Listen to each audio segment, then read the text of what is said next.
My mom says you can do better. He's so immature. You're better off without him. My dad says the guy is a loser. He's anything but pure. You're better off without him. Do I only like you because they don't? I'll sneak out my window at 3 a.m. Ride shotgun with a bottle of gin. I feel sick, but I'll hold it in. I know you're bad for me. Don't think my parents will understand. They say I'm Wendy, Peter Pan. If you go with them, you'll never land. I know you're bad for me. Bad for me. Bad for me. Bad for me. My brother says he's a tryhard, and he won't go far. You're different when you're with him. Do I only like you because they don't? I'll sneak out my window at 3 a.m. Ride shotgun with a bottle of gin. I feel sick, but I'll hold it in. I know you're bad for me. Don't think my parents will understand. They say I'm Wendy, Peter Pan. If you go with them, you'll never land. I know you're bad for me. Bad for me. Bad for me. Bad for me. My mom says you can do better. He is so immature. You're better off without him.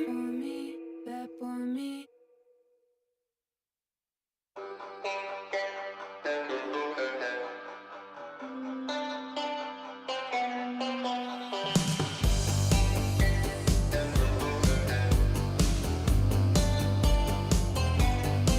He got a rocket ship, it runs on bliss. Nobody can bring you down. A supersonic, so make a wish. Moving at the speed of sound. You know, nobody can bring you down. You go, moving at the speed of sound. You got a time machine, it's in your dreams. Nobody can bring you down. There are kings and queens in your own bloodstream, moving at the speed of sound. You know, nobody can bring you down. You go, moving at the speed of sound. You know,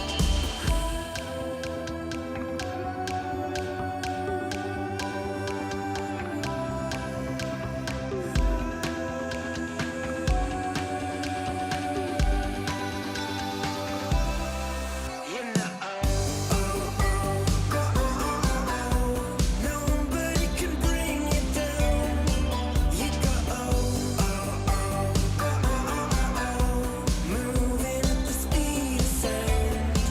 You know, nobody can bring you down. You go, moving at the speed of sound.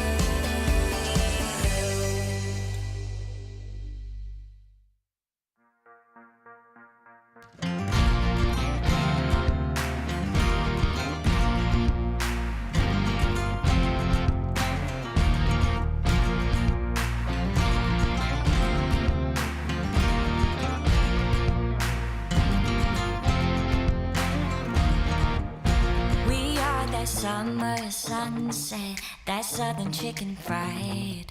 First kiss in a Chevy on a football Friday night, with the smell of sweet magnolias. Backwood you learn to drive. We're a dusty old bar stool, coke and a chorus line. From the river banks of the Mississippi to the Smoky Mountains in Tennessee. From Louisiana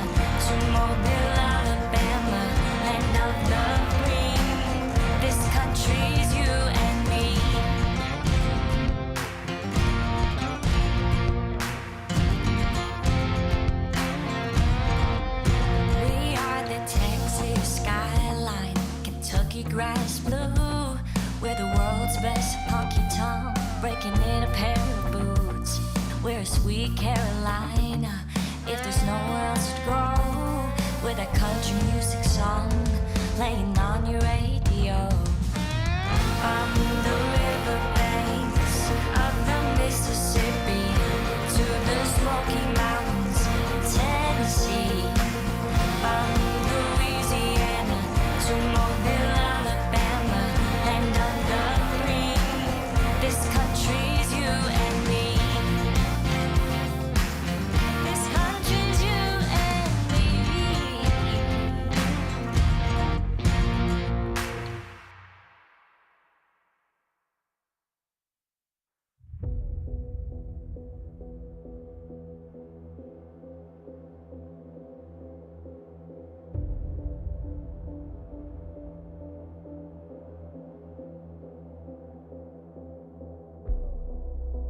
Stitch me back together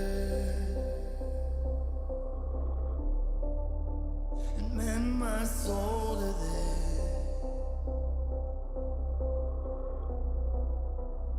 Bound by chains that hold us, we won't be silent. We were born in blood.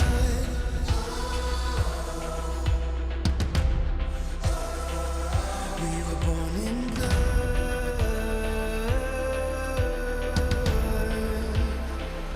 We were born in blood.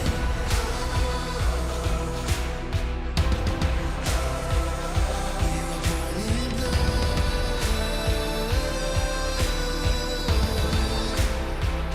We were forged in fire.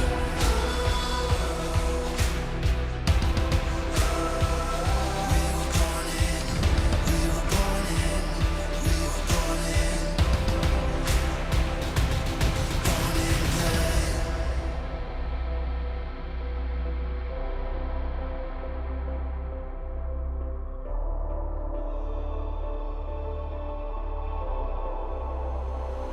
We were born in blood. Blood.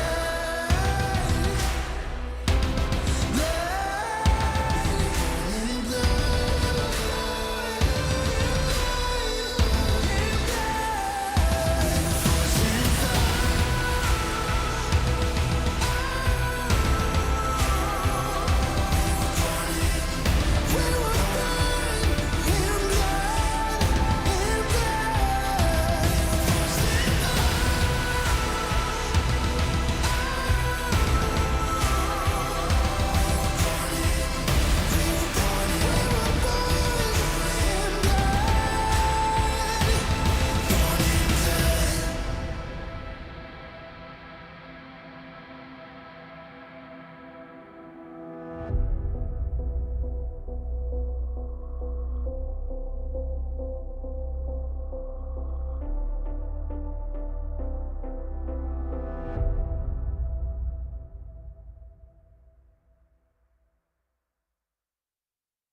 Now tell me how you gonna get out of this hot mess. While cutting up the evidence in your twisted little game, you clench your fists and wish you could just send it all up in flames. Your nose is getting longer with every little lie you tell. It's winding round and round. Ain't gonna trip, 'cause you already fell.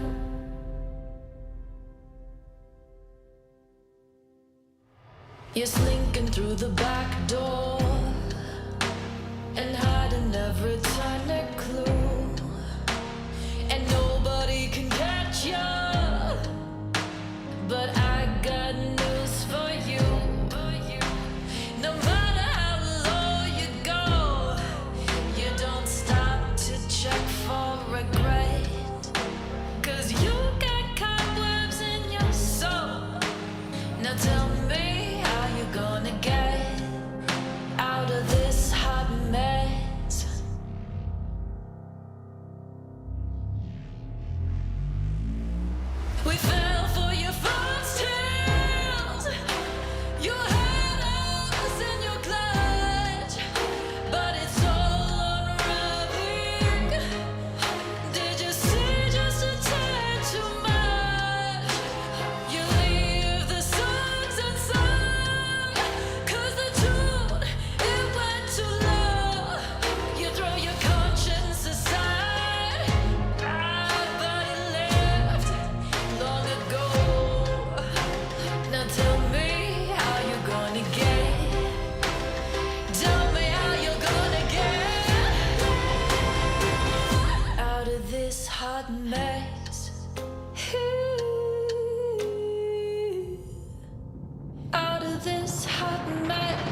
You ain't gonna get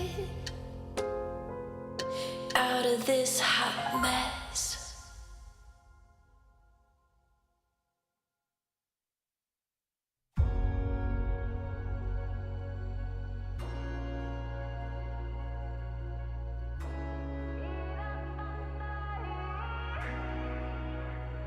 This is the hour, coming face to face to decide the fate I choose. This is the moment, standing in between. It's not as it seems for me.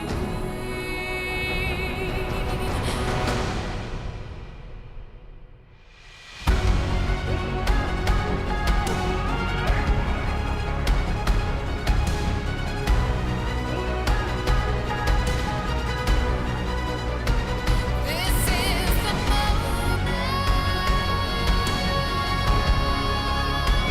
I find the answer.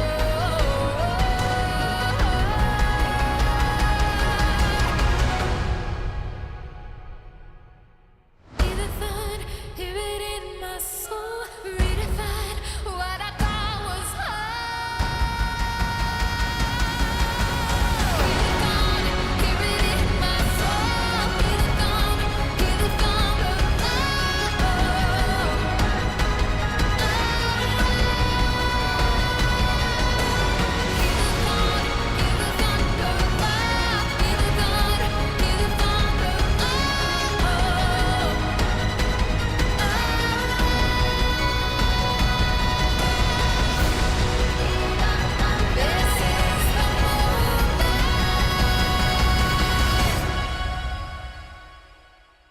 It's up to me.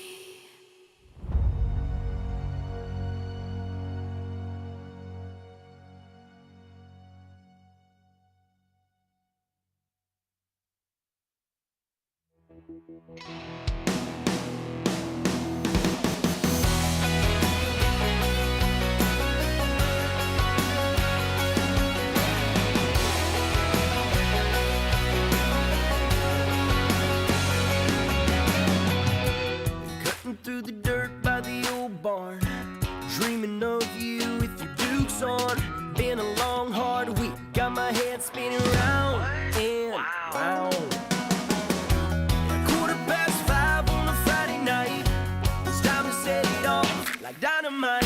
So tell all your friends that we'll be going till dawn. When I hear that song, I wanna get crazy, turn it up, baby. Can't go wrong when it's me and my lady. Follow my lights, come on. Get your crew in the trucks with the 95. Summer roads to the tiki torches lakeside. All night long, you can find us here, 'cause this is where we belong.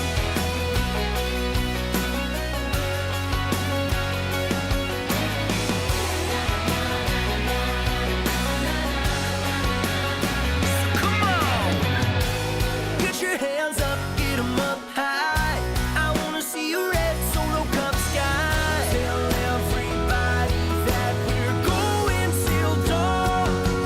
When I hear that song, I think of my baby. That summer was crazy all night long.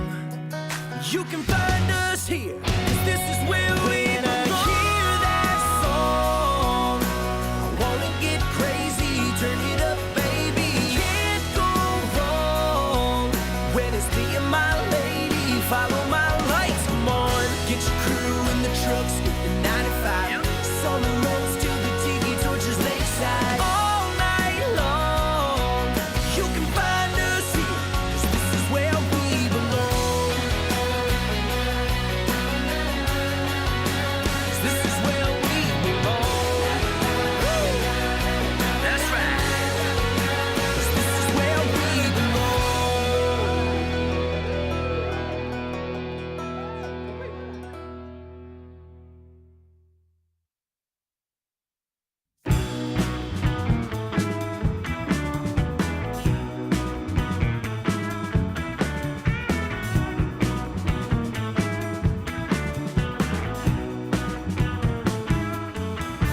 to resist, but the pull is too strong. 'Cause living all my days without you, well, it just feels so wrong. Try to move on, but I just keep getting stuck. 'Cause you're on my mind all night, boy, till the sun comes up. I know you said we can't live like this, having to hide ourselves away for every single kiss. But I can't help but love you.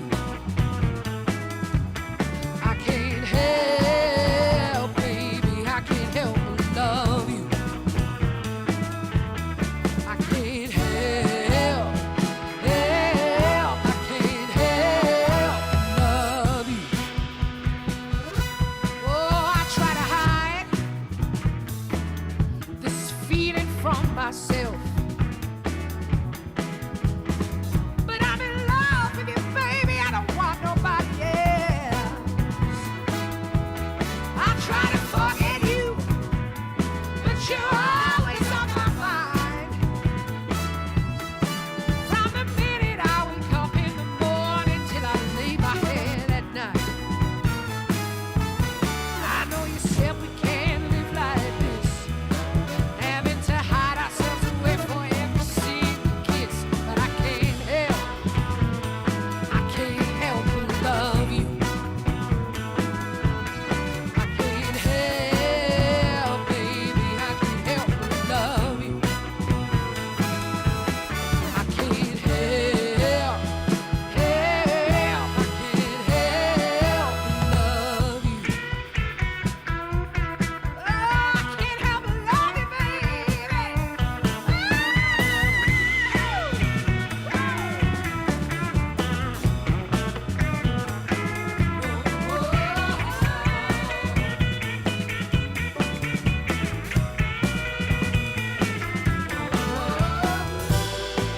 All those times you said it wasn't enough, life apart was just too tough on us now. But you know, babe, I ain't going nowhere, and you can count on me to take me there.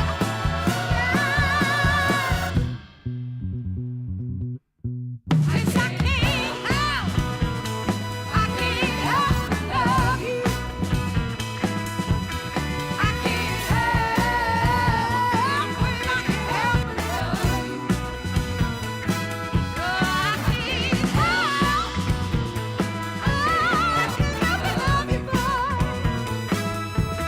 I can't help, baby, I can't help but love you.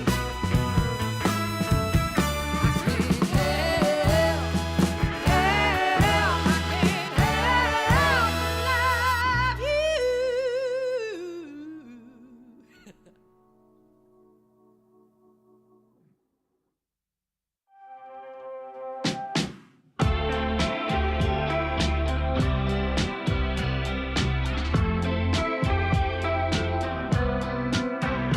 When you come home late at night, I say we gotta talk now, but I have no strength to fight. Guess this is getting old now.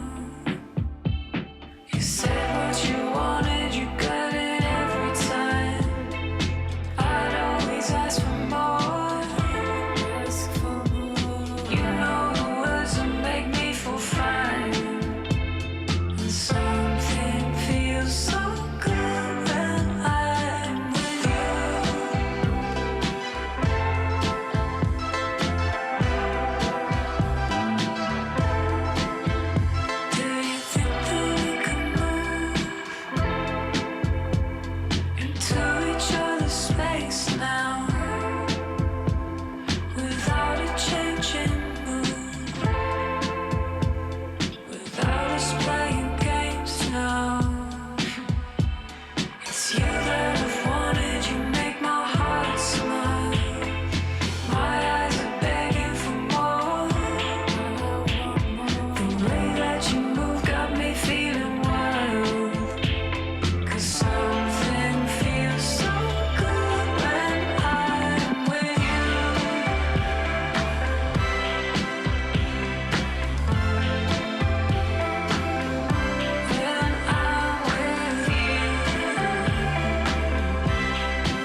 slow me down.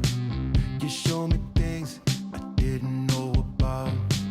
You make it right, can't do no wrong. I close my eyes, it's like you're dancing with the lights on. Let's take a ride, late in the night. Forget a trouble, baby, we don't have to fight.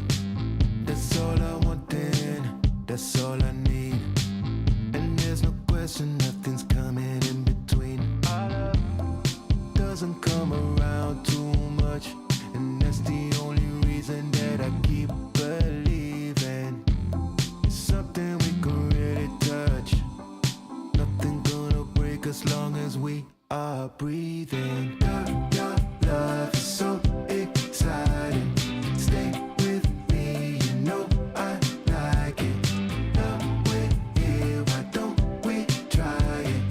Maybe this is perfect timing. We don't know just where we're going. Rain comes down, the river's flowing. Now we're here, why don't we try it? Maybe this is perfect timing. You got the vibe, you pass the test. Nobody better, yeah, 'cause you're the best. You think I'm crazy, moving too fast. We all got baggage, so let's leave it in the past. Let's take a chance, let's roll the dice. You never know, well maybe this could change your life.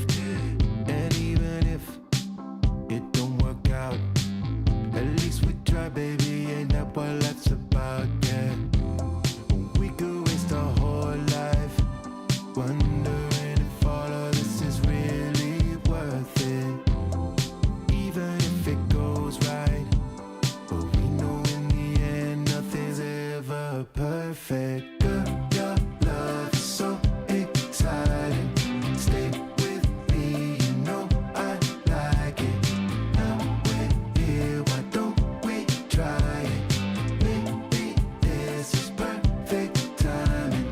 We don't know just where we're going. Rain comes down, the river's flowing.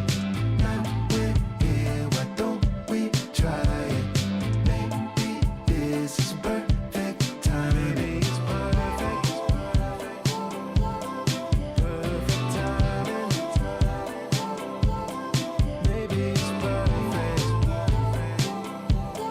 Perfect timing. Maybe it's perfect. Maybe it's perfect. Perfect timing. Maybe it's perfect.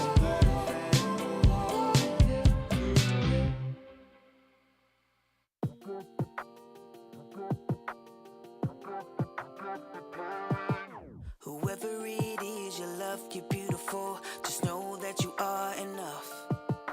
Whoever you truly are, show 'em all that you're gonna shine like a star. 'Cause it's time to step in your light. Yeah, you're gonna thrive, you're who you're meant to be. Yeah, we gonna celebrate you. Got greatness in your nature, bravery is all that I see. Whenever it feels too much, carry on. You ain't gotta do it alone. You can hold your head up, yeah, be strong. 'Cause hope will never be gone. As your power only grows from your head down to your toes, you are fabulous. You deserve the kindest touch, there's no limit to your love, to your love. You got the power in you. Oh, oh, oh, oh, oh. Oh, you're incredible. Oh, oh, oh, oh. Nobody knows you better than you. Living it up with nothing to prove. You got the power in you. You're living the life you love. Don't need to change for anyone. Let yourself fly free, get what you need, 'cause you're number one. Yeah, you're an inspiration, exceed all expectation. Oh, you got this now. Doesn't matter if they judge, there's no limit to your love. You got the power in you. Oh, you're incredible. Nobody knows you better than you. Living it up with nothing to prove. You got the power in you.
He'll call you home.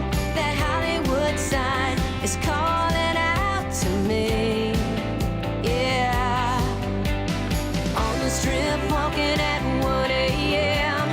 Bright light shining, and I know I am not gonna wanna leave.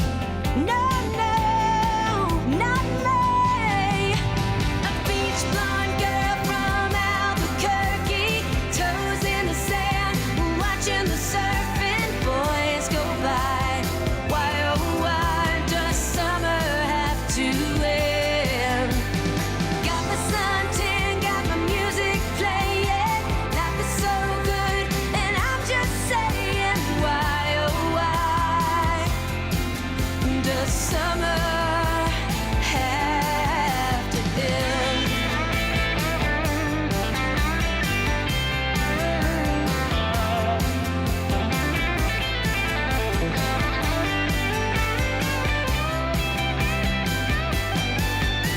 A beach blonde girl from Albuquerque, toes in the sand, watching the surfing boys go by. Why, oh, why does summer have to end? Got my suntan, got my music playing. Life is so good, and I'm just saying, why, oh, why does summer have to end?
My mom says you can do better. You're so immature. You're better off with without him. My daddy says the guy is a loser, is anything but pure. You're better off without him. Do I only like you because they don't? I sneak out my window at 3 a.m. Ride shotgun with a bottle of gin. I feel sick, but I'll hold it in. I know you're bad for me. Don't think my parents will understand. They say I'm Wendy, Peter Pan. If you go with them, you'll never land. I know you're bad for me. Bad for me. Bad for me. Bad for me. My brother says he's a tryhard, and he won't go far. You're different when you're with him. Do I only like you because they don't? I sneak out my window at 3 a.m. Ride shotgun with a bottle of gin. I feel sick, but I'll hold it in. I know you're bad for me. Don't think my parents will understand. They say I'm Wendy, Peter Pan. If you go with them, you'll never land. I know you're bad for me. Bad for me. Bad for me. Bad for me. My mom says you can do better. He's so immature. You're better off without him. Bad for me.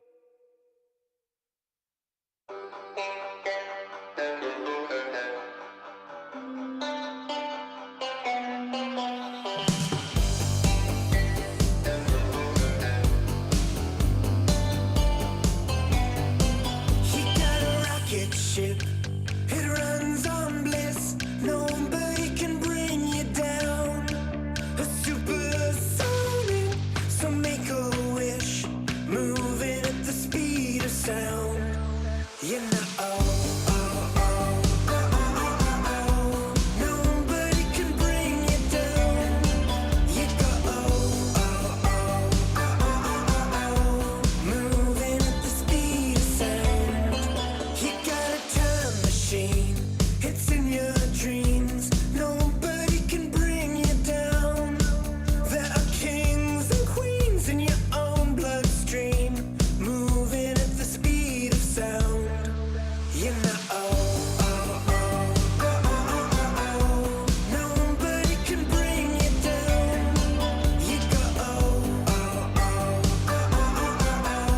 moving at the speed of sound.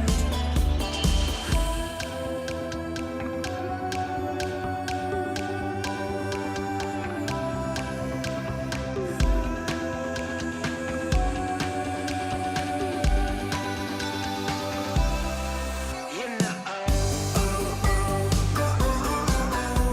nobody can bring you down. You go, moving at the speed of sound. You know, nobody can bring you down. You go, moving at the speed of sound.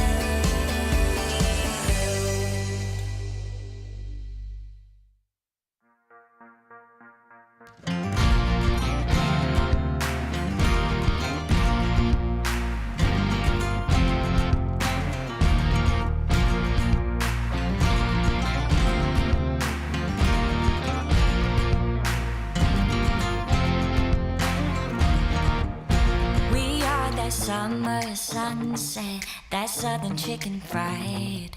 First kiss in a Chevy on a football Friday night, with the smell of sweet magnolias. Back road you learn to drive. We're a dusty old bar stool, coke and a chorus line.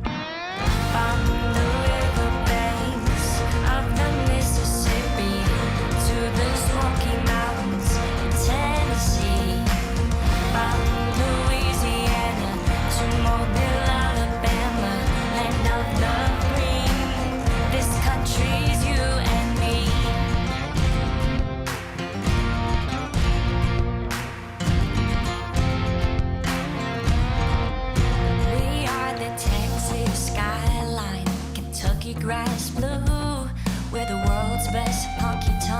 breaking in a pair of boots. We're a sweet Carolina, if there's nowhere else to go, with a country music song playing on your radio. On the riverbanks of the Mississippi to the Smoky Mountains, Tennessee. From Louisiana to Mobile, Alabama, land of the free. This country's you and me. This country's you and me.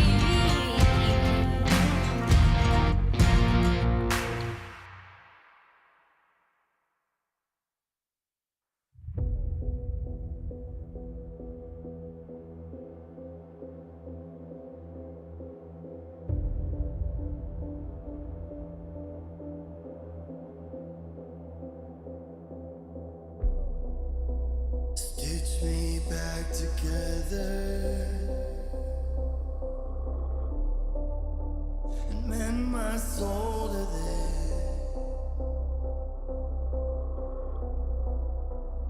Bound by chains that hold us, we won't be silent. We were born in blood.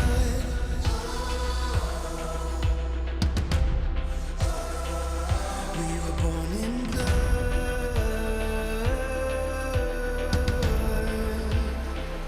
We were born in blood.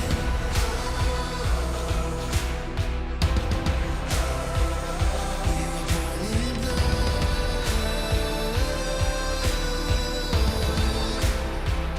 We were forged in fire.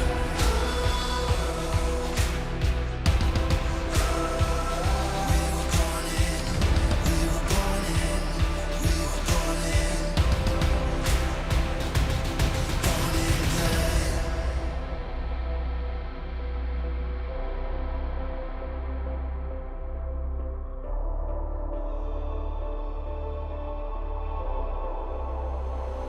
We were born in blood.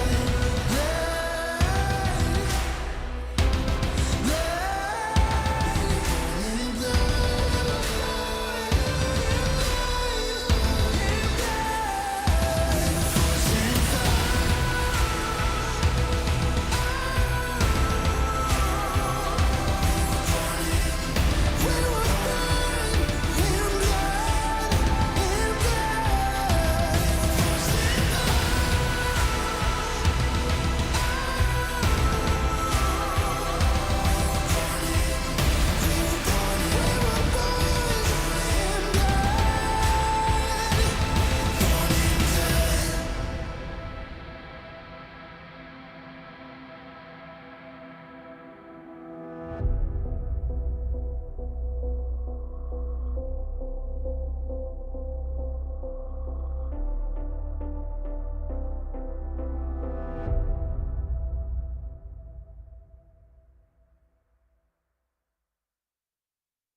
Now tell me how you gonna get out of this hot mess while cutting up the evidence in your twisted little game. You clench your fists and wish you could just send it all up in flames. Your nose is getting longer with every little lie you tell.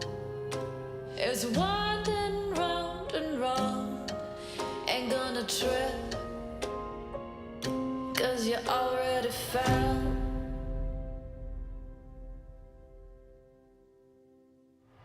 You're slinking through the back door and hiding every tiny clue, and nobody can catch you. But I got news for you. No matter how low you go, you don't stop to check for regret, 'cause you got cobwebs in your soul. Now tell me how you gonna get out of this hot mess.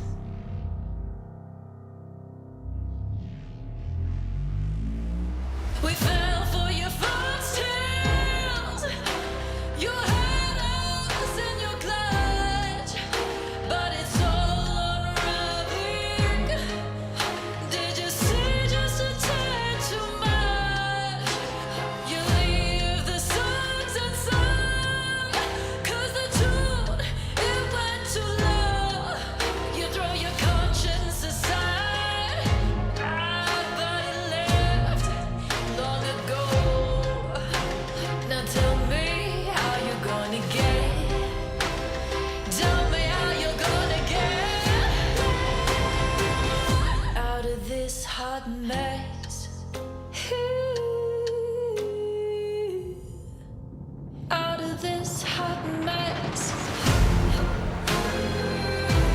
Now tell me, how you gonna get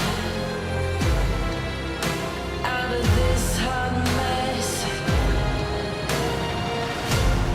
Tell me, it's getting a little hot in here. No, you can't get away. I see your tear at the seams. The start of the fray. Now tell me how you gonna get. How you gonna get out of this hot mess? You ain't gonna get out of this hot mess.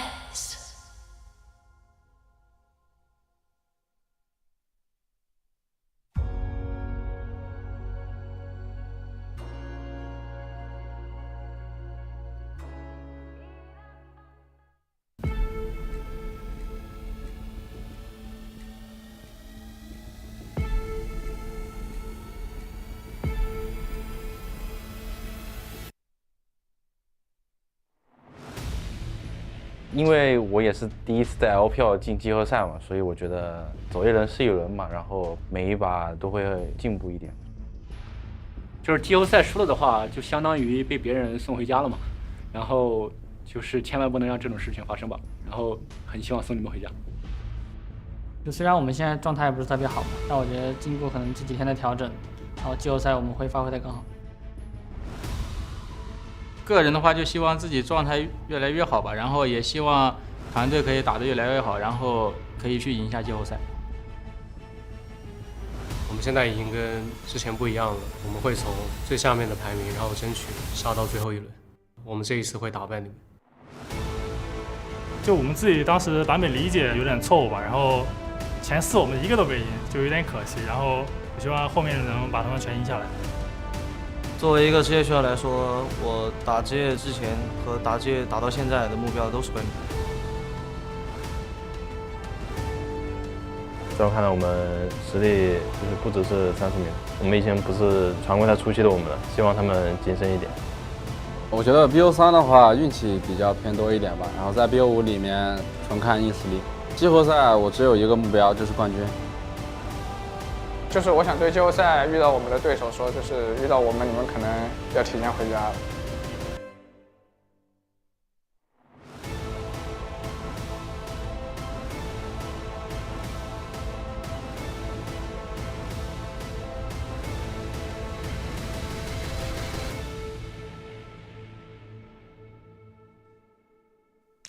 Hello, everybody, and welcome to the LPL playoffs. It's season 13. We're at the end of summer already, and playoffs has begun here in the LPL. I'm Munch. I'm joined by Jamada. It's the Britcast coming at you. And Jamada, we've got a hell of a series to start this all off. Yes, we do. EDG, WE, I am looking forward to this one. There's just so many stories to talk about just individually, right? Whether it's EDG with Uzi on this potential, return to Worlds if they can make their untype beat for EDG, or just for W, right? Like trying to make it past this first round, second round rut that they've been in for, 2 years. It's been 2 years since they've gone past one of these first 2 rounds. Journey starts today for both of them. Yeah, it's an exciting series to kick us off. But first, we've got to look at what happened in our final week of LPL. Technically, final week and a tiny bit. It was like a week and a day. So we're calling it week 7 and 8, as we had a bonus Monday snuck in there as well. Shanji and Abel from OMG both managing to grab themselves a little award there. Kanavi, Rookie, and then Wink as well. Yeah, I'm liking that little call out to Wink, and to be fair, he had a decent week as well, so happy to see that the best of the week landed like this. I feel like, Shanji and Abel as well, and the whole turnaround with OMG for the back end of their split definitely does, for me, put them in this nice little bracket of awards, because for OMG it was looking pretty dire as well. You have to remember they were going down that potential tailspin, so happy to see that they've turned the ship around and being rewarded here on the best of the week in 7 and 8. Yeah.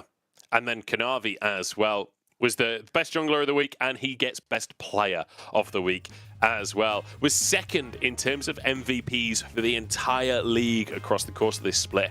I mean, Kanavi, I thought his peak was in 2020, but he just seems to be going from peak to peak. Honestly, like this year has been absurd from JDG's jungler.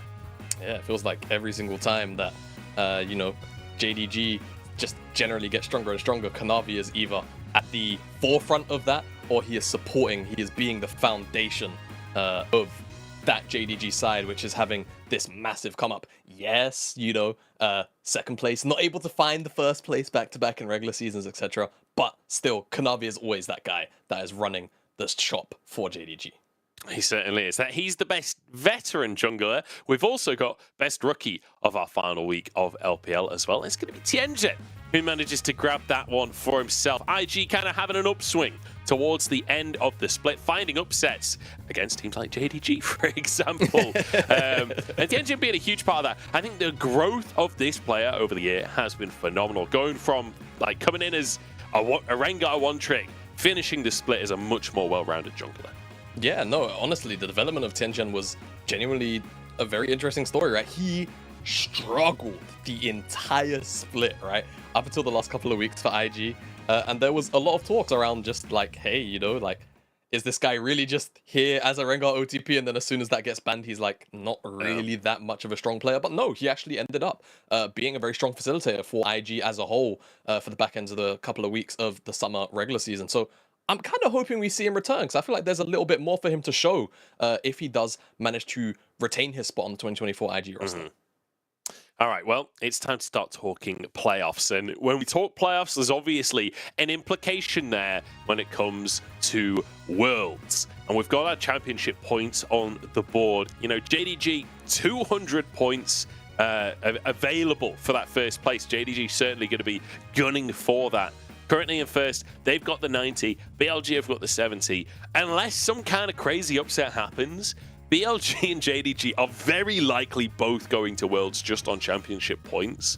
The rest of the teams, though, I mean, OMG having 30 points, this is the best chance they've had in almost a decade of making it to the World Championship. EDG very high up there. LNG, Weibo, Top Esports, RNG, all of these teams are like big contenders. I'd say RNG the only one on this graphic that isn't a massive contender for making it back to Worlds. Yeah, it's so insane to think about, right? We actually just flat out have 8 teams here on our screen, 7 of which, I don't want to rule out RNG super early, but it's kind of the way it is, I suppose, because they're in the first, all the way back in the first round, right? It's a bit rough. I feel like WE, RNG, NIP, these are the teams in the bracket that they have to prove themselves. Whereas EDG, they've already got a bunch of championship points. A lot of people are going to just naturally believe in that team. They still have to make a good way through the bracket before they're getting any more championship points for themselves. But looking at our bracket, we've got EDG versus WE to start us off today. RNG versus NIP, that will be tomorrow. And I feel like both of these first round series, I mean, the bracket's grueling. The next 6 teams is going to be hard, whichever side you're on. But these first 2 series, I feel like we've got 4 teams that they've got a lot to prove. I don't feel like any of these 4 teams has been consistent. I don't feel like any of these 4 teams you can come in really confidently saying, yeah, this one's the better team. I think there's definitely going to be biases and people leaning one way or the other. But ultimately, with the way these teams have played across the course of the split, I feel like these ones are incredibly hard to call. Starting with today's match, though, WE versus EDG.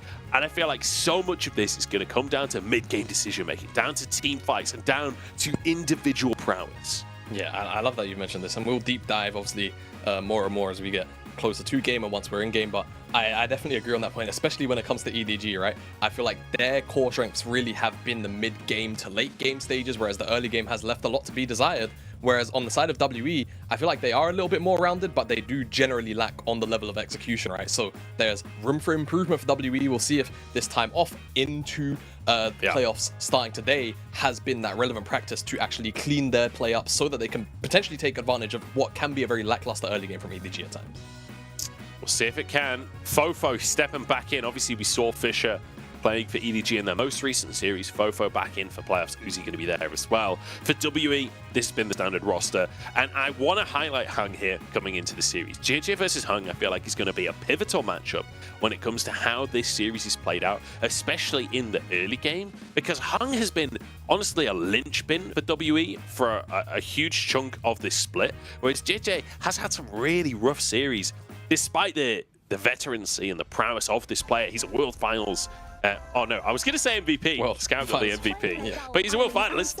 He was in the conversation for that MVP anyway. But it doesn't feel like it this split. And also, just quickly mentioning, we are in Xi'an tonight, and that is WE's arena. So slight home crowd advantage for WE. Yeah, you would hope so, right? And hey, considering it is in your home arena, you would really like to, at the very least, get past round 1, right? Have 2 days of playoffs at the very least, where you get to play in front of your home crowd. We'll see how much that home crowd advantage actually gives, you know, W potentially, like, you know, a little bit of a small boost, right? Also, specifically in those gyos at the very beginning of the games, we'll see how the crowd is feeling, specifically as we've got the players coming out on stage. See if we've got anything spicy for those walkouts as well. Yeah, not so far. Not so far. And I want to quickly mention the solo laners here for EDG. I feel like EDG is a team that's coming in with a lot to prove, a lot of expectations on their shoulders, and there'll be a lot of conversation about Uzi and Mako. There'll be a lot of conversation about the world champions on this roster. But I want to quickly mention Ala and Fofo, because these two guys came onto the roster after not having the greatest 2022s each, but back in 2021, these two guys were insane prospects, right? Loads of people were putting them in top 3 of their individual roles within the LPL. And I feel like this year coming in, I saw them on the EDG roster. I was like, yeah, I like this. I could see where we're coming from. It's not quite hit home yet, but we're entering best of 5s. They've had a whole year to pull it together. I'm hoping EDG now, they've figured out some kind of formula to enable this roster, because pound for pound, it's hard not to believe in them. Yeah, it is really hard not to believe in them, right? The spring iteration was, you know, I would say that spring iteration did technically overreach its expectations, right? But I think coming into this split and given the path that EDG has had, yeah, they have not necessarily met those spring expectations, and I do agree. I feel like it is very hard to doubt this EDG lineup, and you would like to see, you know, that veterancy actually shine through, right? And I feel like at times we have, you mentioned obviously Ala and Fofo. I feel like as pickups they've been fine, but they still need to make that next step into, you know, contesting the rest of the league at the top end like they were in spring. And on your point on JJ too, because we kind of got a little bit distracted, I feel like he can definitely be that player to help ensure that they cross over that line, but he's not been that same thinking man's League of Legends player that he was in spring. He's had a lot of weaker series, and I feel like some of that has come down to just generally the shakiness of some of the lanes that EDG have been experiencing, because he does love to exploit winning lanes, and he had plenty of those in spring. He's not had so many of them in summer. We'll see if today, you know, he will have those, or whether or not W can shut down those lanes, or whether or not Hung actually plays 1-1 to maybe just shut down JJ, because he has had some of those weaker series. Certainly has. WE all out on the stage as well. We'll see how they're going to do today. I feel like mid jungle is going to be so crucial across this series. Shanks, you know, the franchise player for WE at this point, which I always find kind of funny. Like, Shanks has only played for WE for a couple of years, which says a lot about the roster turbulence for the organization over the last few years. But Shanks came in as like the fresh young blood on WE back in 2021, replacing Teacher. Now he's the franchise player. He's the one that's been around for a long time. But even within the roster, I think he's like the second youngest player, or at least second newest player to the LPL within the roster. Most of the team is more veteran than him. But I feel like it's him and the rookie on the squad, Hung, that have to lead the charge for WE. Yeah, no, I do agree, surprisingly enough. As these rookies, these guys are kind of the facilitators for their team, right? The entire champion pool, even of Hung, is pretty much comprised of like champions that are looking to engage on fights, looking to actually, you know, posture and aggress onto the enemy opponent. Whereas for Shanks, it's basically the same thing, more or less, if you just kind of remove the Azir. Everything else is kind of centered around setting up for picks, setting up for plays, playing off Fog of War. It's this mid jungle of WE which is actually enabling, you know, players like Iwandi and Hope to have a lot of space in team fights, or for Cube to have his big moments to like pop off, because it's these two guys in the mid jungle when it comes to those mid to late skirmishes that are basically kicking fights off as a whole. Yeah, it certainly is. I feel like across the board, we've got some pretty good matchups. And honestly, from like a top level, the biggest thing to me in this series and that makes it actually quite exciting is that both EDG and WE have shown really, really good games over the split. They've also shown some really not great games, you know? I feel like both of these teams have been quite inconsistent. They're both pretty much bang on in the middle of the table, 8th and 9th place coming out of the split. EDG managed to go for that even scoreline at 8 and 8, WE 7 and 9 in terms of series, but game difference, they're both on -1. So they're pretty much as close as you could be in terms of that win-loss. And I feel like we have seen different versions of these teams. Like, when I come into a playoff series, my personal tendency as a caster is to try and, like, define teams. Like, pick a really big strength and, like, use that as, like, a cornerstone of their narrative. And I feel like both WE and EDG, it's really hard to do that because we've seen quite a few different versions of these teams over the year. Yeah, we definitely have, right? And I feel like, you know, the ceiling to where we ended up here throughout summer for EDG is like a pretty huge juxtaposition, and with WE, I feel like, yeah, like you say, I feel like inconsistent in their play. So like they are consistently inconsistent, right?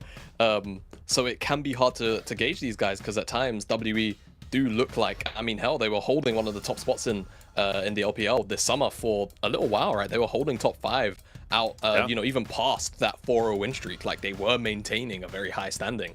But it then came down to, you know, back end when they did start to play against teams like JDG and BLG. But, you know, EDG already, like they, in the regular season, they went 2-1 with, didn't end up winning, obviously. Sorry, I should have said 1-2, but they took down Weibo. They contested teams like OMG. So WE obviously have, you know, they're worth their salt, but it's about actually crossing the T's, dotting the I's. And I feel like it's more or less just about being snappier on the decision making. I think that is one of the big critiques we can have of WE and something we'll have to track today.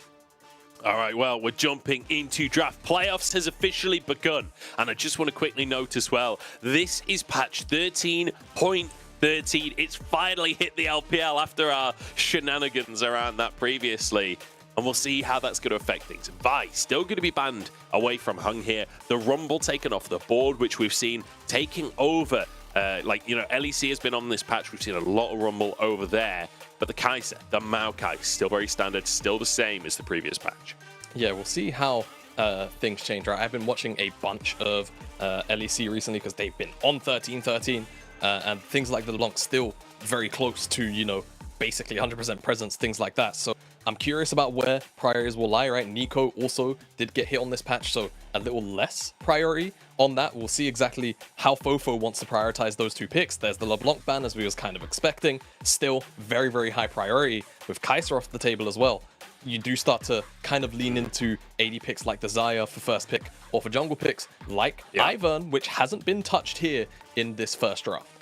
So Ivern available goes really well with these AD mid laners. So Fofo taking the Jace, but Tristana also available that can go well with the Ivern. Just whether or not Shanks wants to play the Tristana into Jace matchup. Whether they even want to go for the Ivern, because there have been carried, like Nocturne has had a bit of a sort of, I was going to say resurgence. I feel like he's been somewhat present throughout the year, at least in the LPL. Just gaining more popularity, right? Yeah, and certainly when you've got a player like Hung on your roster, I would love to see some presence there. But the Azir locked in for Shanks instead, playing towards the late game with a control mage and Sejuani for Hung. Yeah, so there's that facilitator for Hung. Shanks on, honestly, his most coveted pick. Like, Azir, I think, gets banned by percentage the most against WE, so it's not often that he ends up with this pick in his hands. As there's the Ivern and the Jax there for EDG. So AD solo laners across the board for EDG. JJ rocking this Ivern. We'll see how he gets on. I typically love Ivern with these Bruiser-esque picks like the Jax on the top side, so I hope he gets to facilitate up there, but also with some of those rework changes, of course, also works really well at just flat out protecting AD carries with that refreshable shield. W on the opposite side will lock in that Cassante, so a top lane matchup that we are super familiar with. And now it's about the bans and how what WE are willing to sacrifice, because they do have first pick on 4. You would expect that they're looking for a priority AD. We'd certainly expect a Vayne going to be banned away, not something you'd expect usually, but they're against Uzi, so I can kind of see it. Maybe a Caitlyn ban, since we're against Uzi. I mean, I think it's more about the fact that right now WE just don't have any point-and-click CC, right? So they're worried about finding the ability to actually shut down that Vayne. And without point-and-click CC, typically it can be very, very difficult, and you never know what Iwandi's willing to pull out, especially if he gets counterpick, right? He's the kind of guy that will whack out something like Jenna, so you don't want to give Uzi that much AD freedom. So I like that the niche call-out comes through, and they're also going to remove away the Ashe, which is something that Uzi has also been favoring a lot. Yeah, Uzi big on the Ashe, and we're getting into murky territory when it comes to AD characters. Kai'Sa's been queen there. We've got the Ashe taken off of the board. Things like the Varus still available. You can still very much go for the AP build. It got changed slightly, but it's still very much viable. But then Aphelios got absolutely gutted on this patch. So whether or not teams are still willing to fall back on Aphelios like we've seen over the course of the year. I mean, Xayah, it is still up and available. Unless I'm losing my mind, I'm kind of surprised we're not seeing Xayah locked in. Nope, you're not. And I feel like if Hope goes towards this Jinx, which he will, surely Varus just comes in right. I mean, Jinx doesn't do well into Xayah either. No, right? It does not. It's not necessarily the best lane matchup off the top of my head. I'm not like the AD savant here, but I'm pretty sure people were very, very happy to pick Xayah into Jinx for the laning phase at the very least. As now it's all about Iwandi's pick, and he's going to lock in Janna game one. I mean, so, okay. Right. For anyone who's not like an old school LPL head, Iwandi came into the league as a Janna one trick. That was his reputation as a fresh player in the league. We get vintage Iwandi here as he brings out that Janna once more. And you can imagine, like, I don't know the matchup super well between Janna and Rakan. How often do you see a Janna in the last like 5 years of League of Legends? But I imagine the Tornado, if you could use it well, very good at denying that Rakan engage. I don't know. What do you think of these two compositions here, Jamada? Because I feel like WE, they're basically saying, you stay away from us, we're playing at range. I mean, to talk quickly on that Janna Rakan matchup, very easy to disengage typically, right? The W is moderately telegraphed, so it's very easy. But I think the fact that EDG generally don't actually have that much hard engage outside of the Rakan, the Janna pick is actually going to have huge yields in terms of just resetting the fight like Janna used to do in old days of League of Legends, right? So I feel like for WE, not having that much engage outside of just the Sejuani isn't going to be a big issue, because you always know the fact that EDG are so limited in that regard. They're going to have to look for flanks EDG, and that should set up for WE to always have things like priority, because they've got the Azir into the Jace in the mid lane. I feel like WE have set themselves up quite well in terms of how objectives can be played out. They just have to ensure that they're not really getting eaten up by Ala and ensuring that they shut down his ability to actually get on top of Hope in some of these team fights. We'll see if Ala can find those flanks. Like, flanks are going to be crucial, like you say, for EDG. So a lot of it is going to come down to the vision game for EDG as well. So often when we talk about flanks, it's all about how well WE will be able to ward for themselves and how well EDG can play around pockets of vision, how sneaky Ala can get. This is going to be an interesting one to start us off here. And I feel like a lot of pressure on both of these teams' shoulders. For EDG, they brought Uzi back from their rival organization. EDG playing with Uzi. I mean, how crazy was that earlier in the year? And now in the first round of playoffs, they don't have a double elimination to fall back on. So pressure is on for EDG to show us that this roster can work. And for WE, like, not only are they trying to change history for the organization, it's been a long time since WE were a big name, and the last time it was kind of a tragic end to playoffs as they sort of fell out and then didn't manage to make it out of regionals. A 0-12 streak at the end of playoffs last time they made it anywhere further. They want to change that. But on top of that, in their home arena today, you got to believe WE are here to play, and especially with Iwandi bringing out the Janna. Story set up for them, isn't it? In this game number one, a lot of comfort picks across the board. I feel like picks that typically are denied away from them. And we'll see whether or not that pays off dividends as we get into game one, and the Gyos are ringing as loud as I think I've heard them in the Xi'an arena.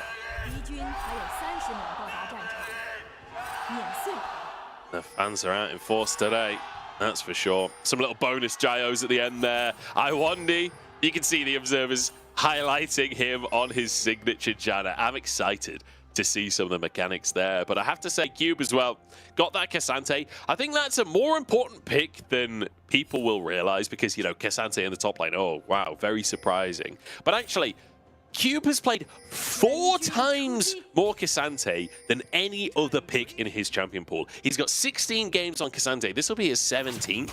He's next most played is Sion on 4 games. So while Cassante in itself is not that exciting of a pick, for WE, this is absolutely their bread and butter. This is the pick that they need in that top side.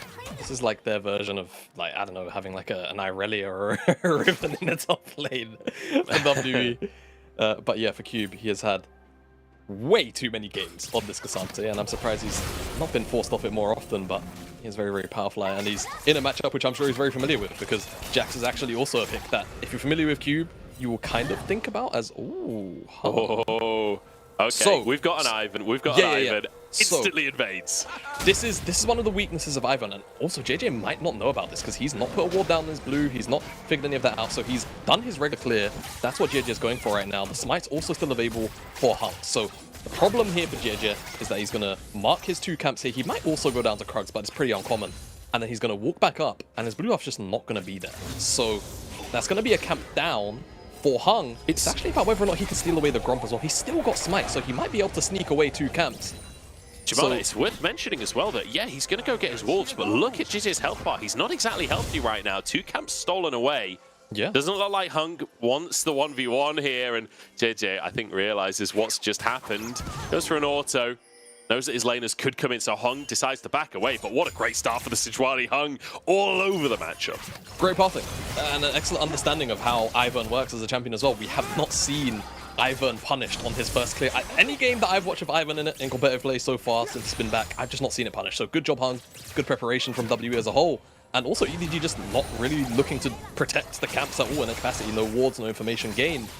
Now that will just be an advantage for Hung. And we're going to have to track how he actually looks to protect it and continue to keep JJ out of the game just yet. Fofo trading aggressively, but Shanks evening things up as JJ going to go for that Scuttle Crab. Trade across the map. 4 crabs here. Hung now moves towards the bottom side. There is a ward in that tri-brush, and I think he will be spotted, but not. He's going to avoid it. There's a ping. They know it's there. You can see from the marker on the on top of the ward. So he's actually probably just going to wait. We don't actually get to see the timer, but he can see the timer. So as soon as it actually drops out, he's going to just look for this gank. Hung. This is a masterclass of an early game from Hung. Not only has he absolutely decimated JJ in terms of farm, but now he's snuck into the tri-brush.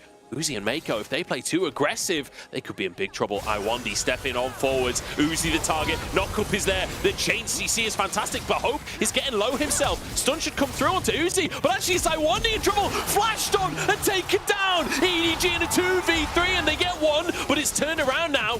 Uzi walks under the tower. And my goodness, I don't know how they pulled that off, but EDG in a 2v3 find 1. I'll tell you how, when Hung went in, that first W, the actual, the pointy bit didn't actually connect onto Uzi, so he didn't get the immediate stacks and the additional slow. Meant that the chase down was a little bit too difficult, and the feather pullback connects onto Iwandi, so the damage was there. You can see once the knockup comes in, Hung, I'm not sure if he misses or if Uzi barely sidesteps. It's the knockback from the Q, I think, plus a little bit of misaim from Hung. Then the feather pullback comes in.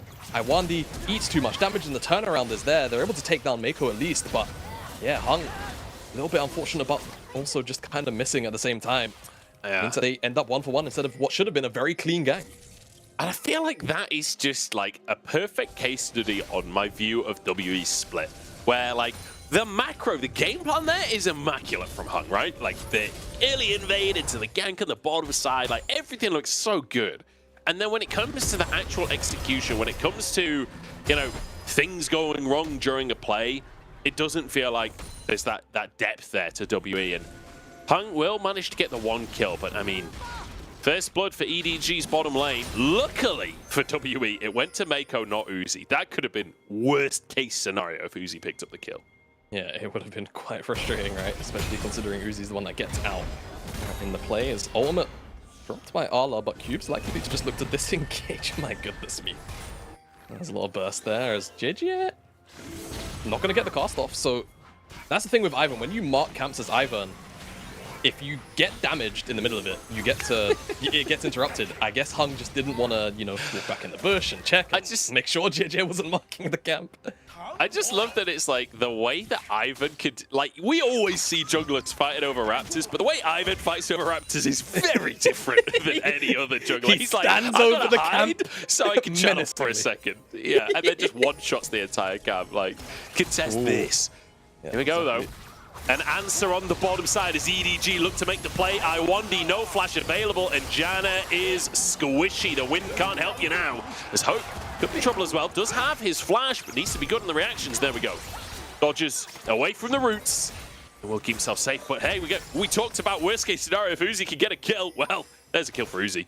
Yeah, exactly, and Hope has to blow his flash. Unfortunate for Hope, when the lockup went through onto Iwandi, the Glacier was actually slowing Hope, so he couldn't actually get away as quickly as he would have liked in this play, but it's realistically about the vision here, right? That control not clipping Mako or JJ as they hug the wall. Not sure if they knew or if they're just taking the most efficient path that they can. Either way, great flash Q from JJ to lock down Iwandi, and that kill's confirmed, but you can see that Hope kind of just held up a little bit by that Glacier, and the fact that he is means that by the time the chase down starts, Mako having the pop seed on him from the Ivern actually still is able to get in range and slow him and forces the flash out of him. They weren't able to get the dragon, and that is one thing. Before level 6, Ivern's not really the best dragon taker in the world, right? Once you have level 6, then you've got Daisy, so life is a little bit easier, but until then, even though there is a lot of pressure being put down onto the bottom side from EDG, I don't necessarily expect they're going to be able to actually secure a dragon unless there is massive amounts of priority gained. Daisy has actually just been unlocked by JJ, just underneath the 8-minute mark, so good from him. Maybe they'll look for it now, and it seems like that will be the case. So EDG, they're going to start this Drake off. So far, so good. And we said, you know, it's important for JJ to get back in the game after that, you know, early bit of back and forth between him and Hung. It feels like he's well and truly back in, right? With that gank in the bottom side now with the Drake, feels like JJ back into things. We highlighted the jungle matchup as crucial, but Hung ain't done just yet. Wants to move up to that top side, but I don't know if he's going to find an opportunity. Oh, could be in trouble, but Flame Chompers keeps him safe from Mako. JJ wants to set up a dive here. The rocket comes out. Hope doing his best to play around these players. There's no minion wave for the dive, but Daisy will do. It sets it up, and Hope's taken down. Those feathers don't tickle. Oh God, it's so broken sometimes, isn't it? You can't really do anything 3 versus 1 anyway, but the fact that Daisy's able to tank up the tower there just makes that dive pretty much one way you can't trade back ever. They do get the Herald on the opposite side of the map, so WE lose out on the Dragon. They do lose Hope, and Uzi is actually not going to hit on that tower for any place or anything like that, so it is just kill trade, but Uzi's already got the Kraken Slayer. He's at 1 item already. I don't think EDG are too upset about losing this Herald on the top side. I don't think they care at all, to be honest. Because, like, when you think about where WE would even put the Herald, do you really want a Herald for Cassante? Not particularly. It doesn't feel that great. I mean, it's better than nothing. As here we go, Q pulling Ala over the wall here, and Hung is in the area, but misses the W once again. Ala will get stunned up here, should be finished off. No! No, wait, the shield comes in. Ala still surviving, okay. Take it down, Q gets the kill. That got way too scary, Dude, like, the execution was just getting more botched than botched, and I saw JJ walking up with the shield. I was like, no way he gets out of this, right? They do take him down in the end. A little bit spooky by the end of the play, but at the end of the day, the kill was still secured. WE though, I think because that takes so long, if they were planning to put that Herald down in the top side after killing off Ala, it's no longer really a big option, as we'll get a replay look at how that one kind of unfolded, and it's just about Ala kind of going in, good dash back, and then reposition with the Pathmaker into the over the wall with the all out, but then Q flashed over by Ala. I think the initial W also missed from Hung, so just about everything flies wide, and eventually Hung even commits the ultimate amidst all of this as well. That's where the stun actually comes from. JJ gets close enough to drop the shield, but definitely not enough shielding at this point in the game to actually keep Ala alive in a situation like that. Whew. Messy to say the least, but hey, WE did get that kill. Herald wasn't used in the top side. You see Hung hovering down towards the bottom lane for the time being. I feel like the game plan for WE surely has to be shut down Uzi at this point. He's 2-0-1, he's got his Kraken Slayer already, he's 10 CS up. You've got a Herald to use. I feel like you'd love to get that behind Hope, a player that we've seen can play at the real top level in LPL. We saw that when he was on JDG, and Hope used to be on EDG. You'd love for him to be the big carry. Yeah, back in 2020, this was where he was, and he was on their academy for a long time, right?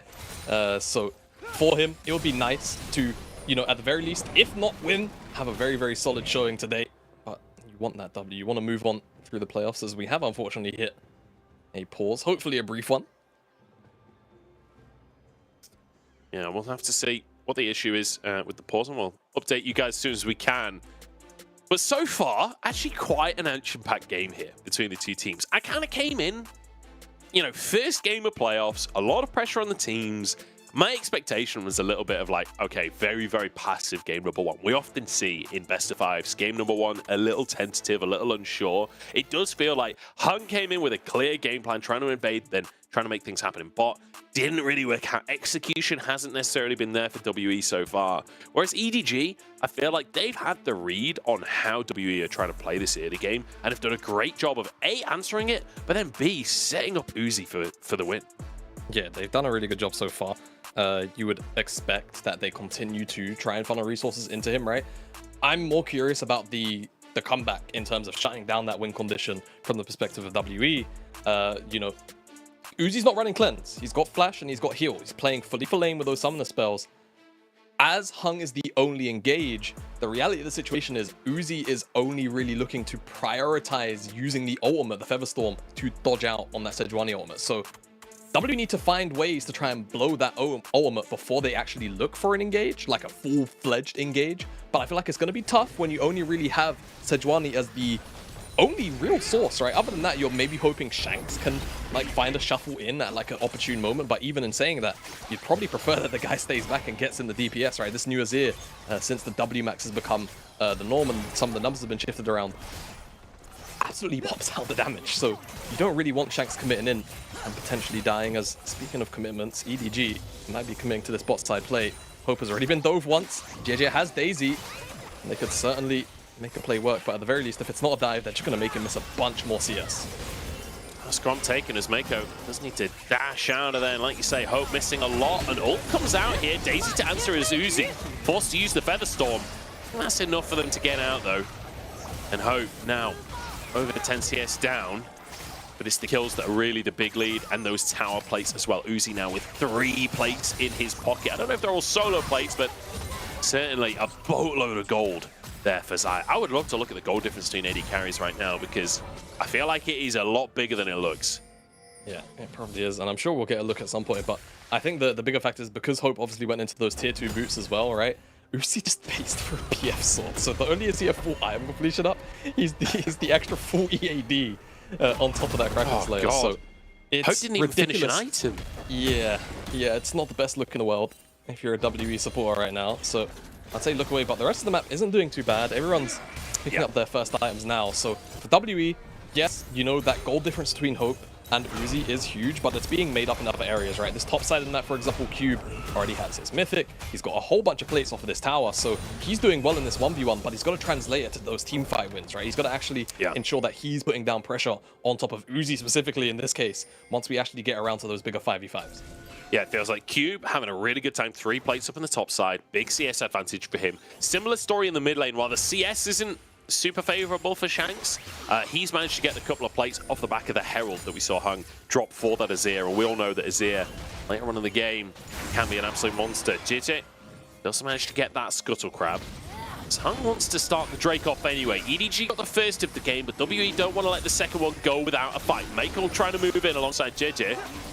Daisy now will be thrown into the play. TPs from both top laners. We've got a 5v5 on our hands here, Jamada, as Ala has to use the Counter-Strike early just to keep himself alive. Smite onto Daisy here. Hung's Smite is currently on cooldown. This is no longer a good Drake for WE. Oh, I don't know if that was a good play, Hung. As now WE try to bustle their way in. This is so wonky. They're buying time, though. I mean, the issue is if they start to give up ground, the EDG can burst down the dragon, then there is still no Smite for a couple more seconds. It's going lower, 2k. They're going into the pit here. Hung is so low, though, and Mako with the quickness to find him all out onto Mako to pull him back out of play, but he dives back in, and JJ gets the Smite. Azir, though, popping off. EDG still 4 retreating now. Featherstorm out from Uzi as he dashes back away. It's 4v4 and it's absolute carnage as Hope tries to chase for more, but he can't find it. It's a 1-for-1 overall. How the hell was that a 1-for-1 at the back of this? It's Hung for Mako. EDG also got the dragon. I think amongst that mayhem, Munch, I think the dragon started to reset and it messed up the execution for Hung on the smite. Let's get a look at it in the replay because this is so weird, right? So smite still on cooldown, 5 seconds, it starts to get bursted, then it's the commitment from both ends, right? I think what tries to be had here is Cube tries to bring both Ala or one of those people out. It resets at the very last second. That's so rough for Hung. EDG will get that second dragon. Whoa! Cube's Pathmaker as well. He tried to dash. I'm not sure if he was rooted. Maybe it was by the Ivern, but that looked odd as well. Very unfortunate fight for WE because I feel like outside of Daisy being smitten away, they honestly didn't play that too terribly. Honestly, the whole first game here for WE, it feels like if just little things go differently, it's a very different position in the game. Herald going to be taken here. WE grab it. Mako doesn't want to let him get away with it, but everyone's got a million dashes on this roster. So they'll be able to get out over the wall. And actually denying a recall from Ala as well. A little bonus for Hope, knowing that there's no fights coming up. So happy to use that ultimate. Yeah, exactly. Not too fussed about flinging that one out. So WE got the second Herald, so it's still technically, you know, it's been Herald to Dragon so far. Mako looking for Hung. Hung dodging out, should be able to just walk this one home, but it's all about this Scuttle Crab, you know, you gotta get Ivern his Scuttle, man. Can't let that one go over. There's Cube. What's he looking for here? Information? Is he looking for a dive? I mean, he's got all out available. If Uzi steps into the wrong place there with Cube on a flank, this could be huge. Herald to take the tower here. This Cube now threatens to move in. Mako on the front line here. Shield will keep him safe as Herald does get a second charge. WE will be happy with that, even if they don't try and find that flank ultimately. Still managing to get a tower and a half. That's not too shabby. And also could deny the Herald, although Fofo on the top side is enough for Hung to back away.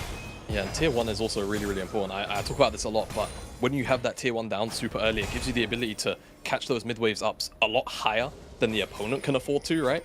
And then at that point, you can rotate into Fog of War quicker. You can set up vision, and then it turns into a bit of a game of cat and mouse where, you know, as EDG, then once you eventually do catch that wave, but you're catching it deeper into your side of the map, you have to check into that Fog of War, and life is a lot harder and into things like the Sejuani with, you know, a fair amount of CC that can be chained in with it.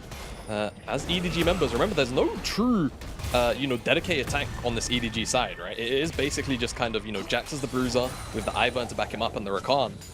These members can get bursted out quite quickly, so we'll see how EDG manage that and whether or not WE try and take advantage of that tier 1 that they've just picked up.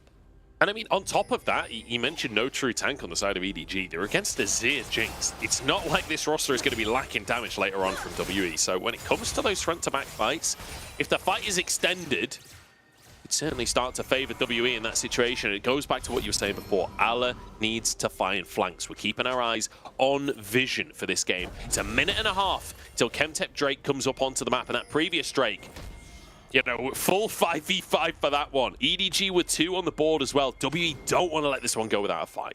No, they really don't. And our biggest concern would have been, would Ala actually hit, not Ala, I'm looking at Ala on the side. Would Uzi hit second iron? We'll have to pause because, I mean, play. Yeah, let's talk about Ala because he's taken down. I mean, that was beautiful from Cube. Just pulls him out from the tower and Shags just gets a kill on a silver platter. This is here very much the carry for WE at this point in the game. EDG might have been caught out of their pants down a bit here because, I mean, they can trade onto this top side. Cube might actually have to forfeit his life. Does have flash, but ooh, root. I think Flash literally just came up as he went for it there. Manages to survive at least. His tower in danger in the bottom side, but Uzi's going huge. Hung healed, saved by Iwandi. The summoner healed the Monsoon. Everything used rocket flying across the map. Oh, but it's wide.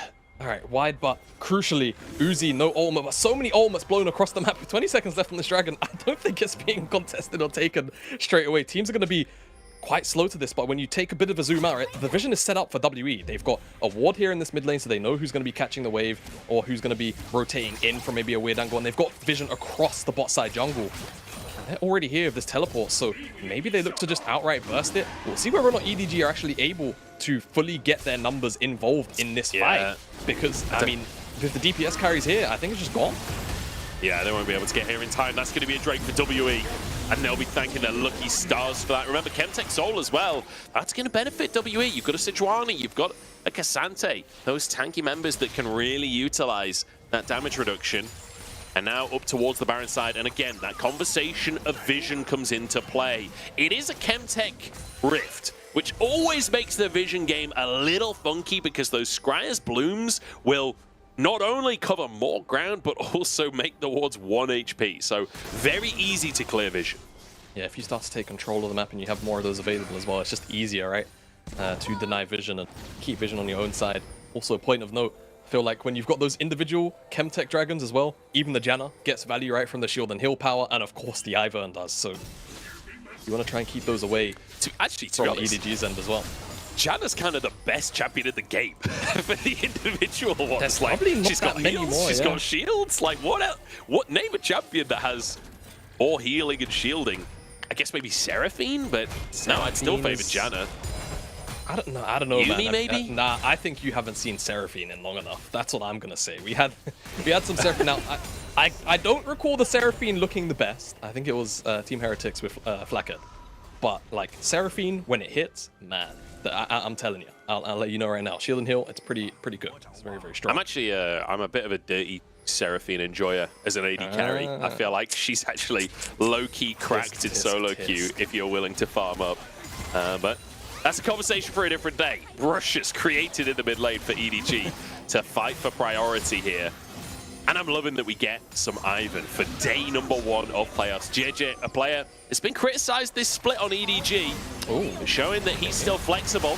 Hung uses the ultimate. Uzi's in trouble. Featherstorm actually having to come out. Rocket available for Hope. If he can find the target, but Mako dodges it, or blocks it, sorry, for now.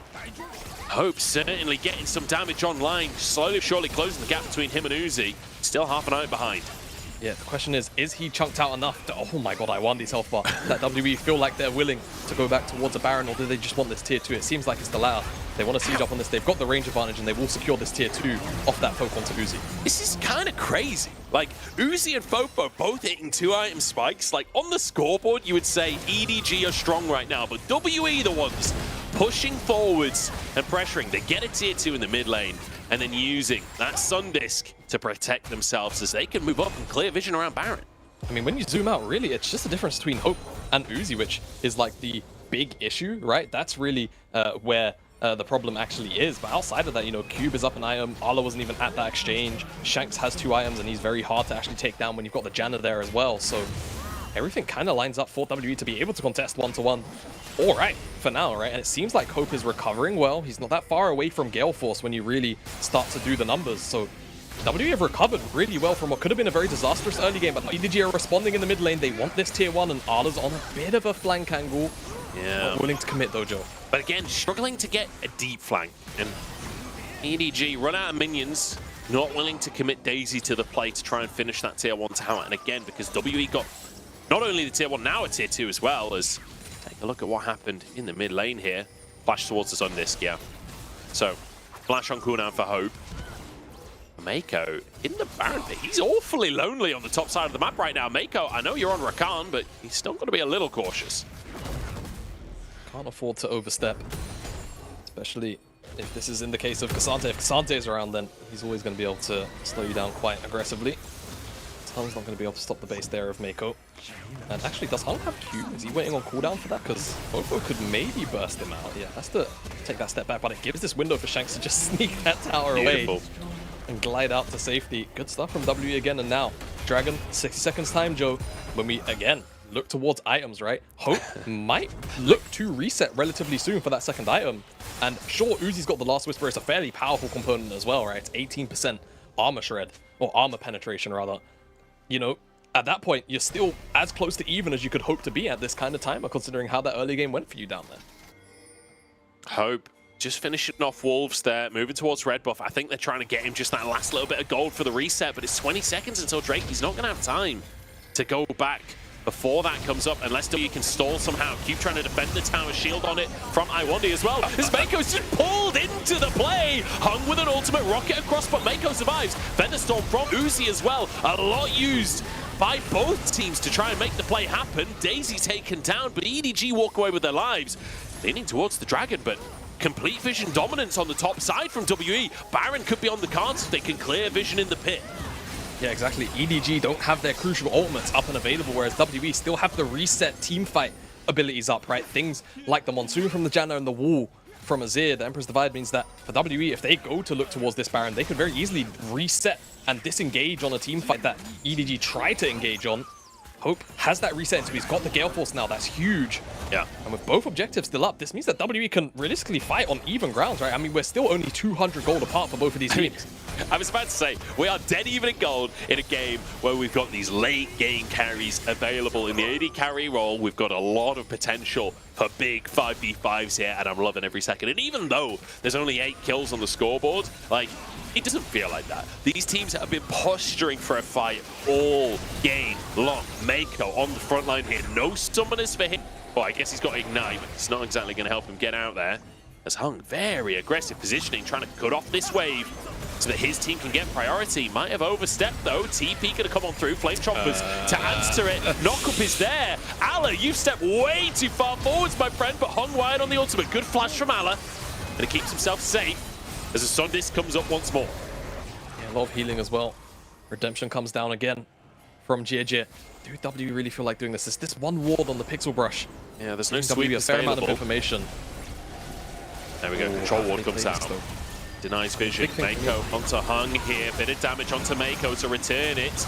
Baron will be peeled off of as EDG kind of like the look of this fight. They're muscling in. Ala trying to get himself on the flank. He's got a Mega Blast Cone to use as well. Oh, Cube, Hope, Iwandi all in trouble as Ala flies into the play and Mega alongside him. But Iwandi on the peel. In the meantime, Kasante on the back line. And there's Shanks to make it happen. Uzi pulls the feathers, but they only tickle this time. 5-7, but WE on the Baron.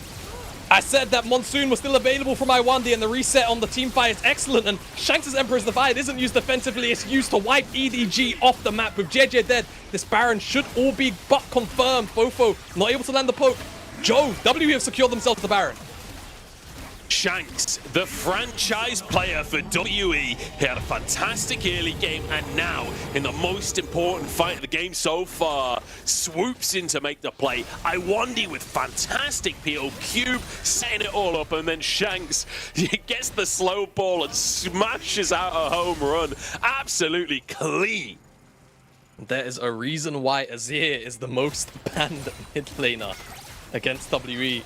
It's for moments like that. It often feels like if a team is struggling against WE in a series, when it comes to that game 3 in the regular season, they'll just remove away the Azir.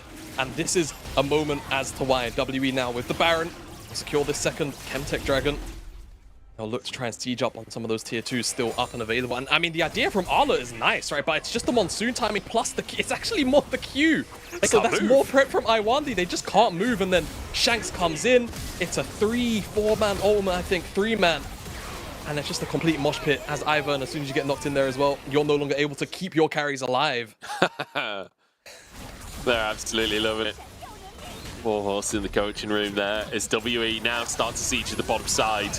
And I feel like this Janna was a stroke of genius from WE. It perfectly answers both the Rakan and the Jax. And Jace just can't win the ranged war against both the Jinx and the Nazir. Speaking of, he's locked up here. Goes back in onto Hung, I think by accident. That was the Ivan dash.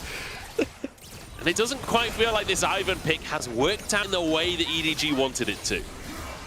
No, it hasn't. It's not been able to enable the solo lane specifically here of EDG, and for Uzi as well. He's not really been able to keep him, you know, alive every single time. He's only died once, but it feels like, you know, these engagements have been really awkward. It's been about Uzi having to blow the Featherstorm super early. He's not been set up for a proper front to back just yet. And W have done a good job at denying that, right? It's been a lot of, you know, pick, a lot of poke, a lot of chucking out CC like this from the side of WE as they force EDG back into their base. With one inhibitor down, they want this mid lane inhibitor as well. See if they can find it. Sundisk helps so much with this. When you've got a Baron plus Sundisk, like, it's impossible to deal with this siege. The cannon's just hammering away. Still got 30 seconds on the clock when it comes to the Baron as well, as Ala actually goes in underneath the Sundisk, just CC'd up and cut down. And like Ala feeling like he needed to make something happen, feeling like the game was just slowly bleeding out, but that was not the way. He needs to find a flank, not just charging forwards. Mako, next target, good knock up there from I1. Even Cube, low here. Redemption for the rest of the team from EDG. Is there help? But Monsoon on the other side, healing on both sides. We'll just stop Mako and top off for a second as Mako, low on HP. What? These fights are so long and so non-committal from both teams. I mean, that's the thing. You've said it, right? Non-committal. There is not a single bit of committal engage outside of Mako having that ultimate, right? So everything is just always super awkward. It's very touch and go. And with the amount of, you know, healing and shielding on both sides for both Iwandi and Shejie, it's very difficult if you're playing at this style where you're kind of just poking and prodding, right? It's like two boxers kind of in first round looking to just find jabs on each other and see and look to expose, you know, weak spots here. That's how these fights are going. It does feel that way, but the thing is, that's exactly what WE wants. They love a non-committal long-range fight. They've got the sustain there from I1. He's now got redemption as well. They've got, I mean, pretty much everything going their way when it comes to those long, non-committal fights, when it comes to Azir just being able to play with his range, with Hope having those rockets available, who, you know, that gold difference between the ADCs, sure, Uzi's still slightly ahead, but what's a BF sword once you're on 3 items as a Jinx? You're not really too worried about that anymore. As Hung knows he can just muscle into the jungle now, knows that his carries have the advantage finally. For the first time this game, pretty much, we've got a substantial gold lead in favor of WE. Yeah, exactly right. We'll see with this gold lead that they have now, which has been even for so long. They can open up this mid lane. I think they're going to need Baron. I feel like there's just about enough wave clear from the side of EDG as Facial Prison going to connect onto Fofo, but it will mean that they have to seed this tier 2 on the top side. Now, the last turret outside of the base for EDG, that as EDG with that wave clear, you can just about survive. I think W are going to need the Baron. I think they're going to need that to really put the finishing touches on this game if they're looking to close out. There's a teleport actually really deep from Arla. Cube split off, but maybe this is just a bit too far away. I feel like Cube's too tanky, surely, right? He can just walk out of this. So attempt is kind of thwarted and walked off now by WE, and they can just look to reposition in the mid lane again. Tough one. Ala trying to find that flank, but again, WE really, really great read, right? Knowing that they've got Fog to deal with, the rest of the team moves through the jungle as a unit. It's only Cube. It's EDG. They're trying to find their way through the mid lane here, but Shanks and Cube cut the wave off, so there's no objective that they can grab. Hope getting some big damage onto JJ and Ala. There's Dragon spawning in 20 seconds, and EDG want to threaten it, but WE are like, you know what? You can go for the Drake. We're just going to take your base if that happens. They've got supers in the bottom lane.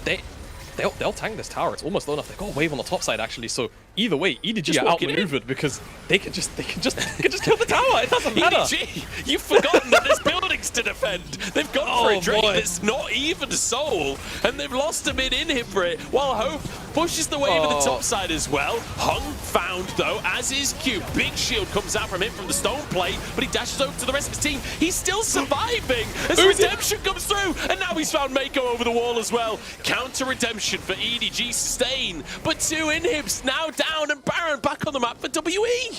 Yeah, W on this side of the map, they can look to actually take it, and you can see Arla has to answer these super minions, so this is going to be the green flag, surely, for WE to just start this up, right?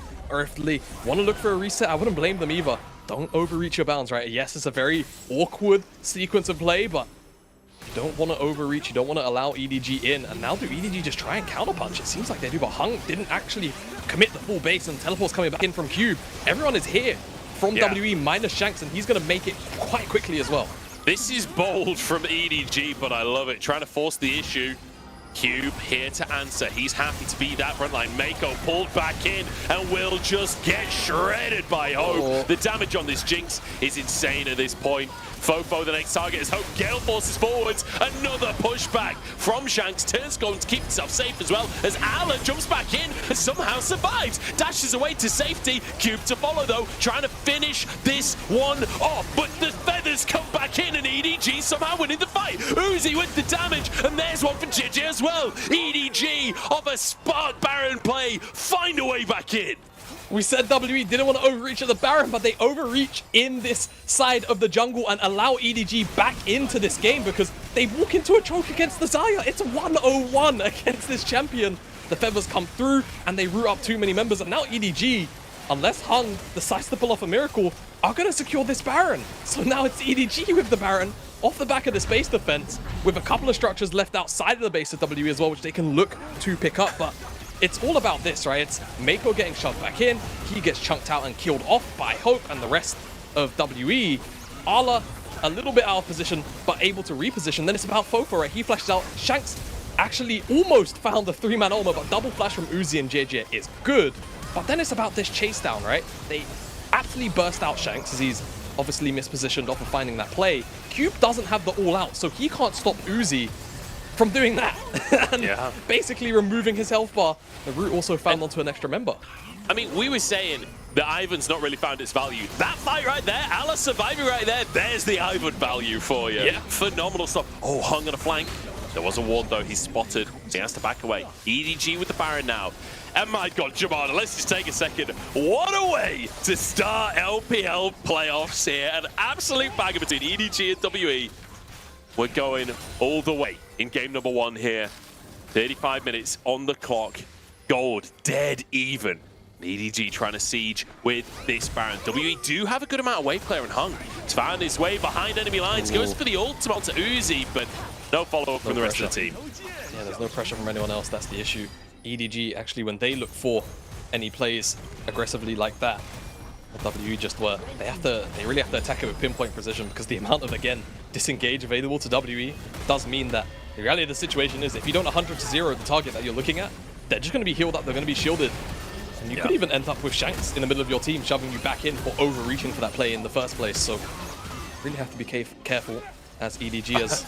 I mean, I feel like WE are not being careful on this base defense, right? They just let Fofo take that tier 3 basically for nothing.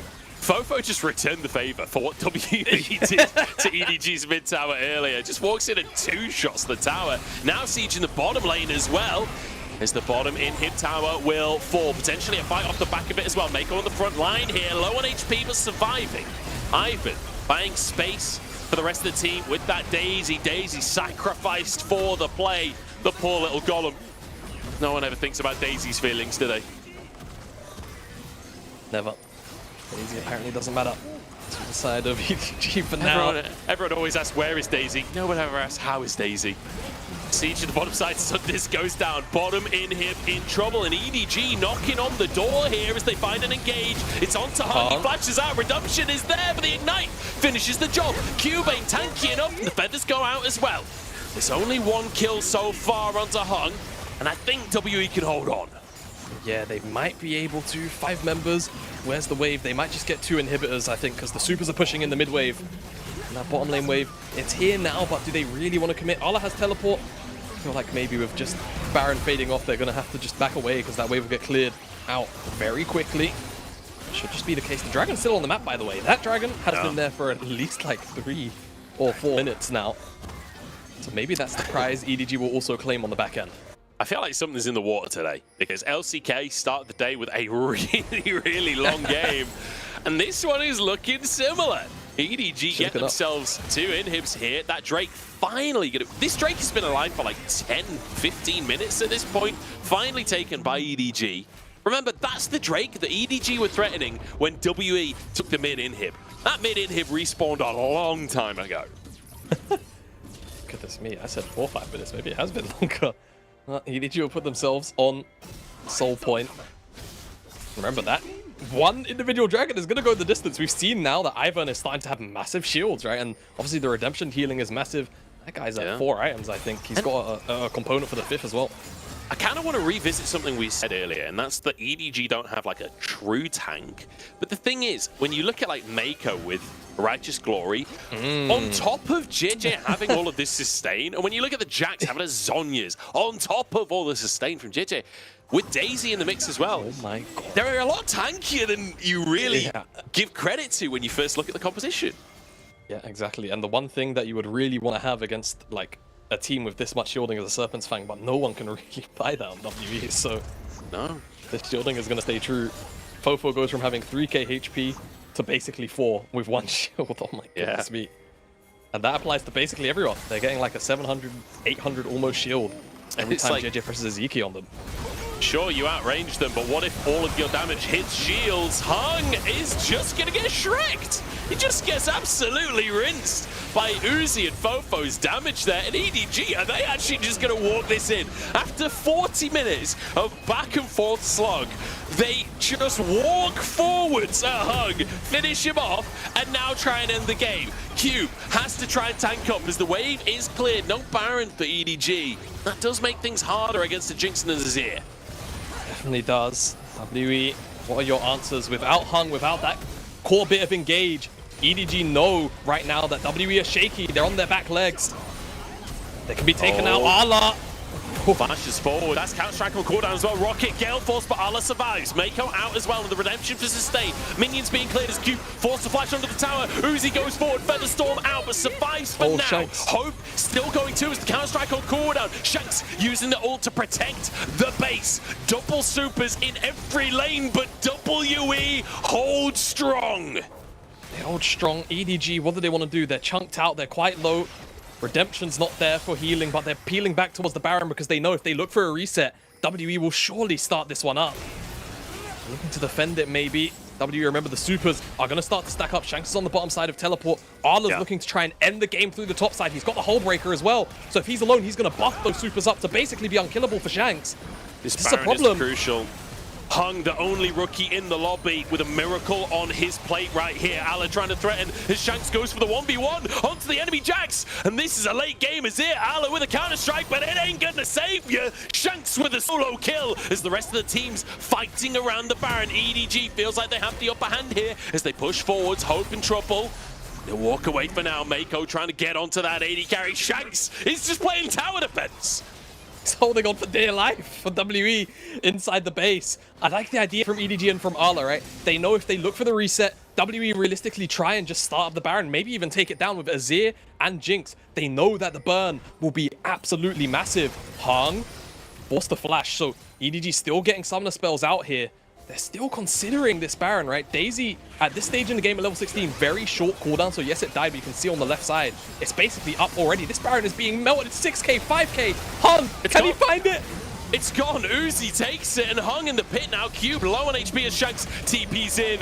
WE realize this is their last ditch play. Shanks over the wall, but EDG, they can move through the top lane. They can escape this one. And now a TP from Fofo as he looks to end the game. No TPs available for WE. That's going to be game. And EDG, it's 42 minutes it took them. It was a rough early game, but the late game stands strong. And they take the first one. Oh my god, what a way to open this series. That was pat nonsense from both sides. 42 minutes. And it's just a game, Joe, where no one has engaged. No one has hard engaged. It's just one form on both sides with all of the shielding and healing. So everyone's just kind of staring at each other. The health bar drops, it goes back up to full. But in the end, it's about those inhibitors dropping, right? During that Baron duration of EDG that WE tried to answer for so long. It's one teleport from Ala that forces one Nexus tower, and then it's the second from Fofo, which outright ends the game. Smart map play from EDG. WE are probably reeling losing a game like that, considering how close it was for so long. They were so close to finishing themselves. They had 2 inhibs taken. Do you know the win rate went down to inhibitors, I believe, is like 5% across just League of Legends globally. Like, if you lose 2 inhibitors, like, the odds of you winning at that point is like in single digits. EDG somehow managed to make the comeback happen. Shanks, like you say, literally playing balloons, like just full tower defense in the base there. So many, like, trying to summon more soldiers than there are minions on the other side, just fighting away against the supers. EDG, though, holding on. Fantastic late game. It has to be said, the early game from both of these teams leaving something to be desired, I think it's fair to say. But, man, what a game one. This is the start of playoffs. This is just the first game of our whole playoffs. I feel like playoffs has got a lot to do to live up to game number 1 now. It might, right? It might. But what I will say is I like that this game 1 kind of outlines some of the strengths and the weaknesses that we are speaking about for both of these teams holistically, right? We said that, you know, for WE, they're a little bit more well-rounded, but there's still a lot of work to be done, right? It feels like they, you know, the early, the mid, and the late game, they're not, you know, better than one side of the game than the other. For EDG, it is kind of the early game, which has been the big cause for concern. And they weren't necessarily the most active per se. That was still a very active game, right? But they didn't really accrue a massive gold lead, right? So WWE still held firm against that. But it was about the mid game where EDG actually did start to come online. And that's where we had our strengths outlined. Look at the damage from both sides of the AD carry pool. But Uzi almost pulling 50k under his belt. Given the fact that JJ, Arla, and Mako didn't do too much, that's very close to like 40% of the team's damage. Something ridiculous. I just love that Hope has done 1,000 damage a minute in this game, and Uzi's still like, you call that damage, you know? Like on the Zaya, absolutely insane. And you would anticipate in a really, really long game, at least I would think that the Jinx would top the damage, being able to just hammer away from long range with the rockets. But Uzi, so willing to be aggressive. And I feel like so many of those fights, the Featherstorms were quite aggressive from Uzi, like positioning really far forwards to squeeze in extra damage, then using that Featherstorm to allow himself to play really aggressively. So really, really nice stuff. Coming out from Uzi, coming out from EDG in the late game. And we said that they needed flanks, but luckily for them, there was not really any way for WE to engage on them, so they just needed Barons in the end. Yeah, they did need Barons. And you know what? I liked what you're saying about Uzi, because he definitely did position himself to get that damage out, but there were times where he still did, you know, actually lose more than he had to gain from those exchanges. And I feel like if WE had more tools to actually punish, right? Remember, again, this is a game with a bunch of disengage, basically one form of non-committal and committal engage on both sides, right? Rakan and Sejuani, respectively. Uzi could have been punished a lot more aggressively were it not for the draft. Maybe he knows that. I'm sure he probably does, but definitely teetered on the edge. I feel like he has to watch himself still. Probably getting MVP for game number 1 if I had to wager a guess, because that was a monster performance. WE did walk into the fold a bit too much. We'll see how adjustments kind of fly once we hit game 2, because I don't even know how you would look to approach that from a coaching staff perspective, looking for adjustments, because that game was hectic to say the least. Absolute carnage to start us off, I think it's fair to say. Complete chaos across the Rift. We're going to jump into a much needed break for a couple of minutes. Then we'll be back to see how on earth this series continues. Game number 1, setting the standard here for LPL playoffs. EDG 1-0. We'll be back in a few.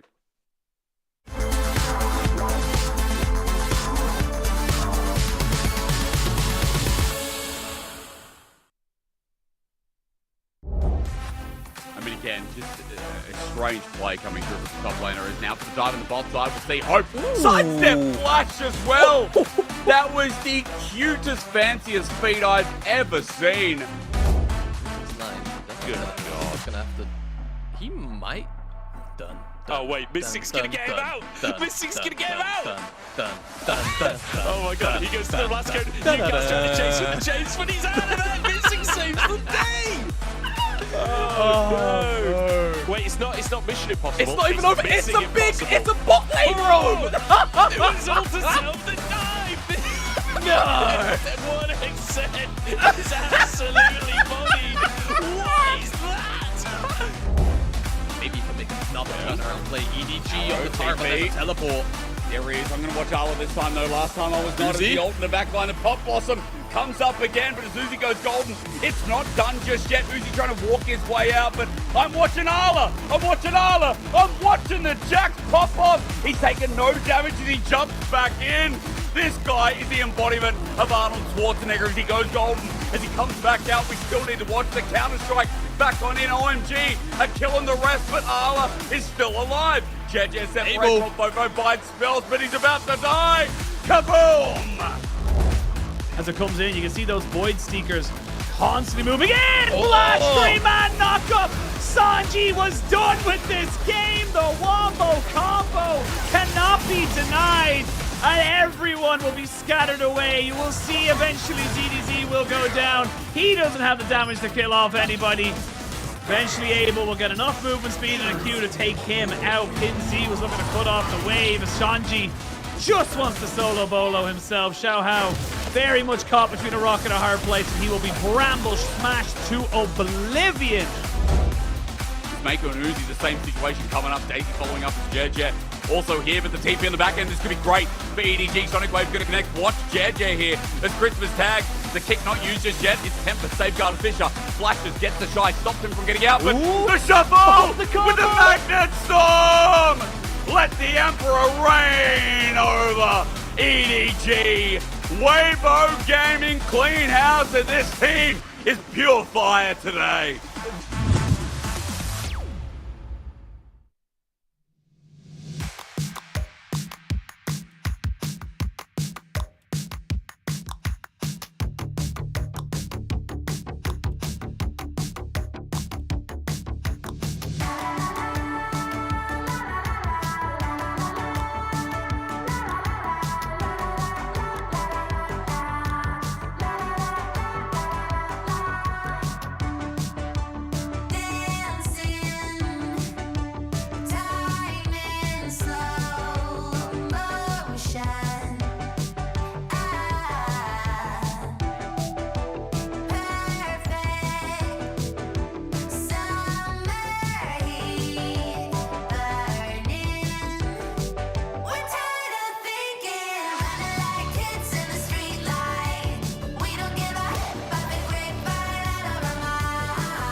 重新站上阔别已久的季后赛舞台，我觉得特别不容易吧。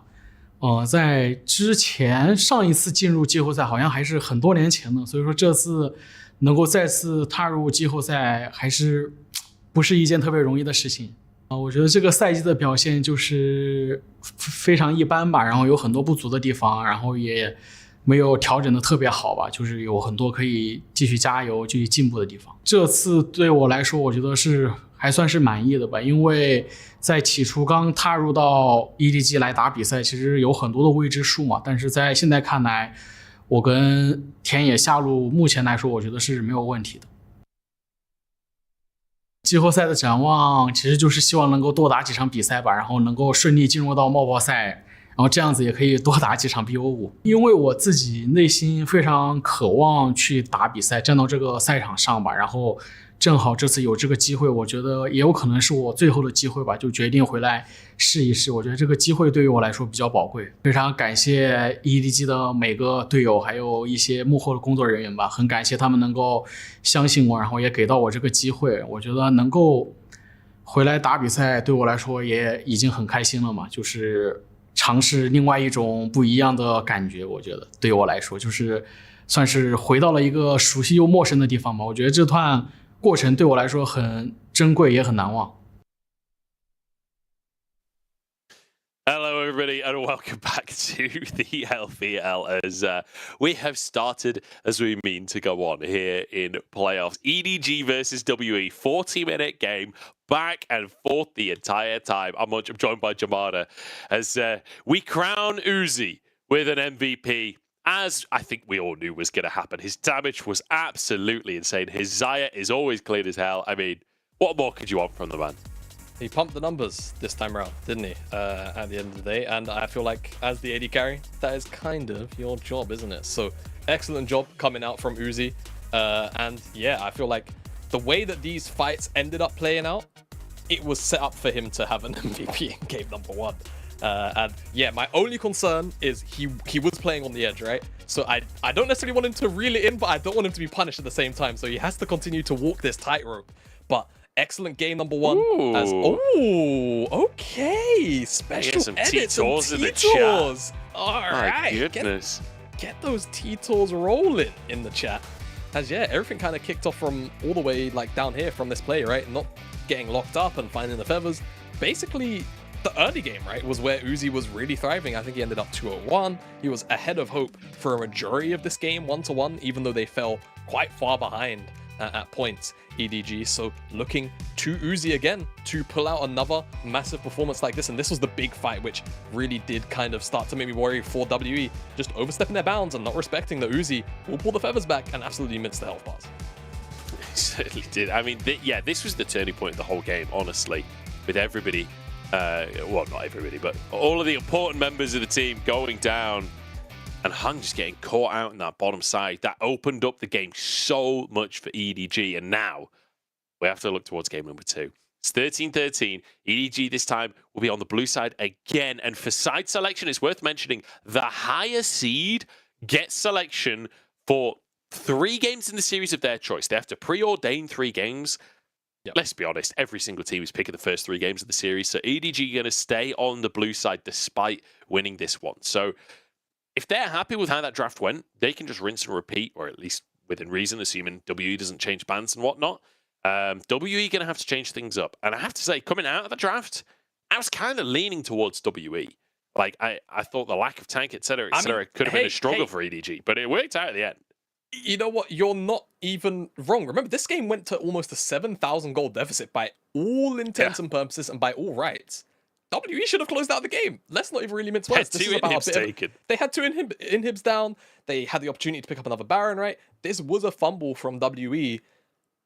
I don't think there's really any other way to frame it, right? For EDG, yes, it feels nice. You come into it, but I feel like you still have to be concerned about the fact that even though you pulled a massive lead out of the bottom lane, the mid game still looked a bit shaky, and you still afforded WE a whole bunch of opportunities in this one. So they need to clean up their play just a touch in sort of this transitional phase between the 12 to like 18-minute mark. That's where I'm looking at the most, right? I feel like their ability to get Uzi ahead, we already know about. They've been doing it since he's been on the roster, but it's actually about transferring his lead consistently into a slightly bigger map lead until the rest of your map actually comes online. Otherwise, like we saw in this game number 1, WE will eat you up, and they'll be very happy to, take advantage of the tools inside of the games. And I feel like, the early game looked pretty good generally for WE. Hung having a couple of weird... I feel like both teams, to be honest, having a couple of weird moments in that early game, a couple of mechanical misplays. You got to remember, Hung is a rookie. Hung, coming into playoffs, a lot of pressure on his shoulders. And in WE's arena, there's the home crowd advantage in terms of having your support there, but equally, there's a lot of pressure that comes with that. You're playing in WE's arena in your first ever summer playoffs. You got to believe that Hung is feeling the pressure. And I feel like we didn't necessarily see the same Hung we've seen all split in this first game here. And I feel like hopefully he could take a deep breath between the games and come in a little fresher for game number 2, because the early game plan was fantastic. It's just a couple of little mechanical mistakes sort of made it go sideways. Yeah, no, I totally agree, right? Again, and I've said it since we've had Ivern in the meta, because I feel like sometimes people do forget you can invade this champion. Like, this champion's one weakness, the one thing that you can do to screw up its early game is just invade it, because Ivan only has one smite for the first 90 seconds of the jungle clear. That means he can only realistically defend one camp, right, properly.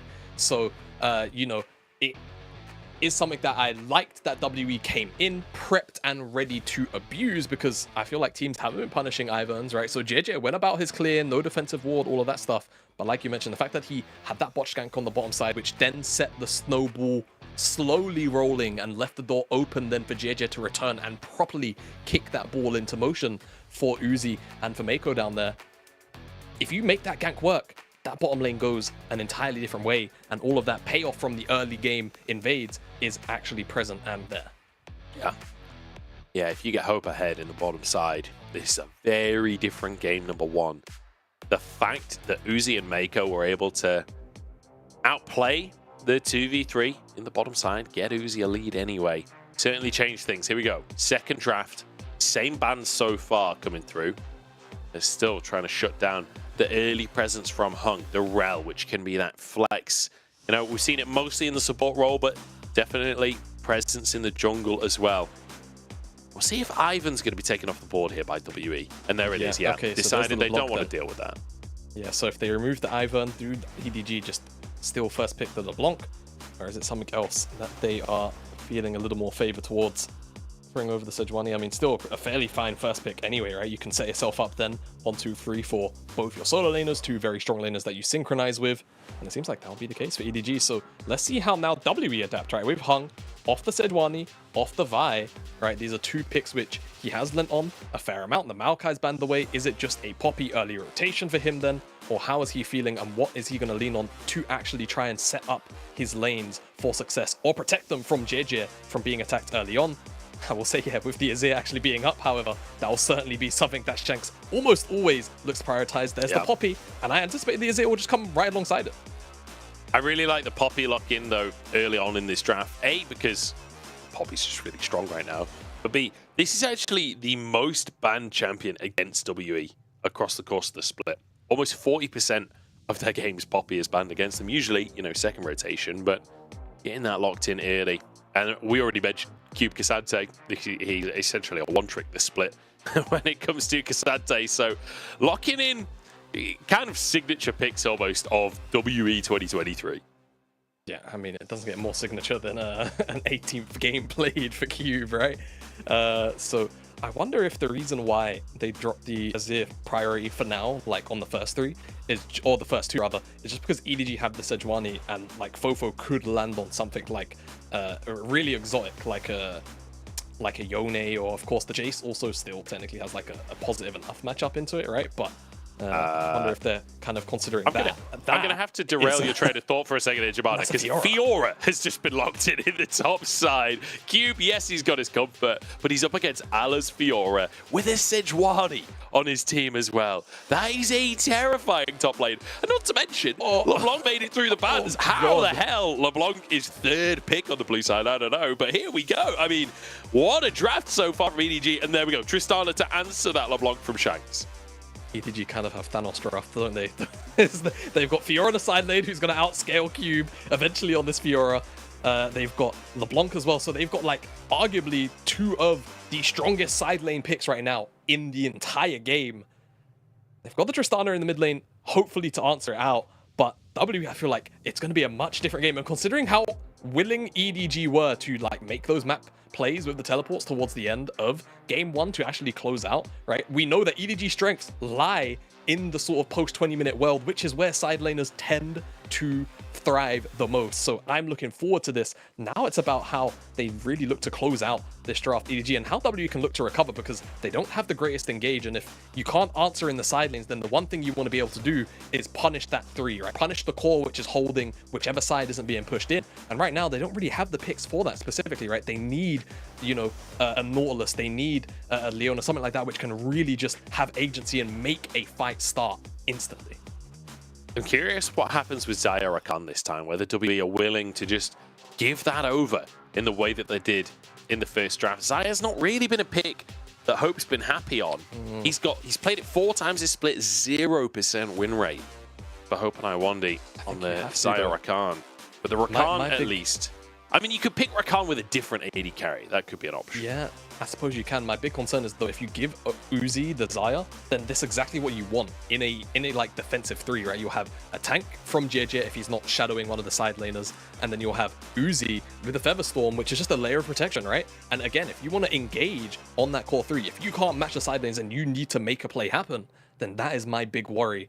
I mean, sure, you have the Rakan, so there's the setup, right? And there is that engage now that can be supplemented by things like the Poppy and the Cassante. But if Uzi just goes, hey, you know, I'm going to take Xayah, and then Mako goes, I'm going to take Nautilus, or I'm going to take something super defensive like a Brawl or whatever, then they're just super happy about this draft. And all of a sudden, they've got side laners, and they've got defensive tools in that mid lane. It's dawned on me, it's going to be Ziggs, isn't it? This is a Ziggs angle. You've got AD mid, you've got AD top. Yeah, okay. Deny the potential push coming on through, have the wave clear. You've also got Yordle Demolition Squad with the Tristana. That's a great call. That could be the angle. It does mean that you're very vulnerable to things like that Nautilus, like the Sejuani. But no, Aphelios, despite the nerfs, is going to come through for Hope. No. Your Ziggs call was so right, though. I feel like this is definitely the Ziggs angle that you need. It actually also kind of answers, like, if you want to shut down side laners, the way that you can do that is just end the laning phase super early. Take all of the structures off the map. But yeah, I guess, you know, Aphelios is just what Hope wants this game, I suppose. He's barely played it as well this play. He's only had 3 games, so very surprised that W have gone this angle. And if I recall correctly, wasn't Hope one of the few Ziggs players on JDG last year? Like, throughout the entirety of summer, there was, like, Jackie Love, Hong Feng, and I think Hope was in that list. He was definitely the only Ziggs player on JDG last year. That's definitely true. I worded it strangely, I know. But yeah, very odd. Now, I'm very concerned as we kind of take a holistic look at these compositions, right, Munch? Because for EDG, it should just be about the side laning, right? LeBlanc, even with the nerfs, still has a lot of power in the side lane with the shiv changes as well. You can take the Materializer, and you can basically make the backline still die to that shift proc, regardless of the AP nerfs that have hit the static shift. So that's still not going to be a problem once you get there. After 2 items as well, with the general lack of, you know, consistent lockdown that WE have, I feel like both Arla and Fofo are just going to have a field day on these side lanes, which is where I go over towards WE and I say, well, you can't match side lane, your ways of engage are relatively limited. I feel like they just get run over in a very slow and bloody game, like not so bloody game, unless they can make the game bloody in the early stages. So WE really have to force the envelope early on with a lot of chain CC that they do have inside of these kits, specifically, you know, Poppy, Cassante, Rakan, to shut down whatever side of the map that they choose to, right? It doesn't matter where it is, you just have to accrue a gold lead and make this game as awkward as possible for EDG to play around. Otherwise, I feel like compositionally, you don't really have answers to the strongest parts of this EDG composition. Let's see how this one's going to go down. WE, pressure on them in the home arena, 1-0 down. And like you say, they need to make things happen in this one. That said, the way that the draft went didn't necessarily dictate the game of the previous one. EDG managed to have a late game comeback. See what WE have up their sleeves, because they've got to dig deep now. They've got to show us something. Remember, LPL playoffs, it's double elim later on, but it ain't this early on in the tournament. This is a gauntlet. This is the first step on a very long road for whichever team can win, but for the losing team, they're gone. Fans know it as well, giving their biggest support that they can. Yeah, they're out in force. Strong Gyos here in the WE arena. Emotes coming out on either side as Iwandi did sneak into that brush just to see if any cheese was happening. Drops the Warden. He'll be okay on this one. So, standard level 1. Let's talk junglers for the early game, because we do have a Poppy in the game. And if there's one thing that Poppy does, I mean, I'm going to steal this from Nymera. You hit level 3 on Poppy, you are full build. You are at late game Poppy mode. You can just charge into lanes and destroy people. So what are we anticipating? You said you want early aggression from WE. How does Hung make that happen? So it seems like it could be in the fashion. Be a late invade, all right. I was just wondering, you know, they're all stacking up, you know. Like they're about to breach a door.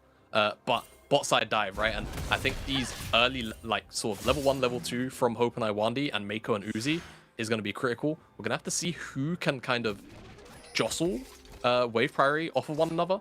Iwandi and Hope, I wonder if they're like, what are they considering? Level 1, just a little bit of poke, maybe just a little bit of poke.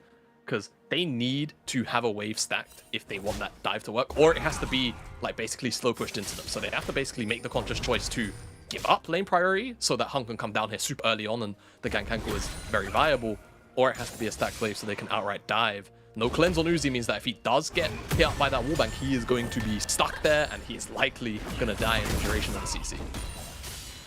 See if that's going to happen. One thing I will say, Aphelios got pretty heavily nerfed. I'm looking towards Hope in this game to see how things change, because the sustain on Severum massively got nerfed. The slow duration on Gravitum got reduced, and then Crescendum, the attack speed got taken down a little bit. That said, Infernum remains untouched. Calibrum remains untouched. And ultimately, you can still imagine late game strength from the Aphelios. It's just the sustain, I think, is the biggest nerf to the champion. So this one for me, this is not just a game between EDG and WE. This is also like, okay, 13-13 Aphelios. How does it look? True. I mean, admittedly, I will say a lot of the, you know, big Aphelios moments where you've got Twitch chat just like spamming Riot or whatever emote it is in the month, those are still going to be there. I feel like the only big nerf that really mattered the most to me is that Sentry Turret one. I think the fact that you're not stacking up the Chakrams so quickly with those Sentry Turrets is probably the biggest nerf out of maybe all of them. Graviton one, pretty hefty as well. We'll see how Hope makes it work though. Like you say, much weaker champion overall. Should still be operated the same as Arla is already underneath this tower. And he's going to just slowly whittle away, because at the end of the day, Cube just does not have the damage or the output really to match what Fiora can put down. Until level 6, there's a brief window where Cube can kind of take over. Oh my days, this... Okay, no, he's just going to go for a ward and then a reset. I thought things were getting real dicey for Cube already. Flash over the wall. Flash over the wall. It's Hung. Okay. He was pathing like he wanted to do it, but it's just mirrored wards. Okay. Yeah, it's exact matching between the jungle, but Hung cancels his recall, is going to go up towards his Raptors instead. Massive CS lead, already built for Allah, and look at this wave. It's pushing towards him as well. Things are going to go from bad to worse for Cube in the top side if Allah keeps managing the wave in the way he is. Yeah, exactly. Allah just doing a really good job, taking control of the first couple of waves, slow stack, crash the wave with the cannon plus the wave after, and now that slow bounce back out. Going to be really nasty for Cube, and he's got a couple of biscuits, so he's got a little bit of sustain left, but Fiora has a pot and passive, so it's not like Harla's going to be short on healing. But you can see and just tell by the way that Cube is trading, like he really wants to try and keep this wave as big as he can, so he can, when he trades with Arla, it sends a lot of damage back his way. This ward spots out Hung, so, you know, going to have a pretty solid idea that, hey, you know, Poppy's on this side of the map, I'm not even going to look to take super aggressive trades, and Cube will just miss out on small bits and pieces of CS, and Arla will continue to grow out this lead. Certainly will. Nice there from Iwandi as well to hold the wave on the bottom side as Hung has snuck in. This is the way to change the matchup a little bit. Hovering for the top side. Drake spawning onto the map, and Hung does not want to actually be spotted. He's hovering in case the all-in comes through, but he's making sure that Cube can crash this wave. I am so surprised. I know obviously Allah has flash, but I'm so surprised that he just didn't come out the bush, clear the wave, and just threaten the dive, right? No riposte, lengthy cooldown at level 1. Only one skill point in it. Look to force the issue, but EDG could force an issue onto Shanks here. Shanks in trouble. The jump needs to be used. The stun available though from JJ. They don't follow it up as Hung moves into the play as well, and Iwandi's here. Flash for Flash. Junglers, immediate reactions there from JJ. Drake is up onto the map here, and it feels like EDG trying to make things happen. EDG definitely are. You worry if that stun did connect from Hung onto JJ, even though he is a Sejuani, like, what's the burst damage look like from Shanks, even without the explosive charge? And things like the bust shot already there, level 6 was hit, so turnaround could have been nasty, but it doesn't come to fruition for now, and just flash for flash. And a much more tentative early game here than what we saw in game number 1. Dead even on the gold right here. X-Flash into the pit. There is a ward there that'll be cleared by Hung, but you can see JJ on the top side of the map. This is going to be WE taking Drake #1 of the game. An earlier Drake than what we saw in game number 1 as well. In game 1, we saw it traded for the Herald, whereas WE doing it early enough where they'll still be able to contest that Herald as well. Yeah, exactly right. I think the fact that it was EDG in control of a lot of the map last game, but they had the Ivern, and it just kind of delayed that Baron, that Dragon takedown. This time around, WE with control about the Poppy. And you get those dragons down super quick. Makes it an easy task, but... Grand challenge out as JJ knocks him back, keeps him at range. The stun available here. Ultimate not actually there as well either. He's level 5 for the time being. So Cube, good job to use the ult, use the flash, gets himself out to safety. Blast that summoner down, and no TP for him either. That was well played from both sides, actually. I'm not sure if you caught it, but JJ actually took a small back step to avoid being all-outed underneath the tower as well, and it keeps Cube in place for Arla to just keep on wailing him and stack up the permafrost as well. Ultimate gets riposted by Arla, and then Cube even uses the W just to stop himself from being stunned, so mechanically well played on both ends, but Cube still losing out right. That wave state didn't look too great when we was looking up there, and Arla will continue to grow out the CS lead again in a matchup where he's just going to outscale, right? By the end of the day, as soon as he hits like 2 items, Cube realistically shouldn't be able to answer even in the all-out. Will likely lose out, unfortunately, in that 1v1. Yeah. And it's still an advantage to EDG. I feel like, you know, we talked about the stakes for EDG, the fact that they brought Uzi back in, the fact that you've got Fofo and Ala, players that have had incredibly high highs alongside world champions. I feel like everyone around the world knows the EDG story. This is a team that gets a lot of attention. But on the side of WE, it's not dissimilar in that you've got this kind of ragtag group of players that each of them have had decent splits. Each of them have had tenure on different teams that have looked good. Sparring in the mid lane here, just this sender ball packing. But like Hope over from JEDG, Iwandi over from LNG, Hung on his first split, but Cube from RA as well. These players, hang on, yeah, no, he's gonna be okay. Looking to make a new home for themselves. I don't get to talk about the story I want to talk about. His Hope is now going to all-in Uzi at the bottom side. Featherstorm to answer it. And wow, 80 carries going at it. Yeah. Hope very happy to just charge in at Uzi with the gun selection he had. Couldn't blow a heal out of Uzi, but getting Featherstorm for Moonlight Vigil, you feel like it's probably a worthwhile investment. If it can be punished, we'll see whether or not it is.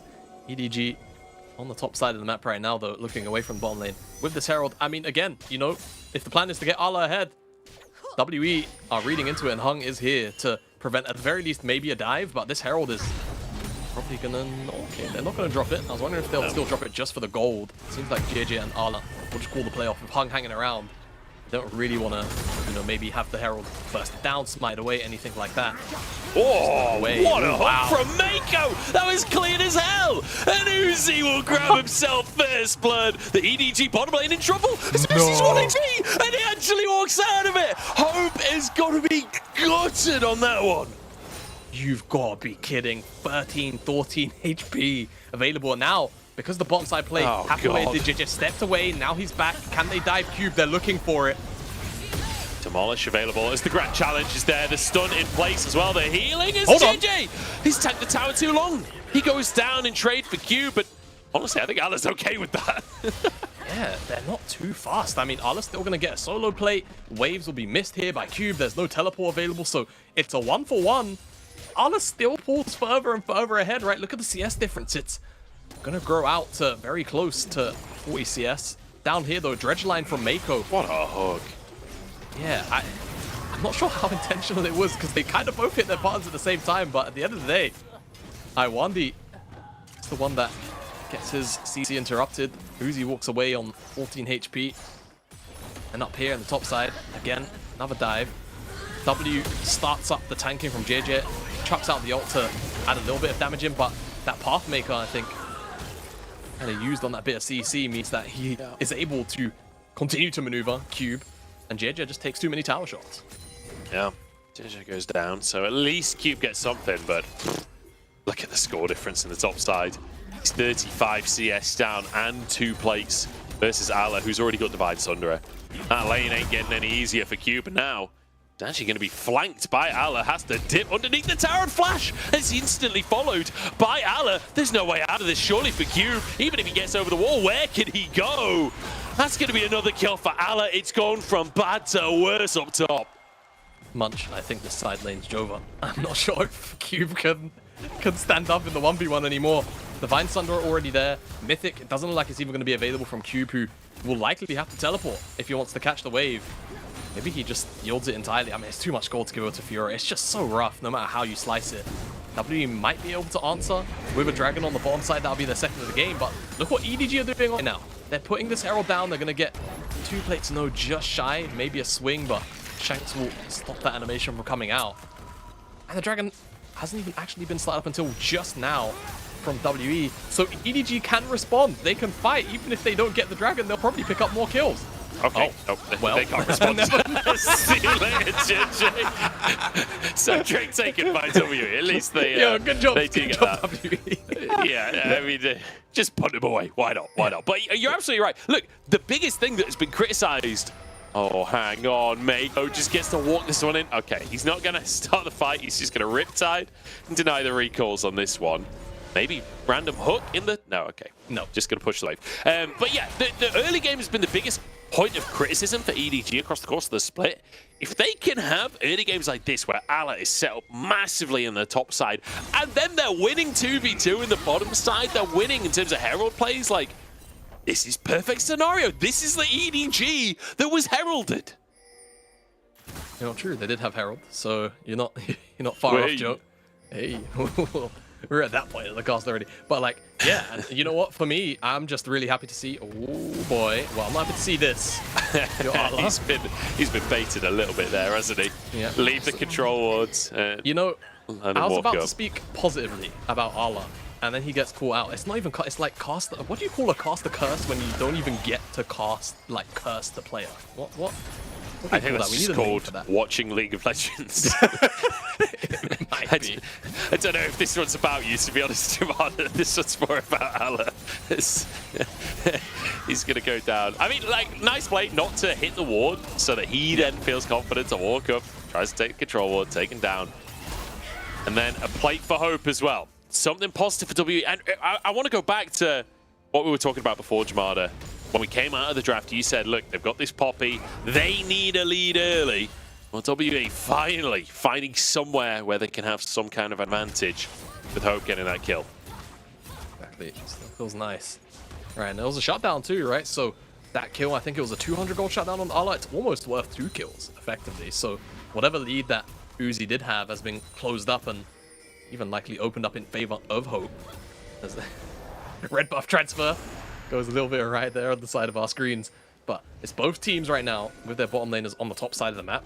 Both want this Herald. They don't necessarily want to give it up. And I feel like for EDG, they're probably going to be able to uptrade no matter how this ends up playing out. Because they've got teleport on Ala with no teleport on Cube, so they can have numbers advantage if they want. But even if they don't force numbers advantage, Ala's just probably winning on the side lane very slowly and very silently, right? So WE are still the ones with their hands tied behind their back. Definitely slowly. I don't know about silently. Ala, a very vocal player that's very willing to sling out some words in interviews, to say the very least. But you're absolutely right. He's dominating in the side lane. 40 CS lead, 2 kills. He's already got a Tiamat on top of the Sunderer as well. Like, the thing is, like, you said it in the draft, Jamada, like, it's not even like this matchup gets good for Cassante. Fiora outscales as well. Like, I'm really struggling to see how WE find a win in the side lanes. I feel like we need to see them do something magical. Maybe the Dragons, maybe that's their way into the game.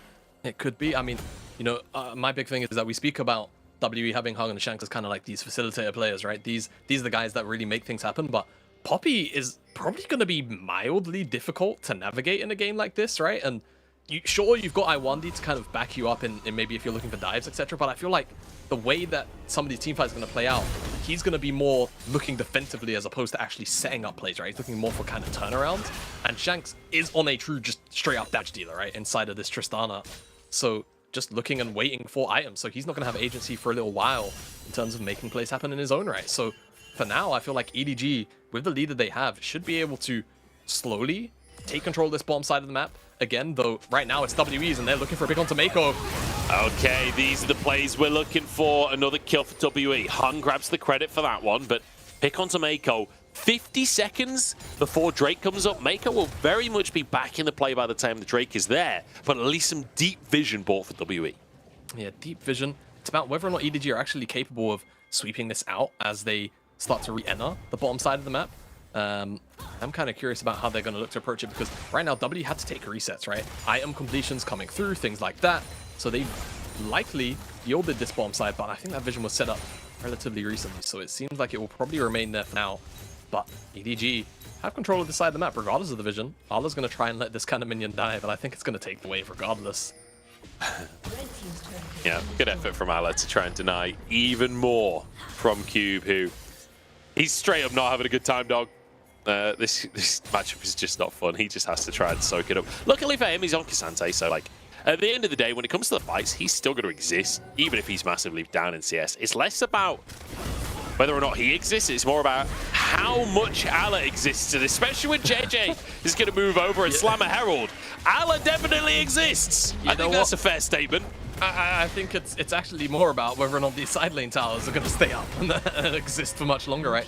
This Herald is even going to charge into the base by the looks of it. Cube's not going to be able to get behind. Oh, Cube's buying time. Oh. There's the charge. Eye is available, and it's denied. Okay. Iwandi moves over to save the play. Drake started off here by EDG, and that is crucial, because that would have been the third for W if they could contest it. Yeah. They can contest it. Well, it seems like the answer is no, because they're just cross-mapping out. They want this tier 2 up here.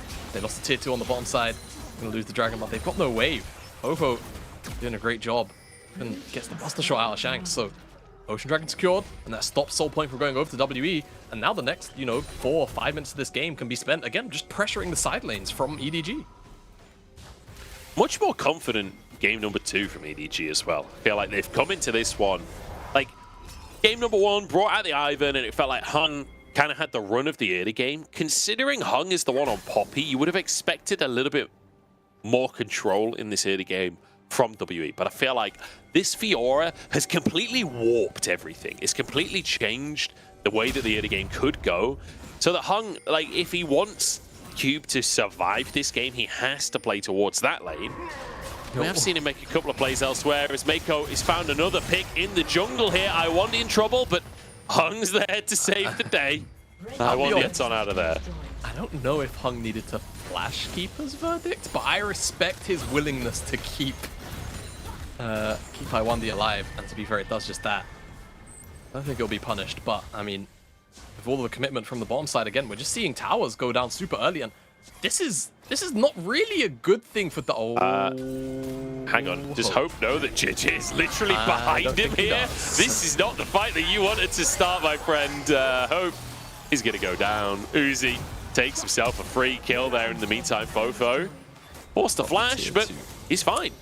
He got the tier 2 as well on the top side, so he's not really fussed at all in the slightest. This is brutal, Shaman. This is absolutely so brutal. Like, how the hell do we have such a close game 1 and then EDG just destroying WE here? And again, the worst part is about how these compositions interact with one another, right? For EDG, side laning is king, and there is not going to be a realistic answer for a while for WE, and it's only really Shanks that can, at best, answer. And I think that's only maybe kind of into Ala, right? And then you still got to deal with Fofo. So, yeah, I'm concerned for WE. I'm not sure if there's really much a way in. I feel like if EDG just keep on playing the map as they are, then this game ends in maybe about 10 minutes or so. WE need to really find something to break up just the tempo of play, and yeah, it just seems like there was no information on the side of Hope to just know that JJ was standing behind him, so it's a bit unlucky, but look where his teammates are on the map right now. He is kind of just in no man's land to begin with, so just gets caught slipping. I feel like it was... it's JJ Bay. Caught him slipping. Nice play from JJ as well to play around that vision pocket. Goes in through the mid lane. Like, Hope obviously not expecting that. Feeling like his team had control of the bottom side of the map. And, well, he was wrong, to be brutally honest.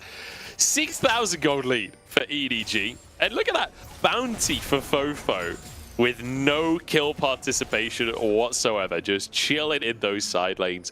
Both tier 2s taken in the side lanes. WE only have a single tier 2 remaining at the 21-minute mark.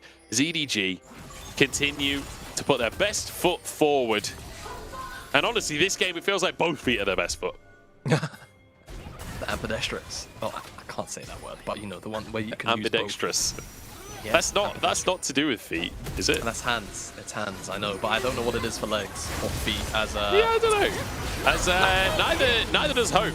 Hope doesn't know anything in this one, but Uzi jumped on it in the feathers. Sets up for Allah to sweep on up. It looked good for WE for a split second there, but even without an AD carry, EDG will melt this Baron.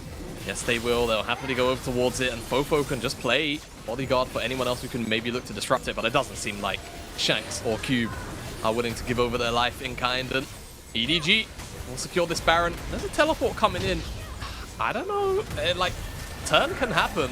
Yeah, Shanks is looking for Fofo here, gets the bomb and gets the kill. Okay, opportunity for WE. Shanks charges forward. The franchise player has to make miracles happen. Cube low in the pit, and the hook onto Shanks is huge. He's trying to kite, jumps over the wall. EDG back onto the Baron though, and they maintain control.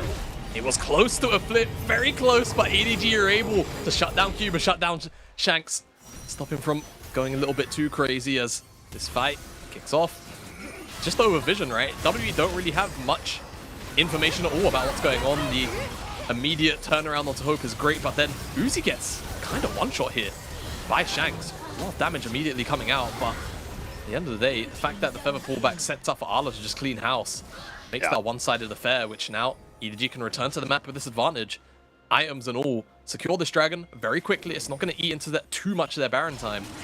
And then just go and siege again, right? Set up for a 1-3-1, set up for a 1-4, whatever it is. Let Arla, let Fofo really dominate their individual lanes and just put pressure on WE potentially from all three lanes, which is a bit of a rarity when it comes to Barons, but they're that far ahead in map state that they might be able to just achieve that. I will say, take a look at Shanks' CS. The man is on a mission this game. He's more than 10 CS per minute. He's been carrying the fights, trying to just, 2v4 the Baron there. And he was fantastic on the Azir in the first game as well. Shanks is desperate to keep his team in playoffs. Ala, the target of a potential pick here. Sweeper does find them as Hung tries to move in. Flash for the knockback, but it's answered by Ala. And that's 3 men committed to the top side. And EDG, they've got not only a Baron to work with, but they've also got Fofo pushing in the bottom side, setting up for the rest of the team to finish off this tower. Diving for Hope. Mako slightly wide on that hook, but it doesn't matter. Inhib tower taken in the bottom lane. It's WE now try and collapse. Shanks and Cube moving in. But I think EDG should be able to just disengage this one, wander away, and be happy with a free trade. Because guess what? Ala's back up in the top side pushing. Exactly, right? So they have to... This is the problem. As WE, it's so frustrating to watch from their perspective because they just don't have solid enough engage. They can't break this, very easy to disengage core that EDG are running on the other side of the map.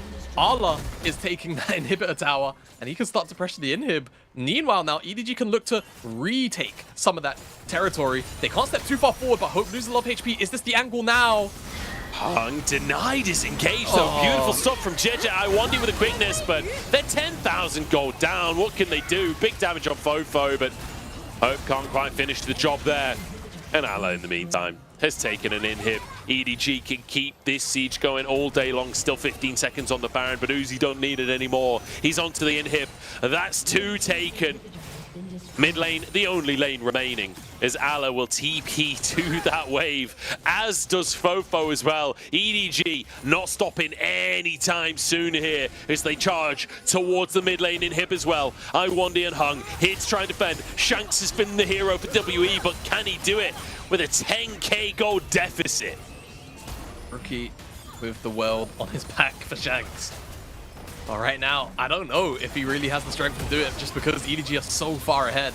They'll stave off this siege for now, but EDG still have full control of the map.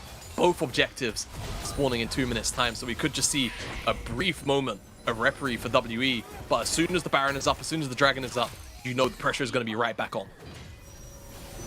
Certainly will be. EDG decide to go for that reset. Kind of surprising, honestly, that they committed the TPs if they weren't fully committed to that, siege in the mid lane. But deciding it's time to go spend gold. And I think that's the right decision, right? They had so much gold to work with in their inventories. Wanted to go get items. You can see 3 items now for Uzi, 3 items for Fofo. Same for Ala as well, in fact. All 3 carries. pretty much a full item ahead of their counterparts. Well, not a full item, but at least a completed item. And this feels tough for WE. And this is one of those ones where not only is it a bit of a head-scratcher in terms of the actual gameplay, but the momentum, the morale in Team WE has got to be low. After having such a huge lead in game number 1, and game number 2 is this one-sided. That's got to feel rough. Has to. And right now, the pressure continues to mount. EDG are not really giving them the space at all, but Ala maybe is overstepped. Certainly They has. find a pick. Alice down, it's traded from mid inhib tower as Fopo tries to get damage onto the inhibitor itself. Dashing forwards once again. Damage out with the static shiv. Cube looks for an engage here. Super's pushing in the bottom lane and top lane, but the bottom lane minions are a long way away from WE's base. Baron on the map in a minute. Drake 40 seconds. It doesn't feel like WE really have anything to take off the back of this pick. It's a bit of a heartbreak for them. Yeah, they have to go back to defend, right? There's the wave that's already in the base. There's bot wave stacking up on the bottom side. Oh, and this one ward could be giving EDG so much, right? The fact that they see Cube hovering here, they kind of have an idea that the rest of W are probably all hit. I1D's been caught out now. Lucy can't really put in the damage though, Joe, but here's the teleport. This is a 2v4 at the minute as Hope is going to find himself his second kill of the game. As Felios getting back into things. Surely, Jamada, we don't see two teams throw a 2-inhib lead in a row in a series. That would be too much. That would be too much. They can't start up the Baron. It's not spawned up. The Dragons there and available as well on the map. I imagine that Uzi's probably just going to go back alongside the rest of EDG. Just look to pick that one up.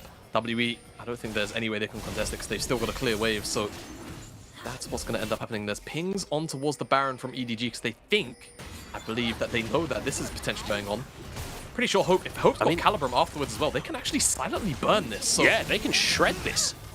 EDG are going to come over. They know that it's happening. Can they do it fast enough is the question. 6k on the Baron is WE. They should be able to finish this one off. The smite will be there. Can they get away with the play is the question. Hope trying to recall at the back bit. No, immediately flashes. Blast comes to safety. Shanks is there to get them out. It's a heist from WE. Oh my god, it's payday or what from WE. Taking that Baron off them, it's going to buy them so much time as well because now it's EDG that don't have the Baron, right? Buffing up the supers, getting the inhibitor becomes such an easier job with it. Now it's a chore, right? All of the extra Baroned up minions on the side of WE. It's just all about the extra time that can be bought, the gold as well. This is a big, big moment for WE to stall this game out and get themselves back at item parity, right? You look across the board now. The gold lead closed not too long ago. 3 items in both the carry slots of EDG and W, right? Mid and AD both sat at even items. It's more about the top jungle now, which hasn't really had, you know, crazy skirmish impact just yet. WE are kind of sat in a position where they can try to answer out if they can find a front to back or anything along those lines into EDG. We were 10,000 gold up for EDG not that long ago. That's been cut down to 5. 3 Ocean Drakes in a row though, so EDG will have a soul to look at, 3.5 minutes. WA finding themselves a way back into this game. Like you say, 3 items on board as Shanks, 3.5. Getting close to that 4-item mark. On a Tristana, he is going to be scary. Level 17 as well. So draw the bead. He's going to have very, very long range. Ala, his target for now, forced out in the side lane. And I feel like the Tristana scaling is something we've not really talked about that much in these compositions, but Shanks really will be a terror in these fights. Yeah, he will. Seen so many times where Tristana just starts to gain so much of that extra range at the very back end of a passive that she becomes very, very oppressive to deal with. And the fact that EDG have, you know, kind of been slowed down, right, and that can be, I suppose, and it's a very, you know, cherry-picked problem when it comes to these side lane compositions. Eventually, you just run out of structures, right? Like, you can't really, you know, like, it can eventually become an issue where if you don't make use of that inhibitor time, then that side laning kind of, you know, it falls flat on its face eventually. Yeah. So right now for WE, reclaiming all this territory is great, and there's a lot of standing gold in these towers too. There's a ton to be taken here, and it's difficult to just win an outright fight for EDG, outside of just the gold difference for them. The composition certainly favors a 5v5 in the way of WE, as that's 2 towers taken in the mid lane. The gold gap reduced now to 4,000, even lower, but denying the reset. Shanks the target. They won't be able to stop him for now. Cube tries to move up to deny Fofo this inhib and will be able to push him off. Ala resets as well on the bottom side of the map. And EDG, they lose 2 towers off of this Baron. It's a 2,500 gold swing on the Baron. That's pretty good for WE. Yeah, not bad. Extra 1,000 gold on top of the Baron.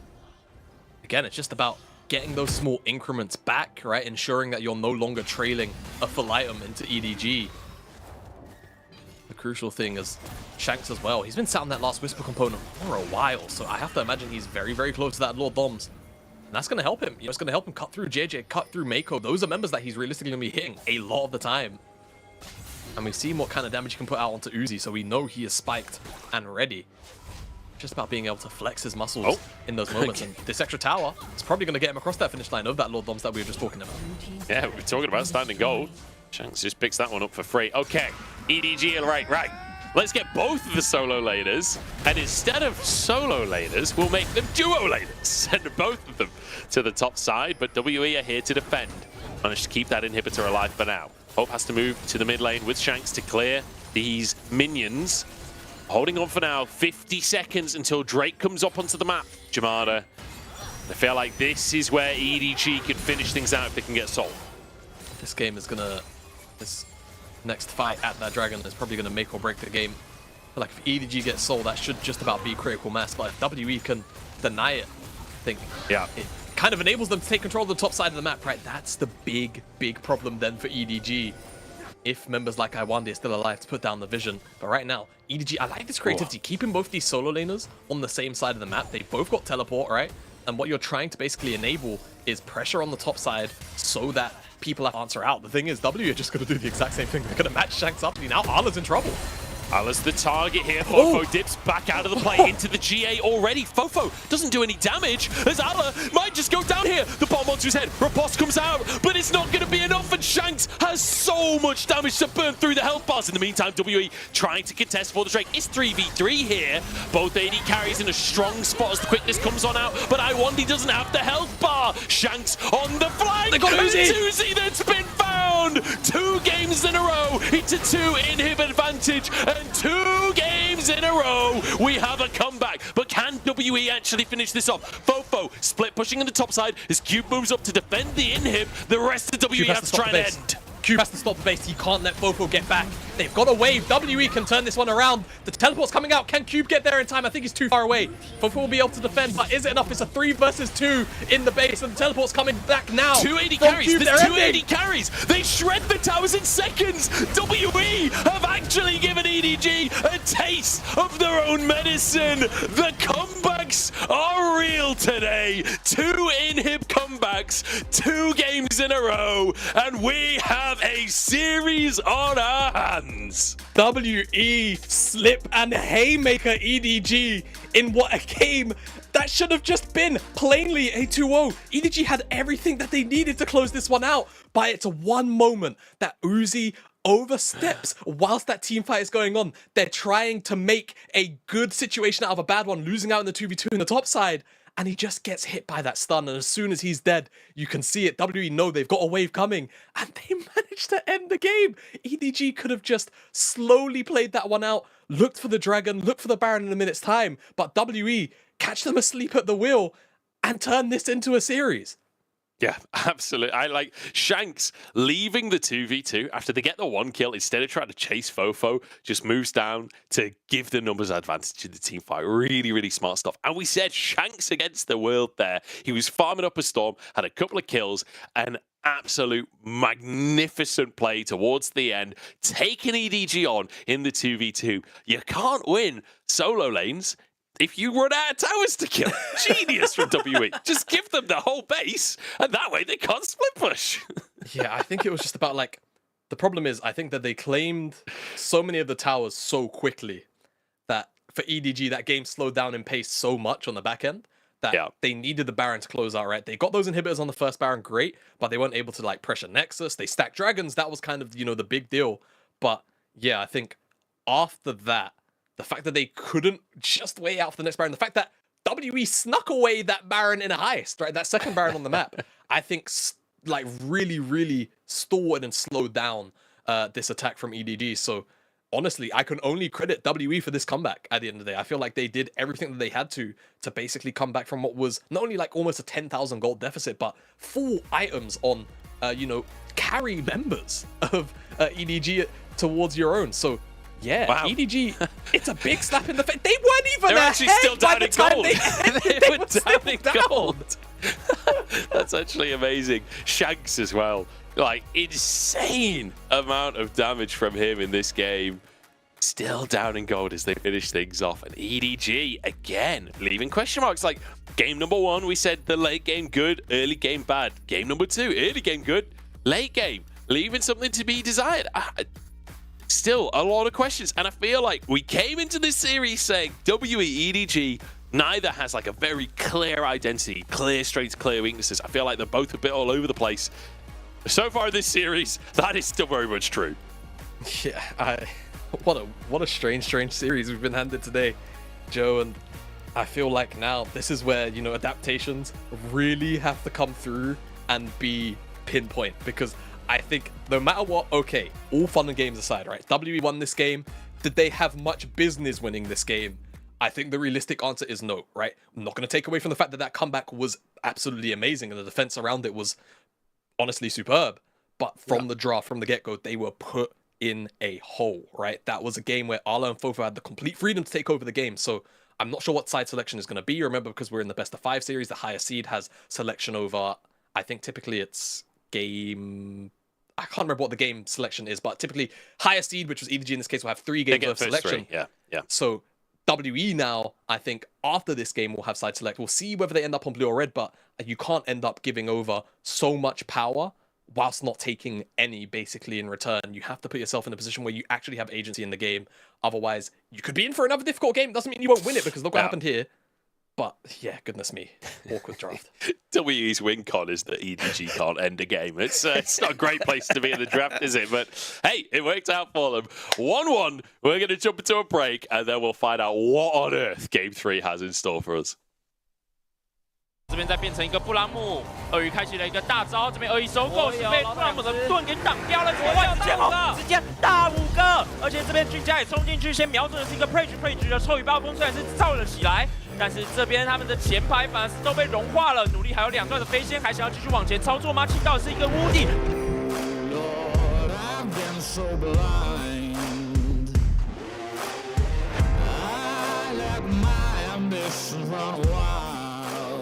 하지만 이것만 먹으면 날렸고요. 그 다음에 버스트 흔들리고 1.4 버스트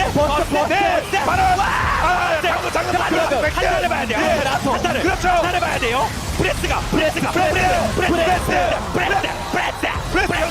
그래도 싸워야 되나요? 헤디가 프레스. 그래 한번더 프레스. 데프트가 마지막. 데프트가 다 나요. 헤디가 와. 1대1 깜깜했다가 1대1 하나 둘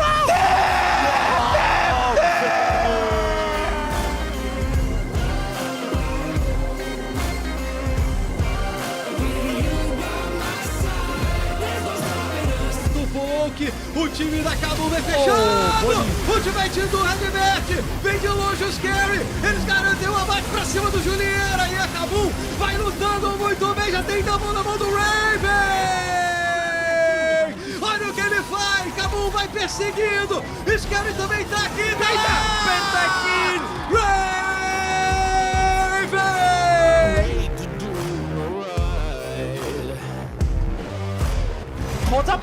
하나 더 바로 다 왔거든요. 헬프 누군가요? 이게 줄줄이 소세지로 묶였나요? 줄줄이 소세지로. 이런 게 기회인데 세주는 근데 이게 바로는 없어서 19분 예. 한 번 더! 이제 들어갔네요. 심상치 않았거든요.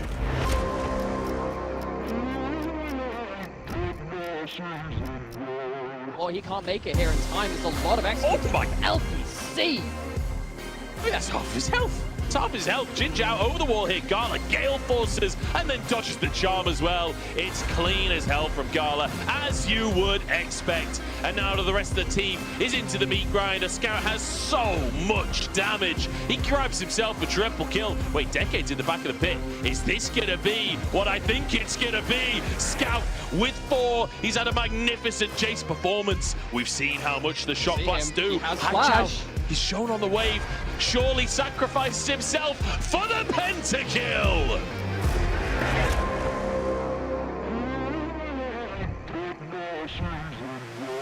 Got the long range poke, and that was just a significantly better, higher impact ulti from the Mount guy. Abadaga gets jumped on, caught out, and Irrelevant doesn't have the range just yet.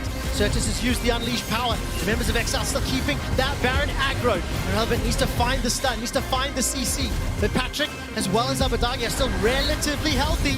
They can keep poking and prodding. That's Exit Kick chunked out to 30%. Irrelevant's finally found Abadaga, but now on the reply, Odoamne is looking and finding Exit Kick. The Baron's about to fall in favor of Exile, but SK are relying on Irrelevant. He's got too many members to deal with. It's Exile finding kill after kill, and the Baron to boot.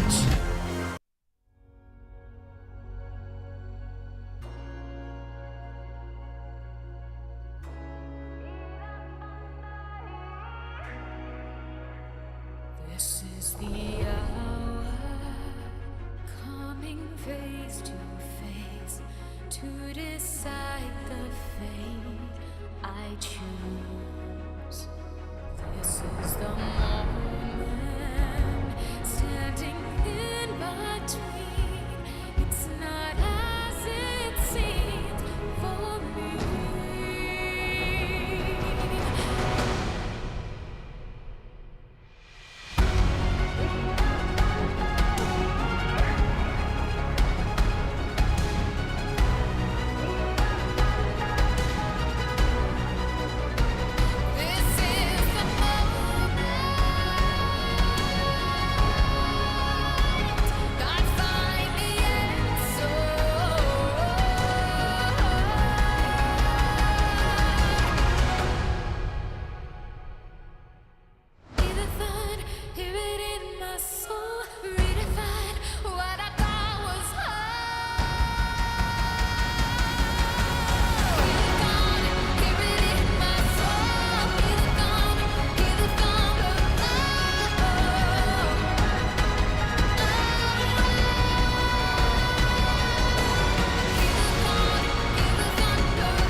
It's up to me.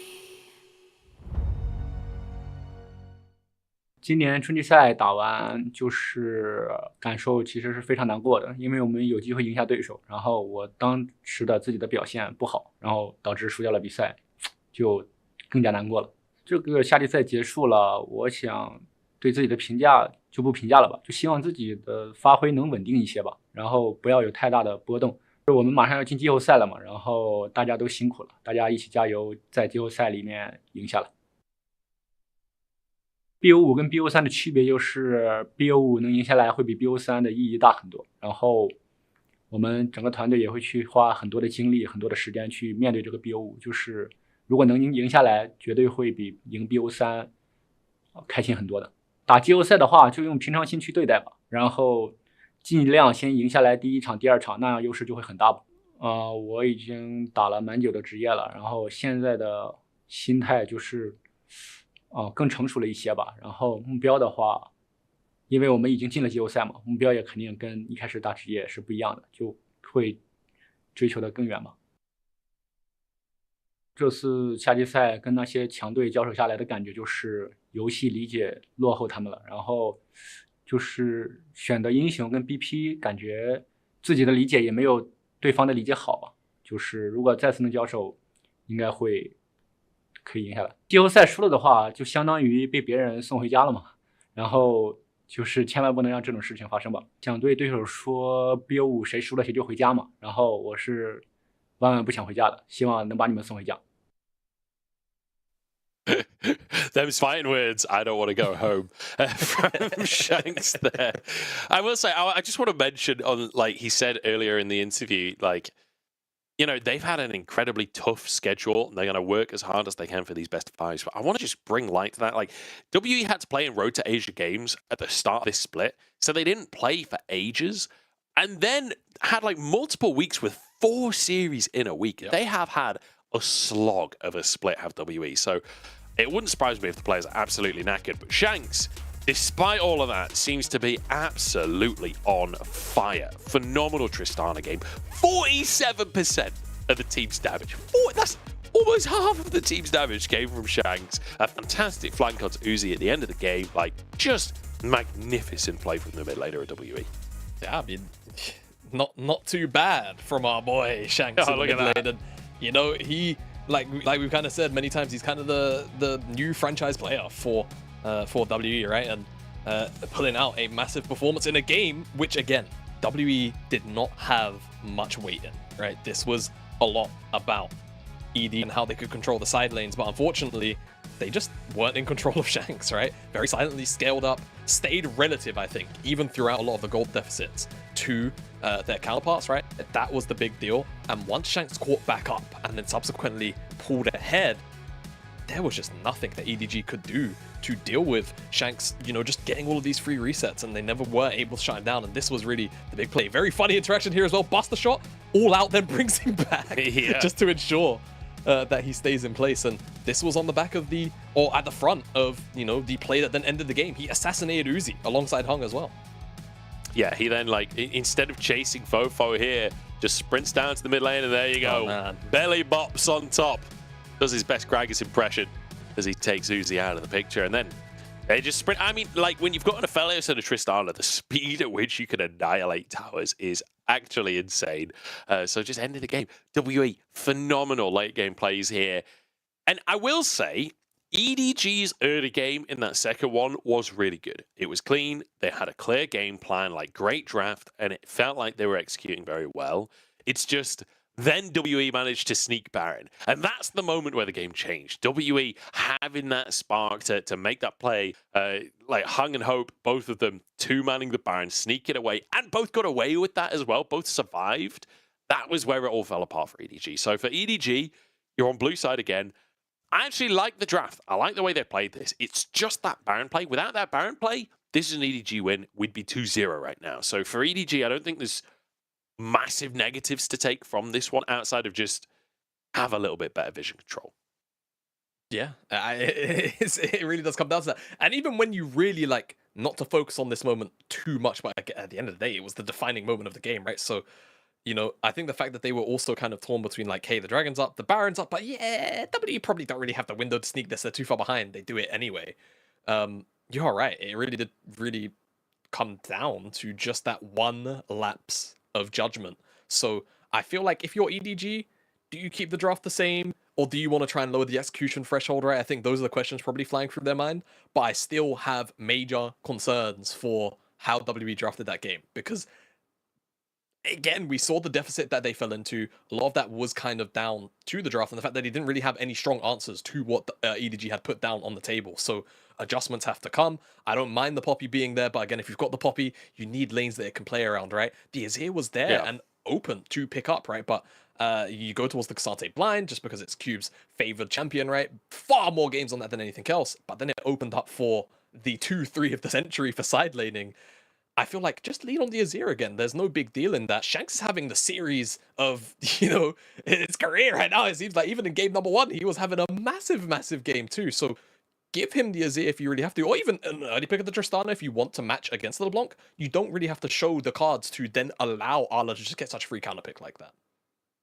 Yeah, well, we'll see where they're going to go.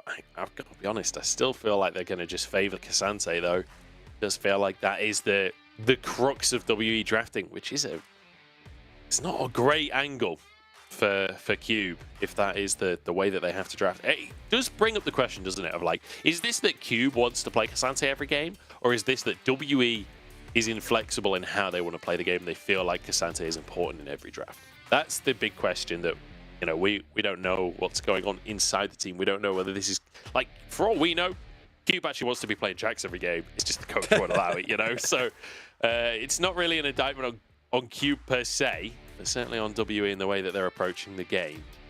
And we'll say, I mean, for EDG, you're certainly not going to start banning the K'Sante, are you? Like, known quantity at the top side. I think you're happy with that. Yeah, exactly. And the other thing is that, like, you know, Arla doesn't just play things like the Fiora. Like, he plays, you know, Gwen. He probably has a couple of other counter picks up his sleeve as well, which he's very comfortable playing into that K'Sante. So I don't think he cares in the slightest, right? At the end of the day. So let's see how this draft changes. It was the Ivern on 3. I feel like that's the right angle to go, but they from WE? Huh? How are we feeling, guys? This is what it's gonna be. There's one out of 2. Here's the change. They go for the Poppy this time. This is a Poppy lock. No, it's not. No, it's not, Joe. Come on now. Like, buddy, this is the salty run back of game number 1. So, Ivern and Jax, yeah? Or do you blind pick an AD? I mean, I feel like if you blind pick an AD and then you allow Cube to get 3 with 2 bans, then like third pick with 3 bans, it feels a bit bad, doesn't it? So. There's an argument for taking the Jinx away from Hope, like ban things like Desire. Yeah. They might be doing it again, man. I'm not gonna lie. I mean, it works. They won game 1. It wasn't clean, but they won game 1. I don't mind them just going for the run back again. Ala's Jax is something to be feared. Whether or not they do go for the Jax is a different question, though. And I kind of like what you're saying about the idea of locking in an AD here, but it's like they are just going to go for those solo laners. Okay, so solo laners, the same draft of game number 1. So did WE just give Cube his K'Sante? Did they feel like there was any need for adaptation? No. So now we look towards the bans, and if I recall correctly, game 1 was a while ago, and I haven't written them down, unfortunately, so, you know, brain's a bit mush. Pretty sure it's just going to be 4 AD bans across the board, and then we kind of default to see where we end up. I feel like the only issue I had with the draft from WE was obviously initially it was just one form of non-committal engage, but the Janna definitely did pay pretty heavy dividends. This time out though, EDG removed that Jinx, right? That was the thing that really kept WE afloat in that game number 1. Let's see where they land now. The big difference in this one is that in game number 1, EDG banned the Milio and then banned the Nautilus. They focused on that support role. With EDG banning the Jinx, like Ashe taken off of the board, I feel like EDG kind of have to ban Xayah unless they want to play into it, but I don't know what they would be locking in. But then again, does Hope play Xayah? He's played it 4 times this split. He's lost every single game. Does WE actually want to play Xayah? I mean, they've got a Azir on the comps, so that would be multiple birds. So there's that angle, but I don't know. I don't know if they really care about that. Aphelios taken off the board. Oh, I was going to call out Lucio Milio, actually, but yeah, okay, so this could be the angle. Even if it's not Lucio Milio, you could still land on Tristana. You're actually just waiting for the matchup like of the AD to see which one is probably better. I imagine that Hope probably goes towards Trist, if I had to wager a guess. Even though he's not shown it, that could be where they're going, but obviously Lucian was the other super aggressive option. We'll see though. EDG have to answer this, and it could be a bit awkward. Mako is just going to run the Nautilus, it seems like. I was wondering if he would go towards something a little bit spicier, right? Some kind of, you know, Heimerdinger or another Enchanter to just one-to-one. But on the side of Uzi here? Or Hope? Because I don't know. Oh, we saw this in the split. We've seen Uzi playing the Sivir. He was inches away from a pentakill on that Sivir as well. Works well with setting the team up. I mean, this is his most played of all time, the Ezreal. Who knows what he's going to go for? The Varus locked in the end. As a very, very strong poke composition. If he goes for that lethality or for the AP here as well, alongside that Jace, that is massive damage. WE, what do they want to go for? Lucian, like you say, available. Sivir is going to be locked in for Hope. Okay, so Hope, I believe, his first game of Sivir this year. So definitely an interesting one to pull out at this moment. Obviously, the other strong combinations that we're used to seeing with Milio, things like the Tristan and the Lucian, even the Twitch, which was like kind of hovered, maybe it was an idea being spoken about amongst the WE people, can occasionally be alright, but into a lane like Nautilus, Varus, very rough. Sivir though, use the spell shield, you can block out on the poke every now and again, but crucially also the chains of corruption can be blocked with that spell shield too, so you can cut down on that like 2v2 damage significantly from Uzi and Mako. Very interesting time to pull this out, but it's a team fighting front to back composition from WE. EDG a little bit, you know, in multiple, it can be in multiple places, right? It can be a poke composition, it can be a split push composition with sort of a 4-1, allow Arla to take over a side lane. There's loads of things that EDG composition can do. It's more about how gold allocation actually falls and how the early game actually plays out as well. And where these guys want to put the gold into, typically it's been Uzi, so that could just mean we end up with a lot of blood down there. But hey, with Sivir, with Milio, a very hard duo to engage on, it could be a difficult task to overcome, especially when you factor in that realistically Hung's going to be down there and shadow it. So let me throw a stat at you here, Jamada, because hit me. We've got Uzi playing Varus, which not something that he's been massively preferring across the course of this split. He's played one game of Varus so far this split. It was a win. And he won that, yeah, I remember that game. However, when you look historically, in Uzi's top 10 champions of all time, Varus is actually his highest win rate champion at 69.2% win rate. He is 27-12 on Varus across his career with a 5 KDA. Like, Uzi is known for his Ezreal. He's known for his Lucian, Sivir, Caitlyn, Vayne, these kind of picks. Even the Kai'Sa. I mean, he's known for a lot of AD carries, let's be honest. But the Varus is actually his highest win rate of his top 10, which is kind of crazy to think about. And he's bringing it out once again here. It's game number 3. WE and EDG taking it in turns to take 2 inhibs and then lose the game somehow. I've never seen that in the history of League of Legends. Teams taking that level of advantage and then throwing it back to back like that. But here we go, game 3, and we'll see what on earth can come on through. WE with a lot of team fight power with the Sivir and Azir, like you say. But EDG, the vase, Jace Varus, the vase come. The vase, can I be like it. something terrifying. But it looks like it will be on hit for Uzi. Oh, with the lethal tempo. To the crowd.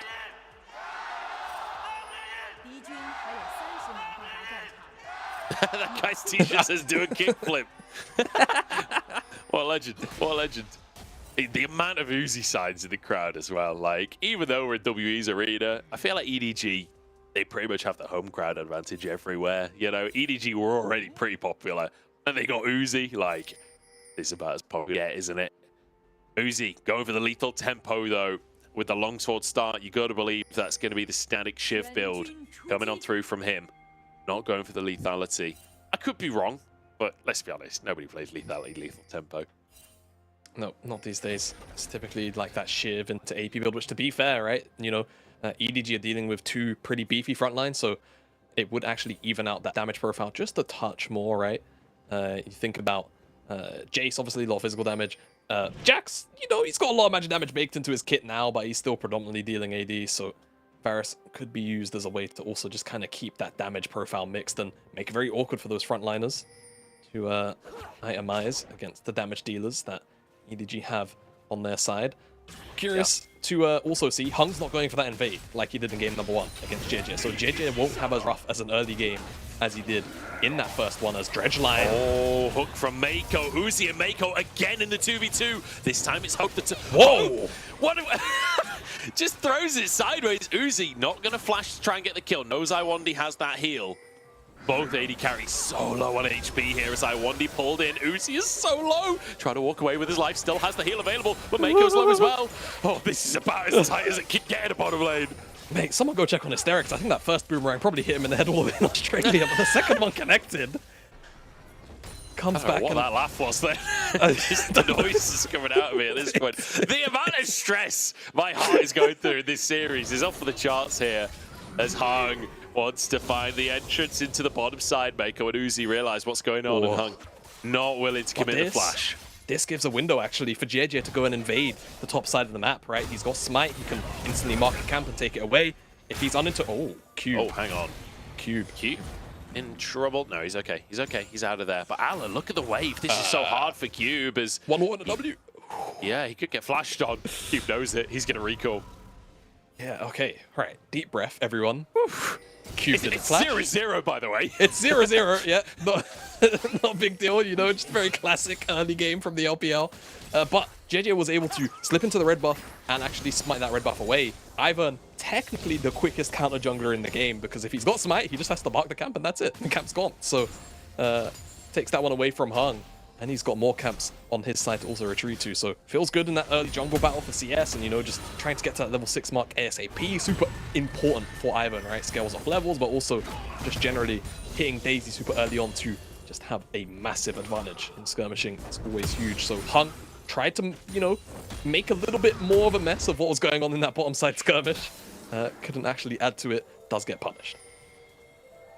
Yeah, couldn't quite get involved. I was surprised he didn't just go for like a regank. Like step into the brush, pretend you've left, and then just go back in. Like Uzi and Mako stepped back into the lane pretty confidently there, but didn't go for the play. TPs across the board. And we kind of return to sanity for a moment here. And I kind of want to revisit comps a little bit because we talked about the front to back from WE. I feel like for EDG, you know, with the poke available from the Jace, with the Ivan, for anyone that missed game number 1, I feel like we need to revisit how on earth you play an Ivan composition. Yeah, so it is, in this case, right, they've got the Baron and the Jace, so I'm expecting them to play it out a lot more like a poke comp, right? I still think that Uzi is going to look towards this hybrid Varus build. We'll see. You know, he's got double longsword, Joe. Maybe he does go lethality. I doubt it. He's got lethal tempo, but at the end of the day, you kind of just want to play to try and take control of an area, right? You can brute force in occasionally, right, with Daisy as well. And then you just set up shop and you try and stand your ground. You go forward, you look for dredge lines, you buff up whoever is taking the most damage as JJ, and you just look to keep them alive with all of your additional healing from things like the Redemption as well. So that's kind of how you're looking to play it out. There's a pretty meaty trade onto Uzi here. Heavy trades back and forth, but crucially, Hope, I've been watching like a hawk on how well he does CSing under tower. Sivir, one of these champions that you can ruin yourself as engage. I want to be forced to flash away, but Uzi's the target for the time being. Has to flash over that wall. Mako now taking a couple of chunks as Hung disengages once more. Fofo's moving in. Not sure who's trying to hit there, but a great hook onto Hung from Mako. Force flash. Ala has found a solo kill. Ala has found the solo kill. And WE, you know, losing more as well from that flash from Hung. They saw Fofo war, so they lose out on the bottom side in terms of summon spells, but they also end up losing Cube in the 1v1. He's missing a wave, he's got no teleport. Huge swing now in that side lane, and we saw how powerful eventually in that game number 1 Jax became, whilst also having all of those Ivan shields. He was an absolute menace, so he's getting an individual lead early on by himself. Think what he's going to look like in 10 to 15 minutes time. I mean, there's 3 games in a row now where Ala is kind of destroying Cube in the top side. I mean, it's as simple as that. Wow. Just jumps at him. Just takes him out. Cube, not ready for the level 6.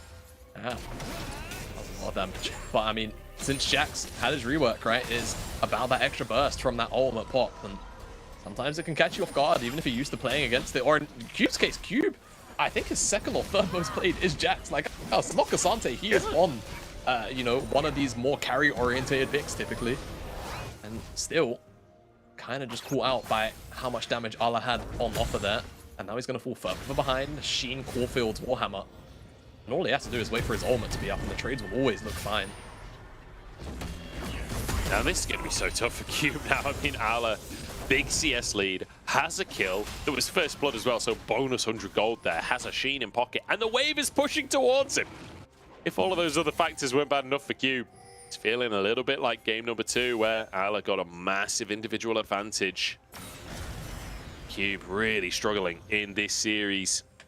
And we look to Shanks once again. Shanks, the franchise player. Shanks, the MVP of game number 2. And I feel like, generally speaking, has been the best player on the team across the course of this series so far.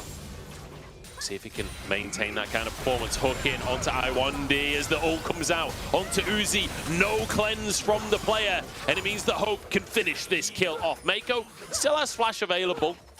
Hope, I'm assuming, has spell shield. That's why he's played so dicily around the hook. And we'll be able to just clear that wave and crash one. But, you know, you're saying we need to look towards the franchise player. I'm looking towards Hung as well, right? He's the one with the agency in this game. The opposite end of the spectrum. The younger of the two. And again, it is those two who typically are the ones that make plays happen. They've made the play now to Uzi. They'll get that dragon. It's traded out on the opposite side of the map by EDG. So they'll get the Herald at the very least. But still, Uzi falling behind is always going to feel bad, right? We've seen how powerful he can be. and how willing he is to make plays when he's ahead. Yeah. Them falling behind now is kind of, I want to say new territory, but it does make you wonder how EDG will now adapt to that, right? Arla is on the top side. He is incredibly far ahead, and they were willing to put resources into him whilst he's playing the Fiora. Will JJ be willing to do it whilst he's on the Ivern and he's on the Jax into a lane where he's already pulling ahead? That'll be the big question, won't it? Where does JJ go with this Herald? Where does EDG plant their eggs? Which basket shall the eggs go in? As they do still have the gold lead, despite the fact that Hope managed to get that kill. Has evened up in CS, but that's the thing that was kind of evening up with Uzi. Uzi was building a CS lead before that play. And when it comes to neutral objectives like AP, Varus, and Jace, they've got a lot of poke. They've got a lot of control when it comes to, you know, third Drake. I wouldn't imagine that they're looking towards the second Drake, but when it comes to third, denying Soul Point, that's where EDG could start to muscle their way into the game. JJ doing a good job on the Ivern to just keep himself even in farm, scale up towards later as he looks towards his top lane. You asked if he's happy to look towards Ala. I think he is. The answer is yes. I mean, now, big question is, will they have enough damage to realistically dive him? I think the answer is a big fat no. But, I'll definitely put the pressure down. JJ? Yeah, actually. It's pretty awkward. A bit weird, Daisy, not long for this world. Hung gonna smite it. Poor Daisy, poor Daisy. No one just asks pulled how. in. I know. Well, you can't ask how, because she's dead. Literally can't talk anymore. Can Daisy talk in the first place? She makes growl so short. Yeah. Let's communicate. That's a stun onto Ala. That's an all-out onto Ala. That's Ala in big trouble as Cube. Low as well. Ala will get out with his life, but only just. We were too busy talking about Daisy. We never thought to ask how Ala is. Ala wasn't feeling too great until JJ came and put the trigger seed on him. Kept him alive there, and also actually offered him a fair amount of burst, which probably would have made Cube have to disengage, or at the very least, look to just step away. But Ala able to flash out, so pretty safe, but still losing out on that flash does feel bad. The wave crashes for Cube, which kind of takes a little bit of pressure off of his shoulders, but the issue is Arla's taking a reset right now. 97 CS, 1 kill. I think he's got Divine Sunder. Yeah, he's got Divine Sunder already, so that top lane matchup, it's done so. Cube cannot trade in that matchup right now for the foreseeable future. And if EDG want to put pressure down, I feel like that will be the best place to do it. But again, Uzi falling behind, another plate's going to drop off here. Caught back up in CS and does have the static shift, so we'll be able to stabilize a little bit down here in the bottom side of the map. But you want to get him into a position where he can throw down the Chains of Corruption, it can connect onto Shanks or Iwandi, and he can chunk them out heavily or just outright kill them. I'm curious what build Uzi will go for, whether he does just commit to the same like AP Varus build that we have seen. Slight changes to the Varus coming into this patch where the procs of Blighted Quiver, so you know when you get the 3 stacks and you hit a Q or an E, doesn't hit quite as hard as previously. However, the on-hit passive of Blighted Quiver is going to hit slightly harder. So slight change on where the power is in Varus's kit. Whether or not that's enough, I mean, pro players are notoriously fairly slow to change on these kinds of things. So whether we actually see any difference today will be a different question. But certainly something I'll be looking towards in the inventory. Speaking of inventories as well, JJ finishing that Moonstone off, so feeling pretty strong on the Ivern as he moves towards this top lane once more. 3 plates left and there's a Herald in pocket. Demolish as well, it's going to bring it down towards Dead. And Arla, he knows he can trade because he's got the Divine Sunder up. With Ivern in his back pocket, the healing and the shielding already at this stage. Monstrous. Herald's going to go down up here. So much extra gold goes into the pocket of Arla, and even JJ enjoys that. Remember, playing Ivern, your items are cheap as hell. So yeah, getting that gold injection actually is pretty huge to getting towards the second item here. They're just going to keep on going. Nobody's here. Nobody's here to defend Cube. WE have just completely abandoned their top laner. So, there's pros and cons to this, I will say, right? Huge cash injection into Arla and into JJ. Wonderful. You have to now base. Are they going to get a third charge as well? Just for the sake of it, they are. So they have to base, they have to spend this gold, they have to dominate the dragon. They have to absolutely like run over this this fight if they can even get there in time, right? Otherwise, that lane, which was already really Arla favored, is now effectively over, right? You've broken 2 towers in that lane. It's going to be really difficult for Arla to pick up CS as consistently as he was There could be a window for W to kind of just, you know, barricade They'll themselves send in. Fofo up here. Allah can go bot. Yeah, that sounds good. Rearrange. Drake onto the map. As you say, EDG kind of needs to take control of the bottom side of the map here. 2,000 gold lead for them. And now moving in to try and get vision. How do WE approach this one then? If their gold lead is in hope right now. They don't. Okay. They don't approach it. I think after this dragon, maybe the Herald, right? Look for a rotation. What you could have done on this reset is actually sent Hope and Iwandi towards the top side. It seems like they're just going to elect to maintain the same lane assignments and then maybe rotate over. That even depends on whether or not they want to contest this Herald, because again, with Arla being on the top side and being so fed, he's almost 1,000 gold in ahead of Hope, who was obviously the most fed member before all of that gold went through. He's over 2,000 gold up on Cube. That is bonkers. And look at the jungle difference as well. JJ overhung 1,000 gold. Like, that push in the top lane has skyrocketed both Ala and JJ. Don't forget, right? Because, again, we'll mention the items of JJ are so much cheaper than, you know, his counterpart. The fact that, you know, he's up that 1,000 gold, not only does it mean that Hung, you know, great, he's got that Warmogs, he doesn't have tier 2 boots, and he's also a mile away from a second completion on an item. JJ going towards, I think that component only off the top of my head goes into Mikhail's, if I recall correctly, so maybe it does go into Redemption. Yeah, I think it's Redemption. I think that Chalice one does. So it also goes into Helia, but he's got a bit thick, so yeah. So either way, both those items very solid pickups, right? Oh, Fofo. Fofo's in trouble. TP comes out from Ala to try and answer, but in the meantime, he's knocked back. Hope doesn't have the damage to finish the job, though. Thanos and is here in. comes Ala to beat them down with a lamppost. Shanks might be able to save his carries, though, as Ala, good flash on the Emperor's Divide. WE surviving. Mako trying to collapse. There's vision there, and a Sun Disc will keep WE safe. That was very, very scary for WE's bottom lane. I'm not entirely sure about that dive either, right? Did they ever really have the damage? I'm not too sure.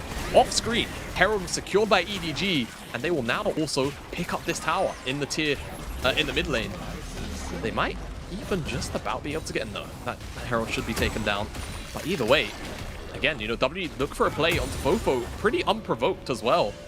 And they will secure themselves a tier 1. Mako, can he be caught out maybe with a well-timed ult from Han?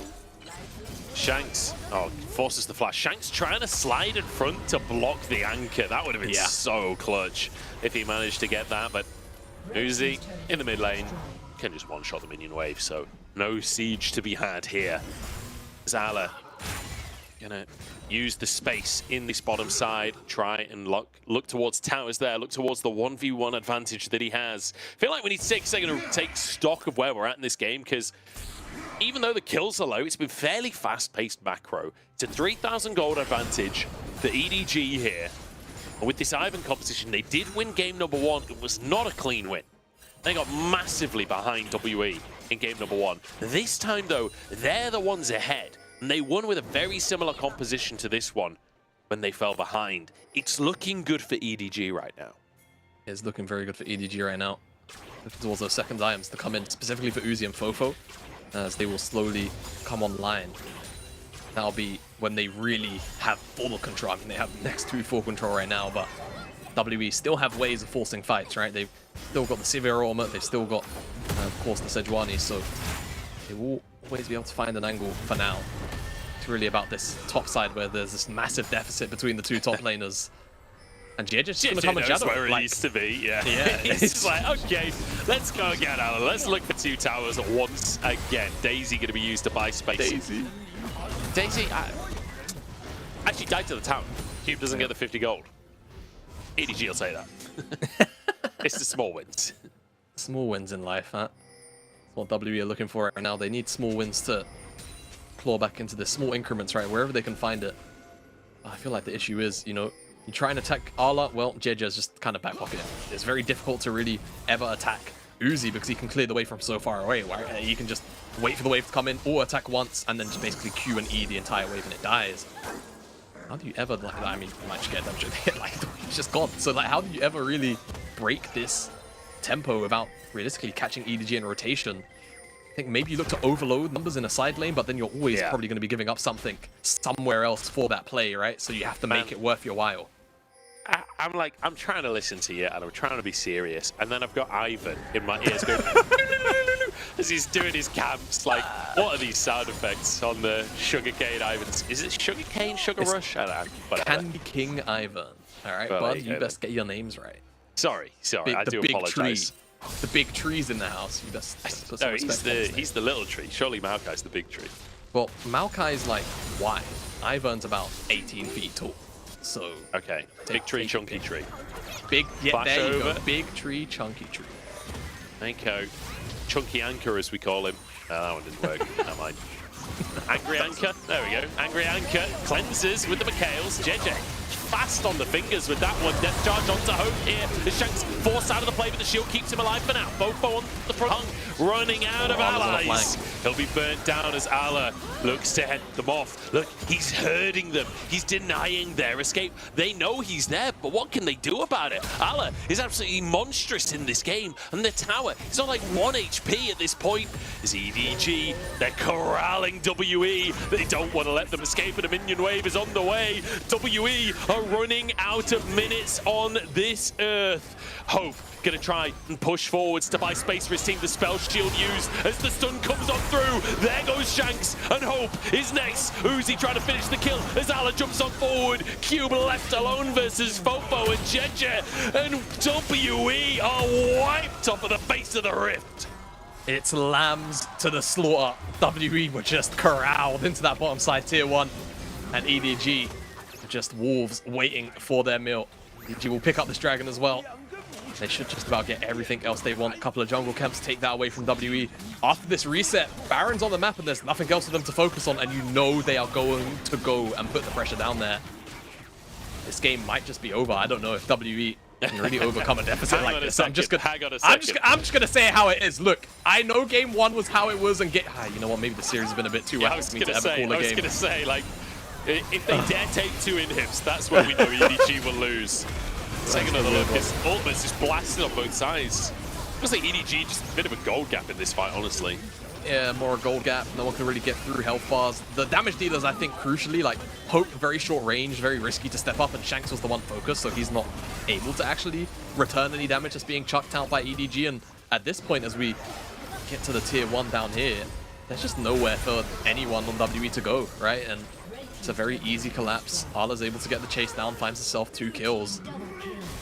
They even managed to find Iwanbi on the back end too. So it's basically an extended ace by the end of it, 5-0. And all they have to do is take all of the vision that has been set down very temporarily by WE, choke them out, suffocate, take these lanes in terms of priority, and then that'll be it. WE eventually will have to check in, and if they don't, the Baron goes over, and then they certainly lose the siege even with the wave clear options that they have. EDG in a phenomenal spot, and it has to be said once again, Ala, what a game he's having. What a series he's having. The Jack's 3-0, fantastic flank there, fantastic landing phase, absolutely destroying Cube across the course of this series. And EDG in such a phenomenal position, but again, every single game of this series, we've seen either team get massively ahead and then throw that lead away. EDG now starting the Baron off, but vision is here for WE. They're 6,000 gold down, but they're not giving up without a fight just yet. I1D behind it as the TP comes in from Cube. Engage onto Mako here, but he flashes out to safety. And now Death Charge blocked by the Spell Shield of Hope, but the hook isn't. Cube locked up. They can't quite commit for now. Ignite comes on through, dashes away from the skill shots. Sticking power, Ala. Ala looks for the re-engage. Good dodge from Hope there. Hung trying to get away, but Hook's back in. Mako has been on point with the hooks, and there's one for Uzi. EDG, a single pick. Is that enough for them to start Baron? That's the jungler dead. That's the jungler dead, but they might find more. Mako just does not miss. Mr. Mako happen. Fantastic stuff from him. As Ala jumping forwards once again. EDG complete control here. 2 kills now. Surely that's enough for a Baron. Yeah. Mr. Make It Happen. That's all of this game. EDG. They're not going to actually look to start up this Baron. WE. Actually, no, they will. They started up now. How many members of base? Who's teleporting back? Who's doing what? Let's see. Vision comes back. Teleports coming through from the solo lanes of EDG, so they're committing to this Baron. Mako's on this flank. And WE, I don't actually think they know where Mako is. Hex slash over the wall. What's Iwandi there? Iwandi just gets shreked by the shields alone, and Mako is over the wall again, and Shanks has been found. Baron taken with a bonus Azir on top. That is the cherry on the cake, and EDG, boy do they love cake. Boy do they love cake. I mean, they've got Candy King Ivan on their team, EDG. Can you blame them for having a sweet tooth in this game 3? And this is finally a game that looks decisive for now. You know, we're going to hold our breath until the Nexus actually drops.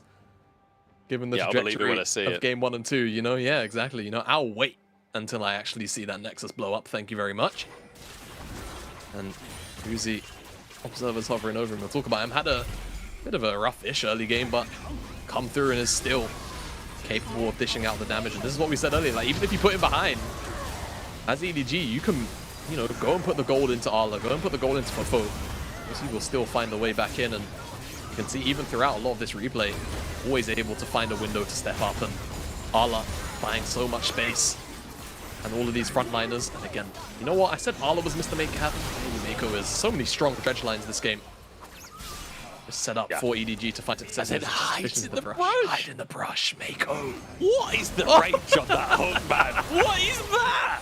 He's like under the tier 1. That was, I mean, Mako's playing out of his mind, but he's also just nautilus things, man. Like, again, another hook. Q pulled in this time as they siege with the Baron. Ala on the bottom side of the map here, trying to get a push off of his own. And these cannons are going to do so much. And the brushes as well make it so difficult to defend. But then with a Jace and a Varus, how do you break this siege? Well, you do have wave clips. So if you can touch the wave, it's great, right? You know, Sivir, Azir, Ricochet in the range of the Sand Soldiers can definitely provide a fair amount of yield. Arla? Stun comes out here, but the Redemptions keep Arla alive. Oh my god. Counter-Strike comes back up and he'll be okay. Survives those Sand Soldiers. The value of this Ivan is through the roof in this game. And that'll be mid-tower, taken down. EDG making it work. And that'll give Ala the space, I think, to finish the tier 2 on the bottom side as well. Shanks is moving over to try and defend it, but the second Shanks leaves this mid lane, that opens up the mid-inhib instead. So inhibitor taken in favor of EDG. They've already got 2 Drakes, and a third one is on the map right now. And that's if they don't just move over to finish off this bot tier 2. Instead, Shanks moved over to defend it. Oh, he put himself in a precarious spot there. So EDG just waiting for that next wave.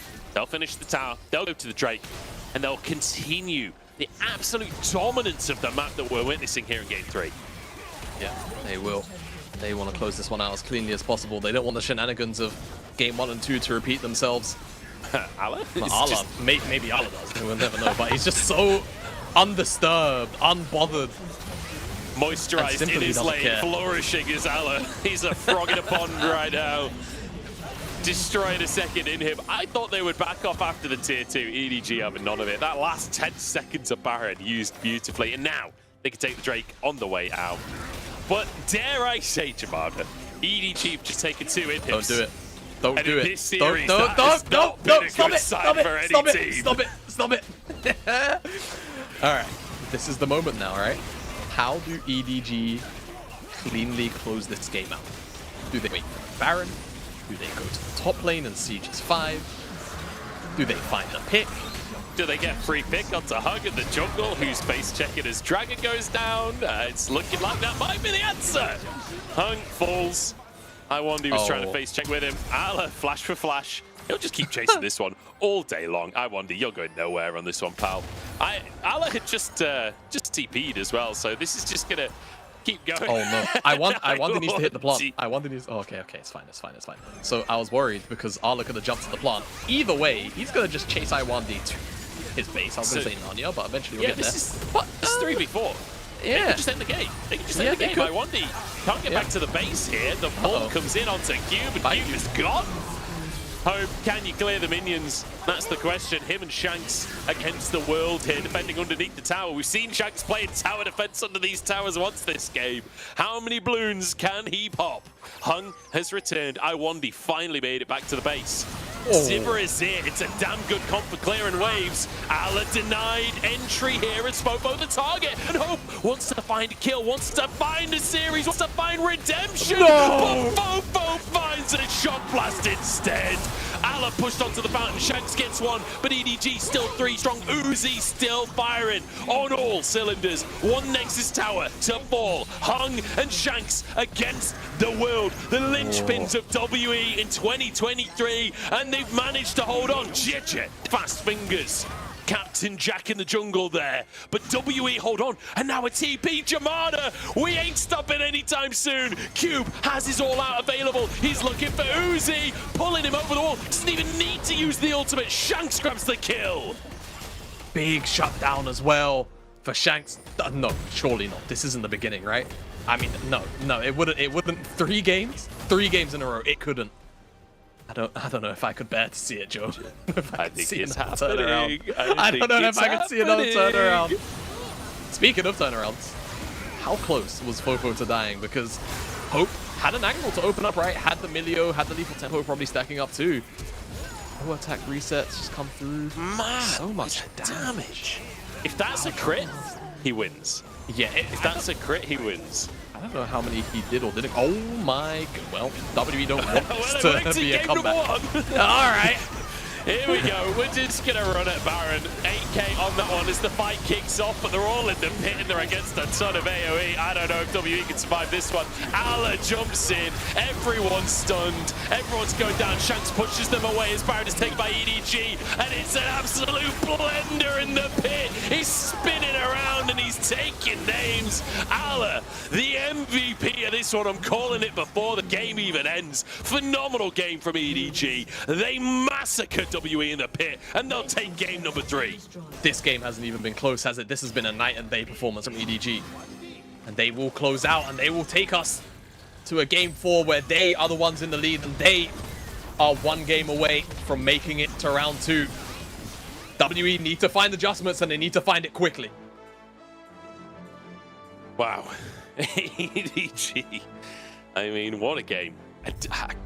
You know, Shanks holding on again. Like, Shanks managing to save the game at the end there, trying to get a couple of kills, trying to save things, pushing Ala onto the fountain, but it's not enough. WE with a desperation Baron at the end there, trying to find their way back in. EDG shut it down. Absolute massacre in the Baron pit. It did feel like this was the cleanest game we've had all series. By far. It's By not far. even. Don't even say it feels like. It is. But EDG, it feels like booking their ideas up a bit here. Yeah. Much more solid than what we've seen so far from either team. Yeah, no, I totally agree. And I feel like, you know, this series has been one where I feel like for the majority of it, when you do break it down, it has so far been EDG in control, not because they've won 2 games, but more in the sense of they've had more control of a majority of the game time, but it has been WE that have just found these very strong windows to come back into it. I am kind of, I don't like to often, like, you know, bat on the whole, you know, draft thing, but this does feel like now, you know, they kind of had a soft run back of game number 1. They gave the Ivern over. I think the Ivern is the bigger problem than the LeBlanc. If we see WE again on the side of red on the map, then I think they either have to take it or they have to ban it. I think there's no way around it now. I think we've seen it twice. JJ seems really adept on it, and generally, WE just don't have an answer, period. And I think outside of that, when WE don't have to deal with the Ivern and they can actually look for proactive plays, or at the very least the game state stays even, they can go toe-to-toe with WE. But right now, we've seen in multiple games where if the game state starts to look a bit shaky, so do their knees, and they don't necessarily look as, you know, convincing as we know that they can, and they give EDG too much freedom. So that's where I'm kind of looking from the get-go. But from EDG, this is a convincing series, right? Or this is rather a convincing game. This is the EDG at the ceiling that we know them for. And if they pull out a performance like this in game number 4, I don't think WE will have an answer. I'll have to see what WE, like you say, can answer with. I would expect WE to go to the blue side. That's the 3rd game that EDG gets to choose for. So WE, having lost this one, you'd anticipate the blue side next. Oh my goodness, Fofo quietly carrying in this one, I think it's fair to say. Massive damage coming out from him. I think his final score was like, 607 there. Fantastic stuff coming out from him in the mid lane as well. Not necessarily the flashiest plays from him across the game, but consistently getting that damage out in the team fights, consistently poking beforehand, doing a lot of work to keep his team pushing their advantage forwards. For me, though, this was the story of Ala. Like the lead in the lane, building it into finding advantages later on as well. Like, absolutely phenomenal stuff from him on the Jax. JJ on the Ivan as well, like you say. Might be the big issue in this competition, but also, I mean, Mako. Every single hook in these fights it felt like was hitting. Mako had a phenomenal game on the Nautilus. I already called Ala MVP in the final team fight. I feel like there are actually multiple candidates in this one. Yeah, there are. I think, I wouldn't be surprised if we end up seeing Fofage or even Mako for the Dredgelines, right? At the end of the day, I feel like this is the kind of game where we actually got a demonstration of what EDG are actually capable of. When they're firing on all cylinders, this was one of those kind of games. And again, they have to keep that pace up. This is top team EDG that we see sometimes. If we could see this every game, they'd be fighting for top 4. Can they do this every game? Not from what we've seen across the course of the year. Let's find out if they can keep it up in the series, though. We're going to jump into a break, and we'll find out.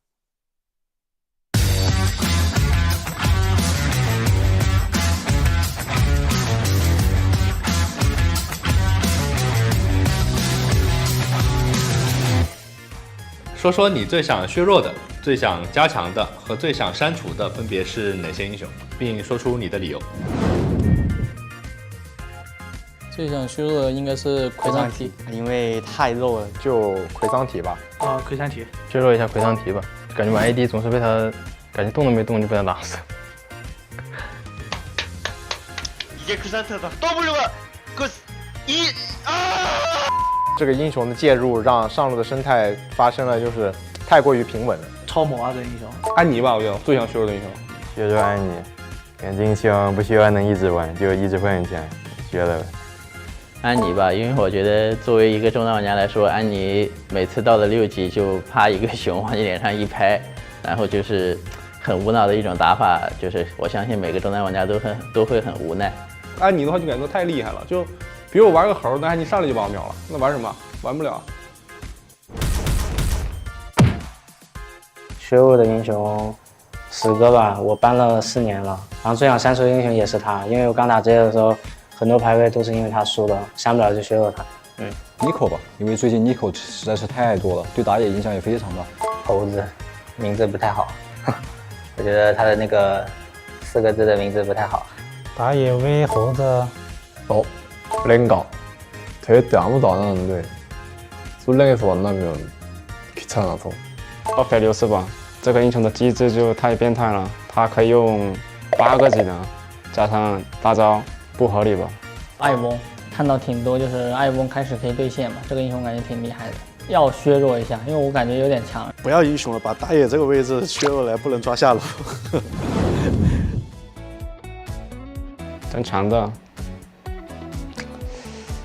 盖伦，太可惜了，没有位太可怜了。太强了！尤米说：“盖伦哥哥带我走。” SKG 的3C， 回向梁展示压力可以有点多，还要追。盖伦尤米的残局能力非常之强，但是没有了盖伦，尤米还是强行换掉了凯尔，被放风筝了。战士英雄吧，就是能让坦克受到的压力特别大，让上路是比较 PK 的就还行。加强4姐妹吧，加强盲僧吧，我很喜欢玩这个英雄，感觉这版本不是很厉害。可以加强一下巴德吧，好久没玩巴德。想要加强应该是巴德吧，因为我觉得我还蛮适合玩这种随便乱跑来跑去，然后在那边杀人的英雄。大同这跟蝎子吧，我感觉这2个我都觉得太弱。你平时有会玩这2个英雄吗？就因为太弱了，所以以前玩，现在也没有什么机会玩。加强的是开野，现在就已经弱到都玩不了了，那不得加强一下吗？最想加强的话，蓝枪吧，感觉蓝枪有点弱。加强卡莎的话感觉太弱了，老 AD 吧，像什么女警、老鼠大队这种吧。门前艾克太垃圾了，感觉都走不了中了。加强的话，就是发条这个英雄，我是很久没见到了，我还是蛮想去赛场上玩一下的。不想说英雄，我觉得中单这个位置可以稍微增强一下，整个中单的地位可以提高一点。我觉得现在操作型的英雄是该加强一下了，现在都是那些站桩的素质太高了，就很多英雄都挺难登场的。我这样删除英雄应该是猫咪，我觉得不管是在排位中我放的猫咪，或者是对方的猫咪，我都会感觉到挺烦的。猫咪，猫吧，猫删了吧？猫咪吧，删除猫咪吧。就对面 AD 有个猫，然后你没有，就它好像就比你更容易操作，然后就看起来就是你没它厉害，就很尴尬。因为猫咪太好混了呗，感觉这游戏没有体验。对，就玩多了容易会让人就是不想下来了，不想操作了。因为跟优米对线感觉可能没什么意思吧。不太喜欢玩这个英雄，在下路的影响力有点太大了，会破坏游戏平衡。More of a dog person, huh?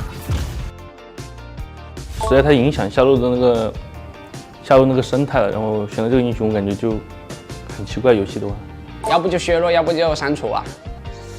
哎，我问一下设计师，猫咪这个英雄是谁设计的？删除厄斐琉斯吧，这么猛的英雄设计出来干嘛？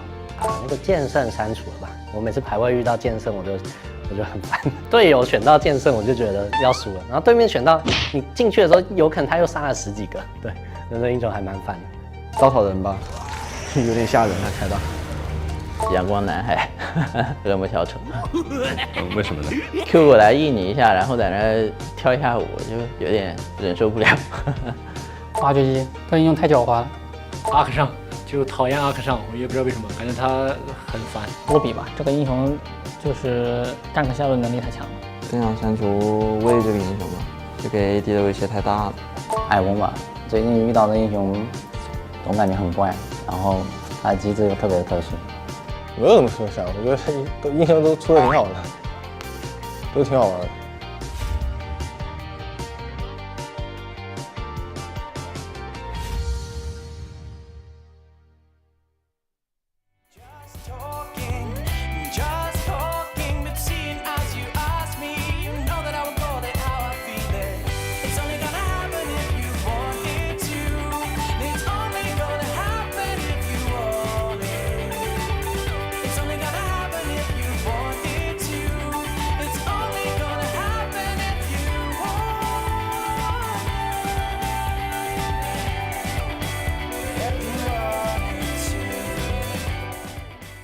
就我觉得春季赛的季后赛没能走到决赛是有一点遗憾吧，但我觉得我们春季赛大家发挥的还可以了。这个赛季的发挥的话，其实有点不是特别好吧，包括队伍或者我自己都还是有挺多没做好的地方，我觉得后续要调整过来，然后季后赛发挥的更好吧。就我们现在就是战绩不是特别好嘛，希望就是大家这几天好好放松一下，然后把状态调整好吧，然后希望季后赛看到一个全新的 EDG。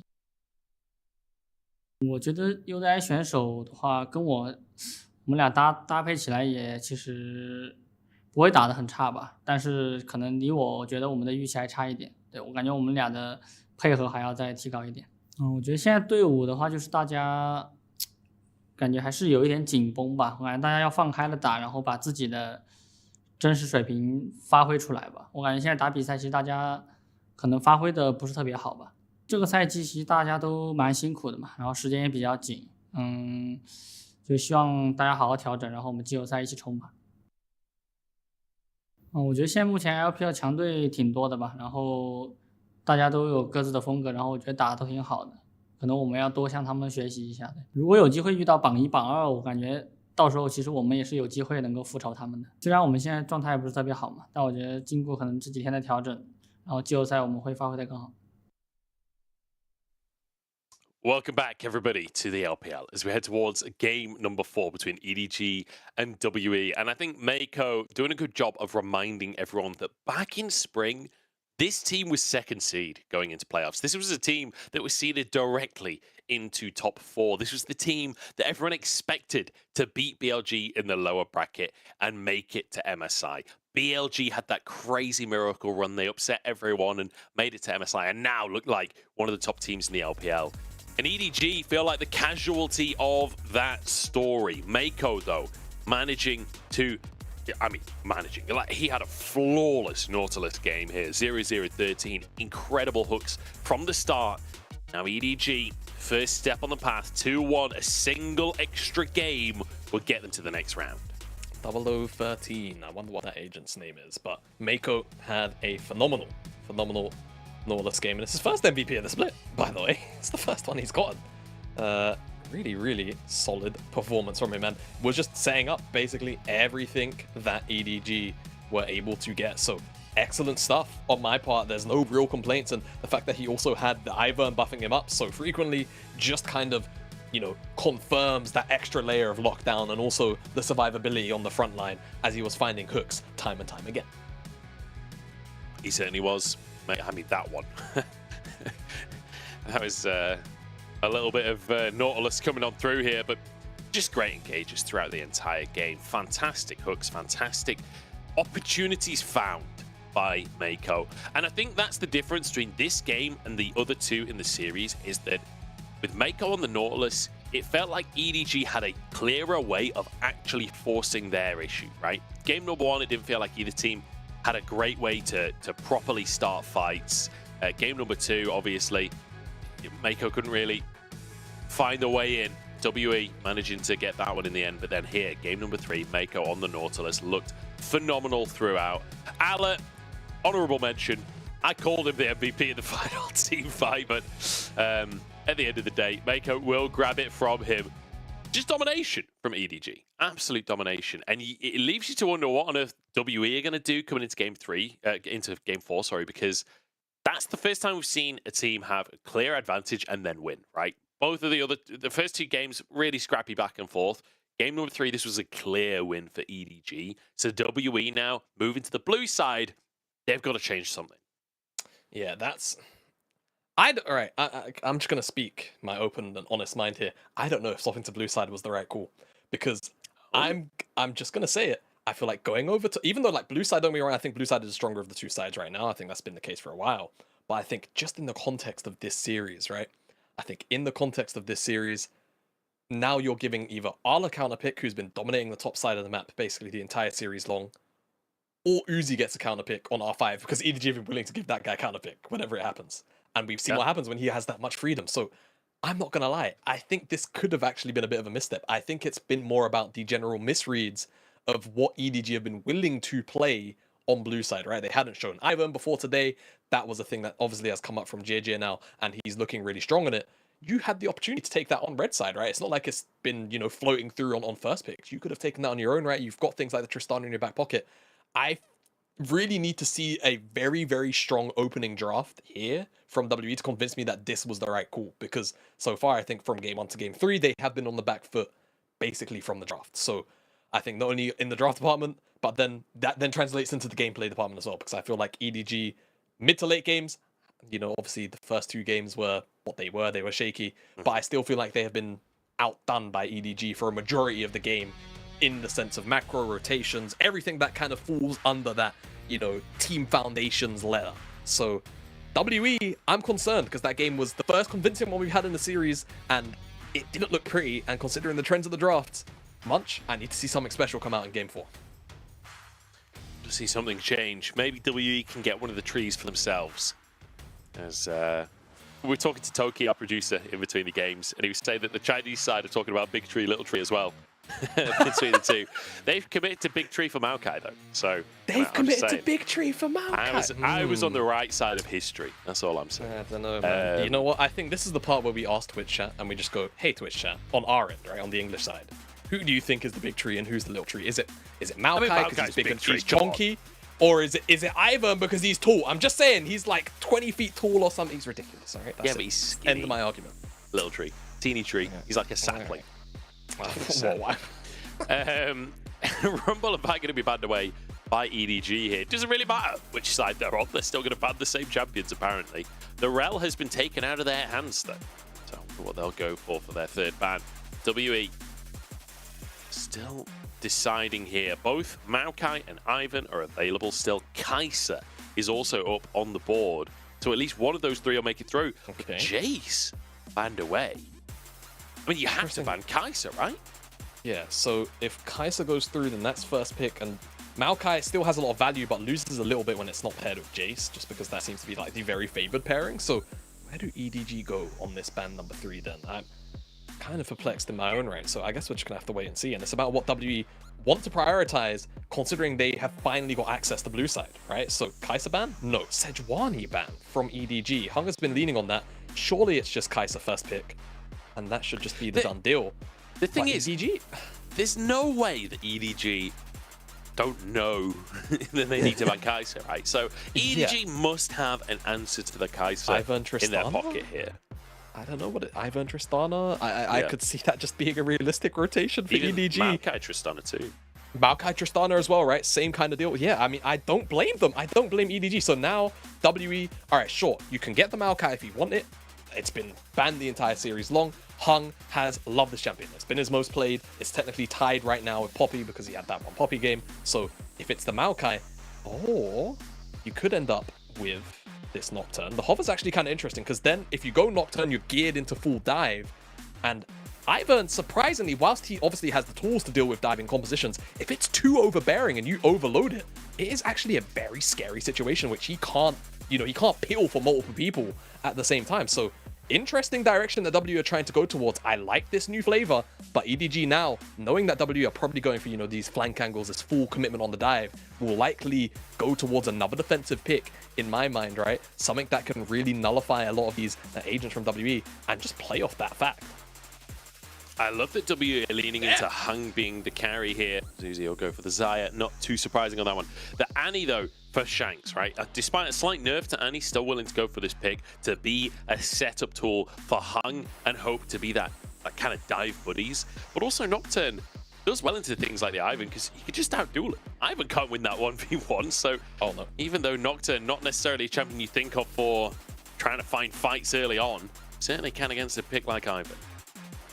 Yeah, exactly right. And not only that, the spells from the side of Ivan, very, very telegraphed. So the spell shield is actually very, very usable, no matter how you, you know, decide to allocate it. Use the W to block the root or the E damage, either way. Hung could look to get aggressive depending on how the lane priorities look. We'll see how they actually lie. But with Uzi picking up that Xayah on third pick, it means that WE have to respect the potential Rakan combo. Even though they probably would have liked to have had Rakan on their end, there's still plenty of other diving options available, right? Things like the Alistar there, the Leona there. EDG can't ban all of them off of the table. So they'll have to kind of pick their poison here and then maybe pick away the other. We'll see how they end up flying with these bans. I would love it if Alistar makes it through the ban phase here because Mako's Alistar is just vintage, isn't it? It's so beautiful to see. I think W will ban it. It's his most played champion of all time. I feel like as WE, you kind of have to ban that and respect it. Things like, oh no, gonna ban away the Jax. Don't want to have Ala on that one. Renekton, just non-existent today, by the way, for top side. You know what? You've said it. I think you've just spoken it into existence because I'm not sure that. I mean, so here's the thing. Do you care about topside counter pick more than support in a setup like this? I feel like you don't. And Renekton does an excellent job of being a good middle ground between being a frontliner and being a damage dealer. And into a dive comp, I think that's really valuable. We'll see if they care about that more than the Alistar, which is of course left up. I think that Kennen ban really did prompt that Jax ban, right? It was a protection ban for Arla, and if they didn't end up picking up you know, the Jax ban, then it would have just gone over and they would have felt a bit bad about it. So WE now with the Renekton in their own right, I feel like you have to take it away. Otherwise, then it's something that EDG then have, right? And it's such a defensive setup at that point. Are you ready? Ala Quinn is about to go on the counter pick. I mean, it's an AD carry, and you've got an Ivan. It weirdly kind of makes a little bit of sense, although I don't know if you want to play it into a Nocturne. Let's see what the pick is in the bottom side. Let's crank into Alistar. Not the greatest lane matchup, but certainly can do work later on. I was going to call out that Arla's probably going to look towards something like the Gragas, I think, into this Renekton lane. Ornn, I actually like as a flavor as well, just because it then also gives you the option for re-engage, right? Once the lights come off, or if you know where the dive is coming through, you can just call the ram over the top of that dive. So something defensive on the top side, I like it. And even though EDG, I think the reality of the situation of these lane matchups is they're probably not going to have much priority anywhere. If they can survive the storm, I don't know how WE realistically ever make a dive comp work into this many defensive tools outside of Iwandi breaking the game of rocket grabs. That is it. So I feel like so much is on his pick here to actually, you know, take out a member of EDG almost instantly before a team fight even happens. The amount of knockups from EDG across this team is absolutely absurd. And then on top of that, you got the shielding from JJ, and then on top of that, you got Featherstorm. Like Fofa has his Buster Shot. This feels incredibly difficult to actually win an outright 5v5. That said, WE they can cause chaos and they can snowball early. Annie Nocturne at level 6 is a devastating combo. They need to use that fact to their advantage. They need to take control of game. I will mention as well that Alistair coming out. Guess how many games Mako has on Alistair across his career? Oh god, I thought he was going to ask me across, you know, this split. If it was this split, I would have like said somewhere between 6 to 8 games. Okay, its but entire across career. his career, how many? Oh, I'm gonna say, God, he's been playing 10 years, and he played when Alistair was broken back in season 3. Gosh, I'm gonna say probably close to 100. It's 122. Oh 122 professional games of Alistair. That's more than most people have games in a professional league. I mean, obviously most people, most pros. He's also got a 66% win rate over those 122 games. That is an absurd record on the champion. Mako, he is the cow himself. I think I speak for a lot of people when I say I was devastated that he went for a bloody Yumi skin when he won the World Championship. I can't believe man, he did he that wanted to a us all. cute cat, okay? And he got it. He certainly did. Certainly did. Can't fault it. All right. You can't. But I mean, let's return to playoffs as it is. WE in their home arena again. Now against the wall. And remember, in spring, this is the team that got knocked out in that first round. They were knocked out by Top Esports 3-1 in spring.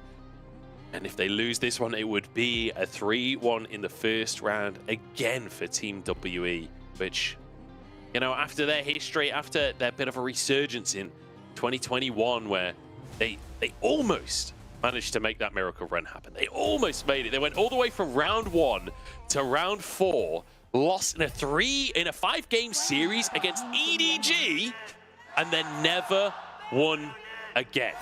Never won another game, went 0-12 in a row, and got knocked out of regionals, and now they're looking to make things happen. I just want to correct myself there. They won against EDG in that series, not lost, sorry.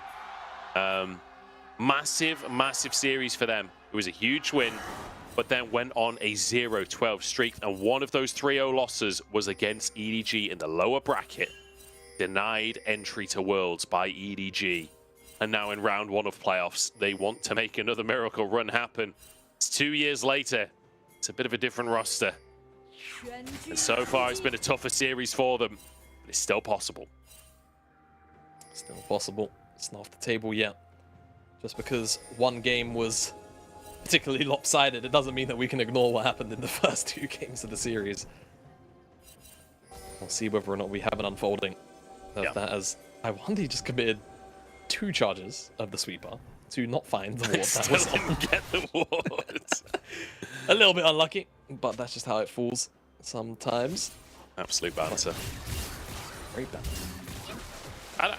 I want to, since we're going to have a reasonably quiet early game by the looks, it's Nocturne versus Ivan, so you don't expect necessarily too much going on there as Mako pulled in here. Good bit of damage onto the cow, but it will be lane priority for Uzi here. I want to quickly talk about Uzi for a second and like his reputation, his legacy as a player, because I think a lot of people have him in the conversation for greatest AD carry of all time. And like when you think of the legacy of Uzi, you think of winning the LPL, you think of going to Worlds, winning MSI. But it's worth noting that for Uzi, winning Worlds is still something he's not managed to make happen. Yeah, Mako's in big trouble here. They're not going to flash onto him, and Uzi with a root onto Hope. We'll be able to keep his support alive. There is a bit of sustain there for Mako as well. Yeah, don't forget, Alistair passive will heal him up over time. But yeah, I mean, Hope not willing to commit forward and find that flash, because at the end of the day, if you flash forward, then you're right on top of Uzi, who's already got feathers on top of you. You are almost certainly going to die. So not willing to find that 2v2, but good pressure from Iwandi. That hook is going to fly wide. That was a little too close for comfort there. The hook just about going past Uzi. They'll be able to crash this third wave. Good start to the lane here from EDG, despite that flash being burnt from Mako. Shanks is in trouble as Fofo jumps on in. Big damage coming through. That'll be a wave crashed as well. JJ arriving just in time to help his mid laner take control of that lane as Uzi actually takes a tower shot and almost gets hooked as Mako goes underneath the tower, but now he's tanking. He goes down for first blood. I like the idea, but Hope too quick on the fingers. I don't know if I even like the idea much. Like, I feel like at the end of the day, sure, the sal was there, but why risk the flip? You know, like, why bother? I mean, now, the kill went over to Iwandi, which is not the end of the world, but and then you don't really want to yield any kind of lead, any kind of pressure. Well, WE sit with first blood. We'll see how that impacts the bottom side, if at all, for now. EDG just a little bit too aggressive. Yeah. I'm gonna riskily go for my Uzi storyline again. I don't know if I'll have time here, but no, yeah, go on, let's talk look over at the replay. No, talk over the no, it's fine. Okay, like, you know. let's talk Uzi as he dodges the hook there. A lot of people think of him as like an absolute champion player, but Uzi, his legacy so far is actually second place. In 2018, he won Spring, he won MSI, he won Summer, he won Asian Games. He was one step away from making it to that golden road and winning Worlds. But the thing is, when you look at the rest of his career, Season 3 Worlds, second place. Season 4 Worlds, second place. 2016 Summer, 2017 Spring and Summer, 2019 Summer, all second place. Uzi has never won a major tournament outside of 2018. And I feel like this is the year, coming back into professional play on the team that was his rival for such a long time, the reason that he got so many of those second places. I feel like this is the year where he wants to change that. This would be the year where he wants to make it back to Worlds. And in Spring, EDG was so close to making it to MSI, upset by BLG. Then Uzi joins this squad. Now they're in round 1 of playoffs. But game number 3 of the series looked fantastic. It feels like they've warmed into things. And you know that Uzi is desperate to change that story about his past. You know it for sure. Let's see if this play works out. Perhaps an opportunity to set him up for that hope knock back in, and the feathers fly back. Uzi with a kill for the game, already had the recurve bow, and now set up for success. We asked what the repercussions of that dive would be. Sure, Mako did technically kind of grief in, but he got Hope's flash, right, in that dive regardless. Now with no flash down there, very easily punished. Good job from EDG to just kind of catch W. It's a very awkward gank path. Speaking of awkward gank paths.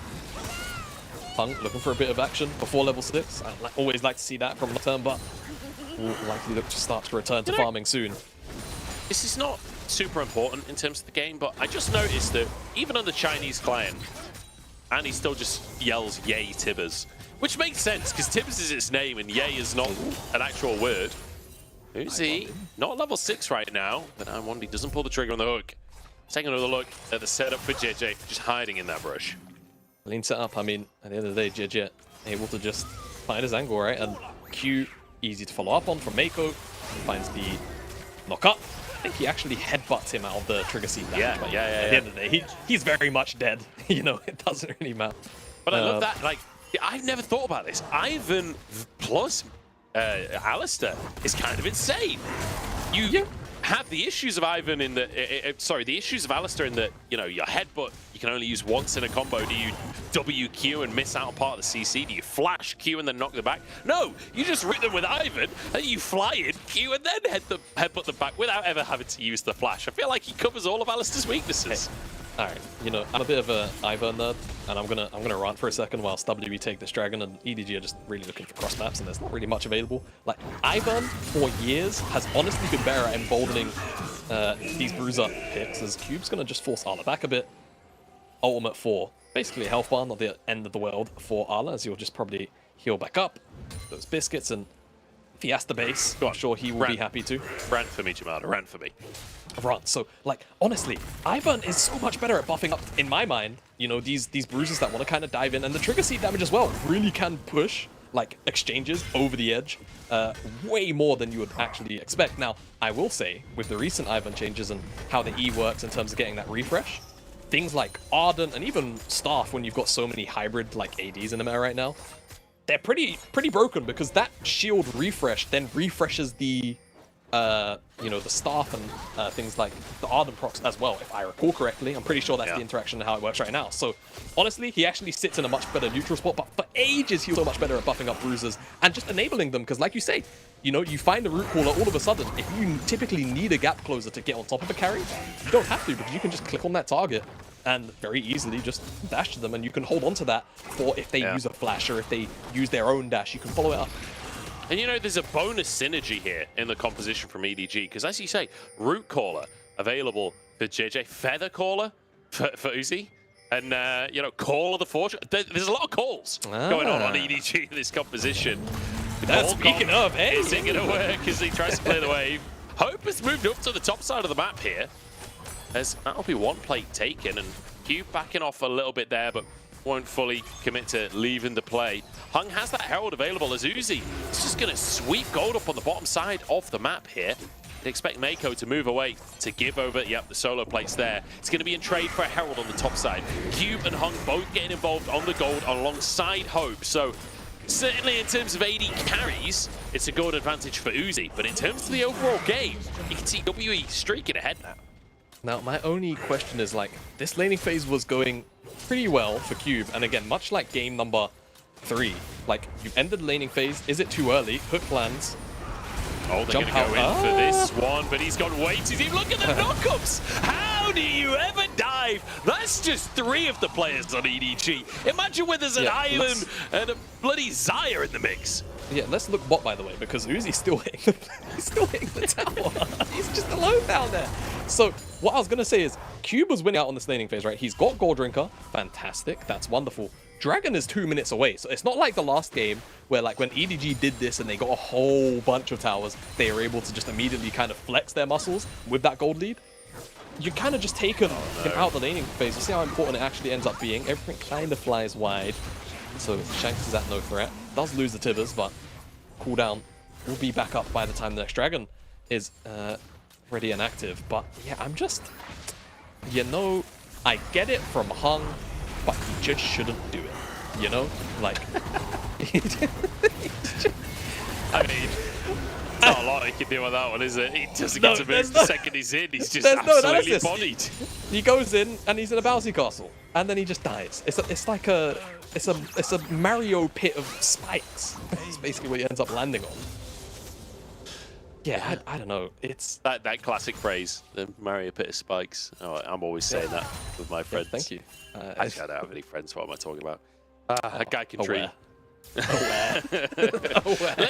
Let's talk about these AD carries though, because Uzi is 20 CS up. He got that kill earlier on in the game, and my goodness, got 4 plates, and they were all solo plates, while denying not only CS but XP from Hope. You can see he's a level up in that AD carry role as well, and we saw how aggressive Uzi will be when he gets this Zaya. Kraken's Lair already online, boots picked up as well as a dagger. Like, Uzi is an absolute monster right now, with Drake spawning on the map in 50 seconds. You gotta believe EDG are willing to play for that. Yeah, absolutely, they will be. They're not gonna let WE pick this one up for free. And again, you know, I think just the way that when you talk about scaling and just interactions of these competitions generally, you just have to imagine EDG went out, right? Not just even because of Uzi, but WE, what's their comp want to do? It wants to dive. What does EDG's comp want to do? It wants to stand this ground, but also it absolutely blows up anything that comes in range of it, right? Tristana, Zaya, all of the knock-up CC. How does it feel feasible to play the game as WE? They're going to have to get creative, and again, Iwandi, he's going to have to hit the mark sooner or later. Hung, brew it up. Mako with some nice side steps there. There was a control ward in the tri-brush, so able to hide out of vision there. The skill shots all go wide. Look at the health on that tower in the bottom lane as well. There's still 2 minutes to finish that play off if Uzi ever gets any time to work on it. And 1D moving in to try and deal with some of these control wards, but Mako is there in the headbutt. It's gorgeous again. The route into the dash for the Alistar. I love this combo. I'm gonna have to find me an Alistar duo because I still play Ivan to this day. This looks busted. I haven't seen Alistar Ivan. With this combo, I'll play Alistar for you, buddy. Yo, hop in, man, hop in. We've all eaten the laughing cow. This is the flying cow. The combo coming out here is he just like wiggles towards you and then beats the crap out of you. Absolutely insane stuff. EDG, they're onto a winner here. Yeah, I think they are. And again, like, I'm just kind of concerned. All right, sure. Again, W accelerated the game on the top side of the map. What does it do for the game? You know, like, Renekton right now, wasn't able to participate in this Dragon fight. I mean, part of it does come down to this pick, but at the end of the day, I'm just not sure they were willing to commit, man. Look at this bounce house, man. Rooted into Polv knock-up, into Daisy knock-up. What do you even do? How do you play into this comp, man? I just don't understand what you're meant to do. You don't. That's kind of the thing. Don't get me wrong. And again, from WE, I requested a change up in gameplay, right? In the sense of like style of draft. Unfortunately, EDG just kind of had all of the things that they wanted up and available to deal with the diving tools that they saw on the side of WE. And you got to remember that this is EDG, their first game on red side in this series, and we asked the question, can you afford to leave Kai'Sa up? EDG said yes, and then they said, watch this. They've built this anti-dive composition to show you that Kai'Sa ain't that scary if nobody that dives is allowed anywhere near your carries. Let's not forget, right? WE had the opportunity to go towards something like the Maokai, a lot more neutral, very capable of diving. Mako, that's flash. Does have his flash available, going to use his ultimate, tries to hold on and dodges the hook. Okay. Mako just smurfing on him. He could just be a Giga Chat and just walk out of it. How that works better, I guess. But yeah, like, we could have seen something like Maokai. Shanks is no stranger to, you know, other AD mid laners just outside of Tristana as well. Very... on top of the anti-dive, you've also got Ornn against Blitzcrank. Not that I1's been able to hit a hook yet, but even if he does, it's going to hit Blitz. It's going to hit Ornn, who just balance and he's just going to W it. Yeah. This is impossible. I'm not going to lie, this is not ideal at all for the side of WE. Look, I'm usually one of those guys that is not a fan of talking about like draft gap, not a fan of talking about like, you know, this is one of those moments. Wins the draft that it's impossible to win. This is one of those drafts where actually, like, you and me, I'm kind of like, how the hell do you win this for WE? Unless EDG really, really mess it up. But we have seen them really, really mess it up in this series. In game number 2, game number 1, both of them. Very, very messy from both teams. Okay, they want Fofo could be caught out. This is the opportunity here for WE. Nope. Bye-bye. Ups over the wall. He's out of there. What do you do? Like, even if the girl's off a dress, she's got a rocket jump, probably. Even if she's used it, then she can just bust the shot you away. What? I don't know. It's so hard. I mean... Yeah. Root caller the Forge God. The feathers not going to be anywhere near his Mako. Going to be forced to use his ultimate here, and a TP comes out from Cube to defend Shanks.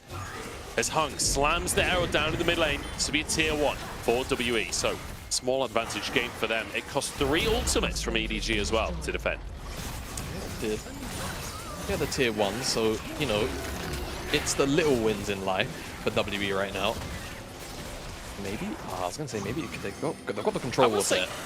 It's worth mentioning, WE are actually up in gold right now. It doesn't feel like it on the Rift, does it? They are actually 1,000 gold up right now, which is so strange.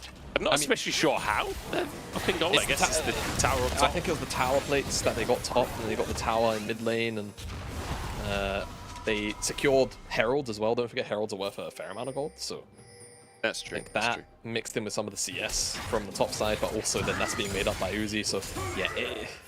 Just for a 1k gold lead, it really doesn't feel like it, and you could honestly just argue the feel of this game is EDG are like 3k up, right? Like that's what it feels like, really.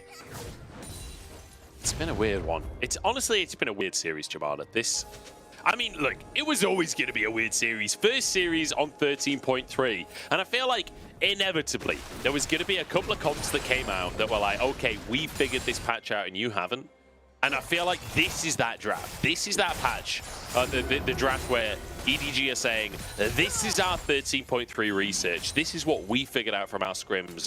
What have you got to say about it, WE? So far, it's not been working out for WE. The one thing I will say for them is side lane presence for WE.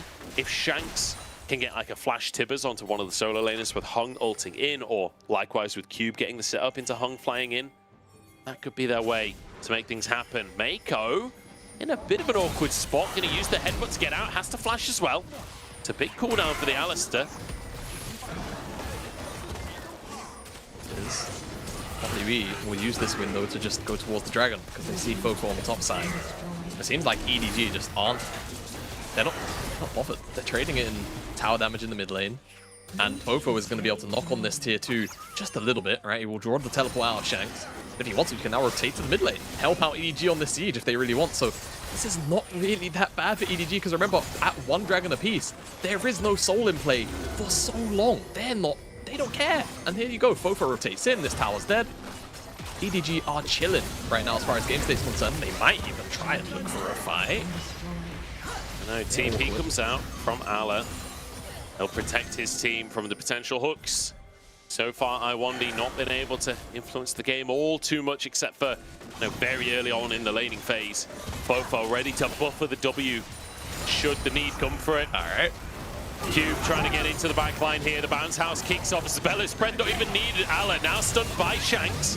And the call of the Forge God, the re-engage. EDG's turn to have a go. Shanks with a bomb on his head, trying to escape, and he will do so. Uzi pulls the feathers a little early. Oh, they got Uzi! Uzi! WE! We asked how. They give us an answer. The team fight for WE, and now they're in charge. This was re-engaged by EDG, though. They could have just stepped away. WE need to make use of these kills and some of the gold that was just handed over to them. We'll see where the items lie. At the end of the day, they are so close that, Poke should have that Nashor's too if you would like to think. And things like Black Cleaver will come online in the top side. Get a look at the replay, because you can see WE, they're looking for the engage, right? Look at what happens. It's just basically Born stays in the front, headbutt away onto the Renekton. A root as well comes through, the hook misses, and at that point, there's basically no way to really find an in. But then EDG elect to actually look for the re-engage. Flash ult to try and catch Shanks off guard, but they don't actually get enough damage onto him for a little while, to be honest with you. And by the time that bomb blows up, there isn't anything actually on top of him. The hook then connects onto Uzi. It's just a bit strange from EDG, admittedly. Like, they can just walk away from this, but the WE's coaching staff, okay, you can see how passionate he is. Did he just shout, "Let's go"? He might have just shouted, "Let's go." I think he did. I have never seen one of the Chinese coaches scream "Let's go" before, but I'm here for it. I'm absolutely here for it. And wow, we said there was no way. We'd pretty much counted WE out with this composition, but the hook from iWandy, and that's the thing about Blitzcrank, it doesn't matter how many hooks you miss across the game. It just matters when you hit that one crucial hook. Uzi with an aggressive Feather Storm and punished massively by iWandy. Exactly. Uzi really needs to selectively use the Feather Storm, right? Like, he can't afford to just use it necessarily for damage, because if iWandy hasn't thrown out that rocket grab, then iWandy will take full advantage of it. Fofo, speaking of being advantage of the cube, yeah, no, not gonna find the 1v1. I was wondering, I was like, in my head, I was like, will Fofo just try and like play this 1v1, kite him out? Looks like the answer is no. We'll just let the wave. I don't know if melee range is really the play, especially with a Nocturne in the game. Fofo, what was that? I'll be honest. Have you seen that emote? Have you seen the court trolling emote? Have you seen that one switched out before? I have not, but you've not. It's a great emote, mate. You should go look it up, because that's what Fofo just did. Why did he take the blast cone? It's so strange. He could not only see that, the him. fact that Hung is There was there minions. to capitalize. Yeah, I don't. It's so weird. This is a weird game. This has been a weird series. And this, again, the compositional difference for us, right, and what we've been describing is that EDG should be able to just kind of group up as 5 and just stand up to what WE can throw at them, right? Nothing that hits the wall should ever stick for WE, but, they elected that one re-engage, and now Fofo has also kind of just handed them a bit of a freebie on the side lane. Fortunately, there was no flash or anything like that to blow. Do we need to see a full picture replay of this? I feel like we don't. I mean... Oh, it was a misclick.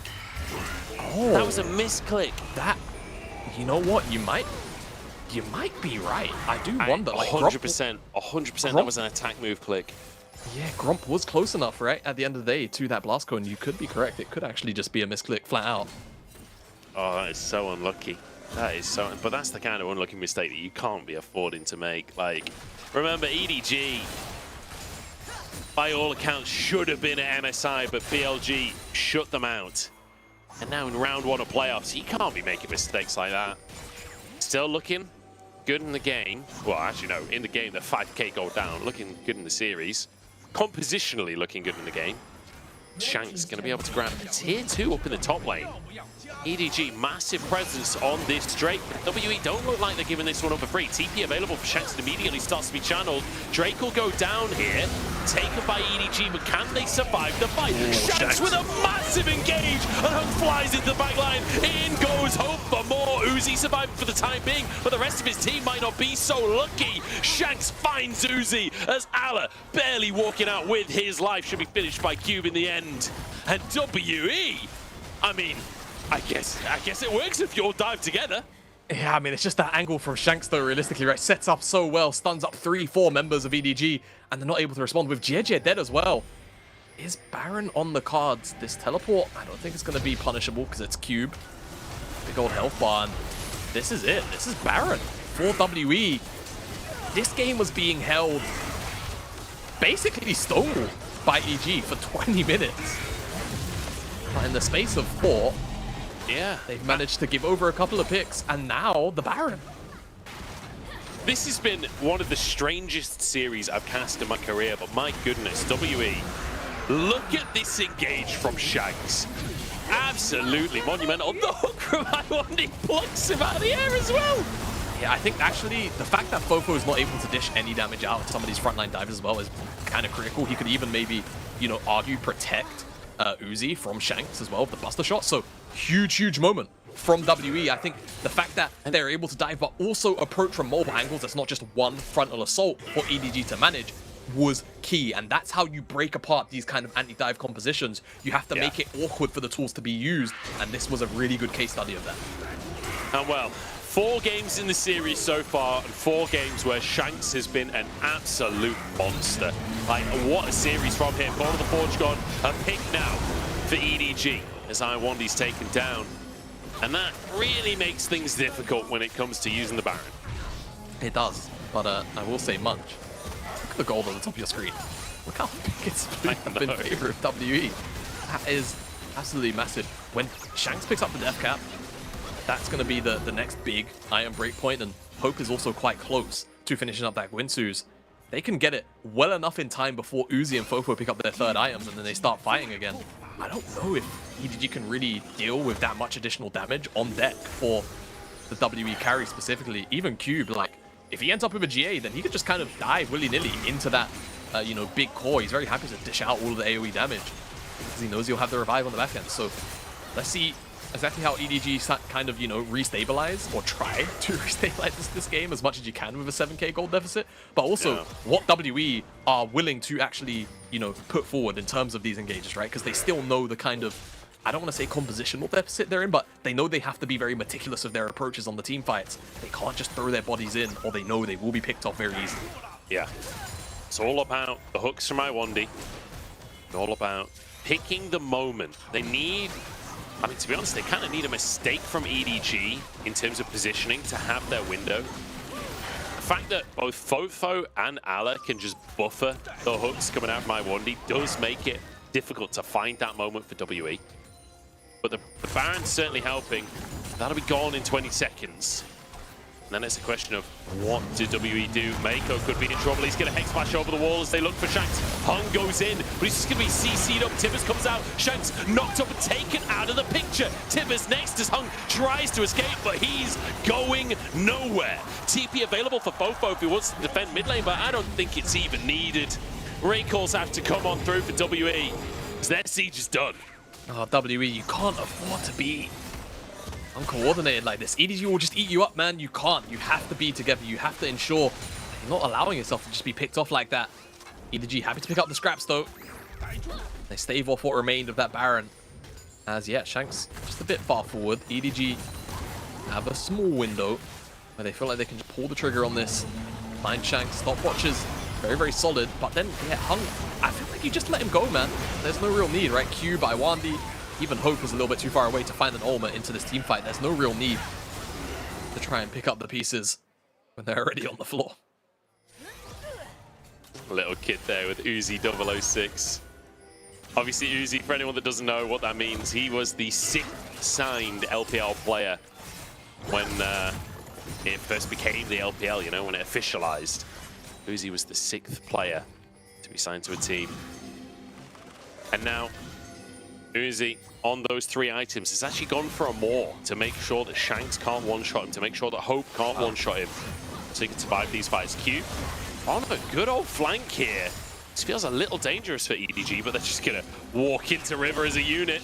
Do they know where Shanks got to be is? cautious. Do they know where Shanks is? See him. Shanks, another great ultimate coming on through here, but survives for the time being. There goes Ivan. JJ out of the picture, but Fofo answering, and Uzi still alive for now. Tip is taken down as Cube goes forward, but pulled back are the feathers, and Fofo's still alive as well. Hope is in no man's land right now. Turns golden to try and keep himself alive, but knocked up and taken down. This comp is indomitable from the side of EDG, and the fights are just too easy. Even though they lost their enchanter at the start of the fight, EDG still able to reposition, and it's Uzi, it's Fofo with such excellent positioning, whilst Ala and Mako are eating up the damage, and WE cannot find the target access that they're looking for. Again, this engage is so strong from WE, right? We spoke about it has to be multiple angles. The hook lands onto Fofo, he rocket jump buffers it, great. JJ though, one shot, Hope makes sure that he finishes off and confirms that kill. Shanks, even though he gets finished off by Fofo, like, the work is done, right? You would imagine, but then at this point, it's about finding access. Hope, Hung, they've already used their ultimates. They can't dive in again to find Uzi or find Fofo. So even though the work that Cube is putting in is excellent, there's no one actually putting major threat onto Uzi and onto Fofo as they reposition and get more damage out. It has effectively played out as a front to back by the end of it. And the W from Hope at the end of the fight actually hit onto Uzi. It would have killed him had he not built a Mora Mortius. This build from Uzi literally keeping the game alive for EDG. Phenomenal presence of mind to go for that MR. And even with a, what was that, 8,000 gold deficit, this composition of EDG, so valuable. The mechanics at play there. 2 upgraded Navoris on their side as they will just annihilate Baron. Before vision is even gained, EDG have got it. WE, are you going to try and dive this? Are you going to try and get into the pit? Uzi's alone! EDG abandoned their AD carry, but he's surviving, taken down now by Cube as they charge into the pit. Fofo has to be the carry. Bomb on top of Hung here. He jumps out of the pit, doesn't have the range yet, and Blast comes back on in. JJ buying space on the backside of the fight, and even without Uzi, EDG are indestructible. Shanks takes out Mako as he goes for a little bit too much. But EDG still come out with a man advantage. A hook underneath the tower, but he signed his own death warrant. He falls as Fofo grabs another. Even though Uzi drops, it's Fofo that comes up huge, and what a time to do it. It's been criticized for his play throughout the season, I think fairly so at times, but this could have been the fight, which could have pushed EDG back into contention to close out this series 3-1 with the Baron. Let's see how much they can get done. You know, it's going to be a hard game when you find Uzi the perfect pick and you still can't find the fight.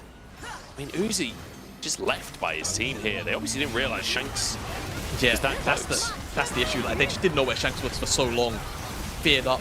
Eventually goes down, but so much goes on to him still, right? Redemption heals him back up to half, but Hope commits inside of the pit. The fear connects onto Fofo and it forces him to have to dash out, right? Because Cube's on top of him, but has the blast cone there whilst the mixer is still going on. Cube then is obviously focused on trying to, you know, deal with Ala, deal with Mako. He gets CC'd up, and then Fofo is just allowed to basically hit what's in front of him from start to finish. Clean up more kills off the back end, and now we come out of that replay. Gold effectively even, right? 32 minutes into the game, 1k gold, 700 gold means nothing. The question now has to be, you've got enough dive to take out 1 carry. Do you have enough dive to take out 2? Because there's 2 AD carries on this roster, and they are both willing and capable of winning out a fight. Like you say, gold basically even at this point. We were 8,000 in favor of WE not that long ago. Ornn items across the board as well, so even more value there than the gold really tells you. And with Baron still 40 seconds on that one, they're going to try and end the game right here. And one D has been caught, knocked up, and will be taken out of the picture. That's one Nexus Tower gone already. EDG, they're done with this series. They want to go home. They've got dinner booked. and they want to go to round 2 of playoffs. Featherstorm comes out, Shanks turns gold as they try and get onto Fofo here, but Uzi's still free firing. Shanks will be next to fall, and WE, they've got nothing left in the tank.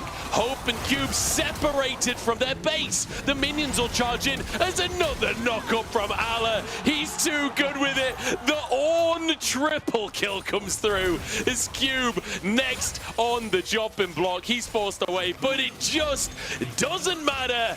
EDG 3-1 over WE as they keep their dreams of worlds alive. WE was stonewalled all those years ago by EDG, and they're stonewalled here again. EDG, the fairy tale for that world story that you mentioned. The start of it could have just been what we've witnessed. 3-1 and a convincing back end to the series, and one that we wanted and needed to see out of this lineup. It's an amazing turnaround considering where the gameplay was as well at the start of the split. And if this is how EDG are looking, then hey, I believe that they could maybe make it a fair distance in this playoffs run as they book their ticket to round 2. That'll be the question. How far can they make it? And who knows? Who knows at this point? Still plenty to be played for. And the next opponent will be OMG, which is just an absolute banger, classic matchup. OMG versus EDG, that is as old as time. Abel versus Uzi, as old as time. But on top of that, OMG versus EDG, if you watch the series in the regular season, my God, what a series between the two teams. That should be a best of 5 to remember. Worth mentioning as well, like, commiserations to WE. It's been a tough year for them, and I feel like there have been good things to take away. I think Shanks has had an amazing year. I really hope to see, good things for Shanks in 2024. But made it to playoffs, both splits, knocked out 3-1 in the first round, both splits. It's a tough end to the year for WE. Yeah, it is, and I have to say, I think at the end of the day, for this WE lineup, they can still feel, fairly proud in some of the performances that they did put out. And yes, it sucks, you make it to playoffs. It was also looking a little bit dicey at some points, right? Even after that 4 win, you were kind of wondering, all right, how much are we going to trip up? But at the end of the day, like you mentioned, I feel like for players like Hung, this was a very, very solid first year showing for LPL gameplay, right? And in the case of Shanks, I feel like this is a duo that could continue to develop as well, right? So I do really hope in this strange way, even though Shanks, I feel like, could go on to air quotes greener pastures, I want to see Shanks and Hung remain a duo for a little bit longer. I feel like that these two really could achieve a fair amount on this WE lineup in terms of helping develop it even further, right? So, like you mentioned, commiserations, but at the end of the day, I feel like, across the lineup, they can still feel kind of happy about how they went into the series and how they did approach EDG. Yeah, definitely. I think WE, overall, still things to be worked on, and we'll see what iteration we're going to see in 2024, but making playoffs, both splits, even if they did lose in the end, like, it's a lot better than a lot of the splits have been for WE over the last few years. So honestly, you'll take that. EDG, though, on the other hand, fantastic stuff. Making it to the second round here. Not super clean. There are definitely still a lot of things to fix for EDG. But I will say, managing to clean things up in game number 3 and game number 4. Like, game number 4, the fact that they fell 8,000 gold behind and were still winning team fights is a good thing in that, this composition was so good that you could win. It looked like an even game when you're 8k down. But B is like, how did you get 8k down in the first place is a bit of a question mark. Like, there's a lot of parts of this series for EDG where it's like, yeah, you won, guys, but like, against OMG, you're not going to get away with that. No, you're not. And I've just had a terrifying thought. This is going to be the most LPL gold graph I think we will ever. I think so. In the LPL. Once we have that post-game breakdown pop up. Yeah, I mean, again, for EDG, there you go. Oh. Well, I guess you know what? It's not as LPL as I expected it to be. As I was thinking either, yeah. But, like we mentioned, 8,500 gold. Their peak gold lead was 738. Yeah, pretty solid gold lead from EDG to close out the game there, I reckon. Yeah. Who needs a gold lead when you've got a composition like this, eh? Yeah, I suppose so. Really solid drafts. Actually, that's one thing I'd like to highlight for EDG. Patreed was really solid, right? And I do wonder, moving into OMG now, a team that I feel like in the back end weeks one of the key things you could criticize was the draft. How much has 13-13 changed their opinions on how they're actually gonna, you know, land and also approach EDG as a whole, right? Because I feel like, again, one of the big criticisms, not to keep on knocking on the door for WE, was some of their draft approaches throughout this series, right? And this final game, whilst it was finally a different flavor of what they'd kind of been running throughout the first three, EDG just read them like a book and said, okay, you're going to play dive, which you're going to play anti-dive, and good luck, have fun. That was basically it. I'm kind of curious about how positive these drafts will continue to look and how positive the game reads will be for EDG and how the preparation will look into an OMG side, which I won't say are necessarily very telegraphed, but I feel like you know with OMG what is on the tin, right? You know how they're going to play. You know it's going to be about Shanji at top side. You know it's going to be about Cream in the mid lane. And you know that Arky is going to be the guy facilitating them. And if it's not those guys popping off, then you still have to be concerned about PP God Enable. So I mean, like EDG are already banning Rumble. They were banning Rumble in this series just in case Shanji shows up. Like they're already nervous about Shanji at that top side. But yeah, I mean the meta is fantastic for Shanji. Like I'm kind of excited to watch Shanji in playoffs just because I feel like 13-13. This is his patch, man. Like this is exactly what he could have wanted. Yeah, you got PP God on melee supports as well. This could be a very, very solid meta for OMG. We'll talk about that series obviously when we get to it, but obviously we're talking about EDG's next opponent as well at the same time, right? So it is obviously worth the mention. So I'm excited to see exactly what else EDG are cooking up, because this was technically the first time we've seen them running the Ivern. There's been teams that have been running the Ivern already, but it feels like on 13-13 he actually is the flavor of the meta, right? Like he is just objectively a strong champion now, and people are willing to pick him up inside the jungle. And I'm kind of curious about where priorities will lie with that, because OMG as well in that same breath, they love their melee mid laners as well, right? Cream is no stranger to any of those kind of assassin type picks. And like I was ranting about, Ivern loves to buff those champions up and really does embolden them. And in this game, we kind of saw it, right? What it could enable for a pick like the Alistar. Imagine what it does for something like an Irelia or something like a Yone or any of those like diving AD assassins that Cream, we know, is very capable and loves to lock in when he has the angle for it. Yeah. It's worth mentioning as well, coming out of this series, that EDG now have guaranteed themselves some championship points for the summer.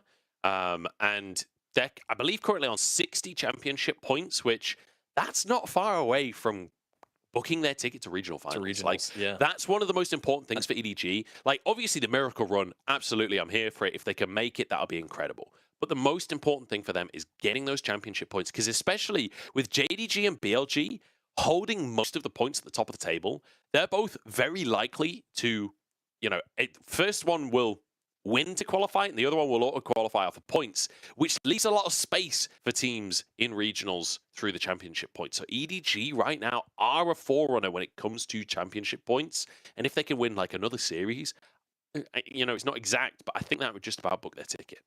It would get them very, very close to booking their ticket. I think top 6 is when you start picking up picking up those championship points. So you get 10 for 7th and 8th as well. So they've got 10 for 7th and 8th this split. Okay, so sorry, my bad. I misheard you. That's my bad then.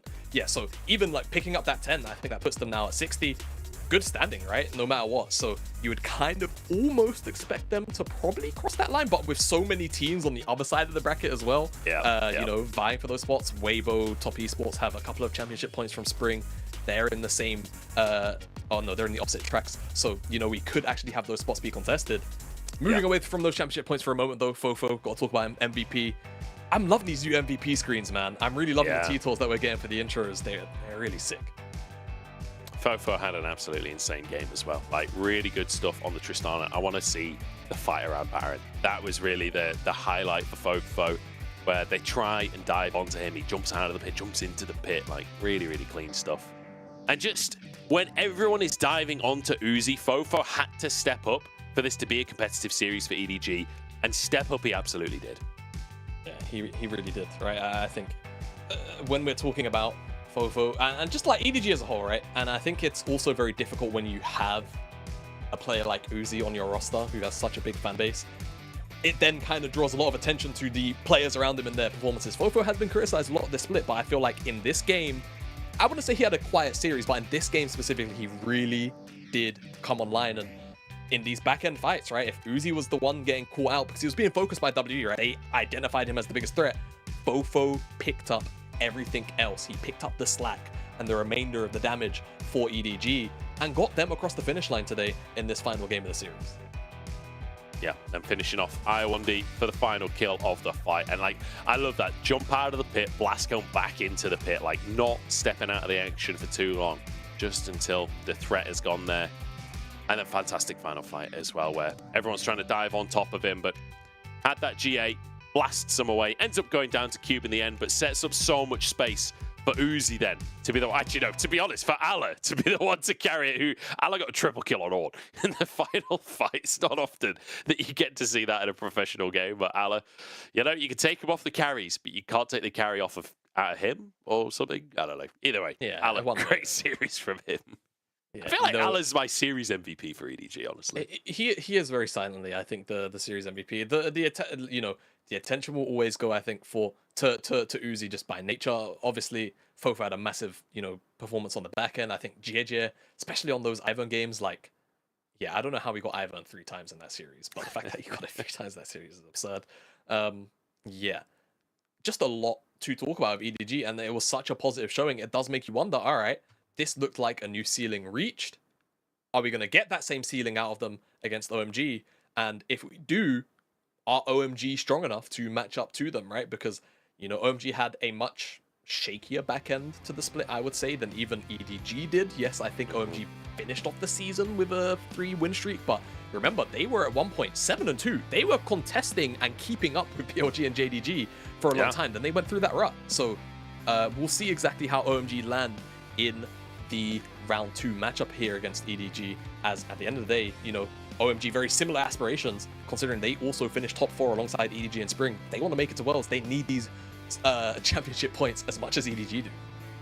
Certainly do. 3-1 in the end to EDG, which means they get to move one step further along our bracket. Still 3 rounds away from the double elimination. It's a long old journey for the teams in playoffs here, and we should be able to bring our bracket up shortly as well and see where they'll be moving further forward. But our next series coming up tomorrow is going to be NIP versus RNG. And honestly, I feel like that is an extremely exciting series because I feel similarly to EDG and WE, RNG and NIP have had really, really good games. They've had some games that leave something to be desired as well. So it could really go either way. RNG will have side selection for their pick of the litter of that series as well. Yeah, I'm not sure how RNG and NIP is going to go. I'm honestly a little bit more interested in the winner of that game too, going into Weibo, but I feel like it's a bit hard to call. I feel like more people are likely going to gravitate towards RNG naturally, right? We're still talking about 7th versus 10th, but NIP have had surprisingly positive games at times, man. So yeah.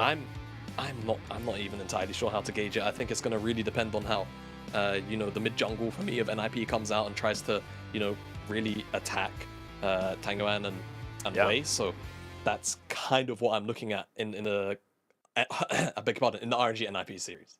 It's also Angel versus the team he was on in spring, right? Like Angel joined RNG for a little bit, didn't really work out. Now he's on NIP, managed to make it to playoffs, which will be the first time NIP is in playoffs in the LPL. And you know, Angel, an old Suning player, so I'm cheering for NIP, that's for sure. Shadow as well, making it to playoffs in the LPL. Hey. Like, I feel like Shadow, a player that's been quite exciting to watch across the course of the split. And I also just want to briefly mention Angel. Not only would he be able to take down, you know, former organization RNG, if he beats RNG, who's he playing after RNG? It's Weibo. It's another former team. It's back to back. So, you know, it could be a bit of a Death Note situation for him, coming back, grabbing revenge on a couple of those previous organizations for him. But they have to go over the hurdle of RNG first, of course, in that round 1 tomorrow. Yeah, we'll have to see. Obviously, none of his suiting teams still on that Weibo roster. That feels like a long time ago now. It breaks my heart. Breaks my heart. That's going to be it from us, though. Thank you so much, everyone, for watching. Make sure you're tuning in tomorrow. NIP versus RNG is going to be messy. You don't want to miss it. We'll see you there in chat. But until then, we'll see you in Champ Select.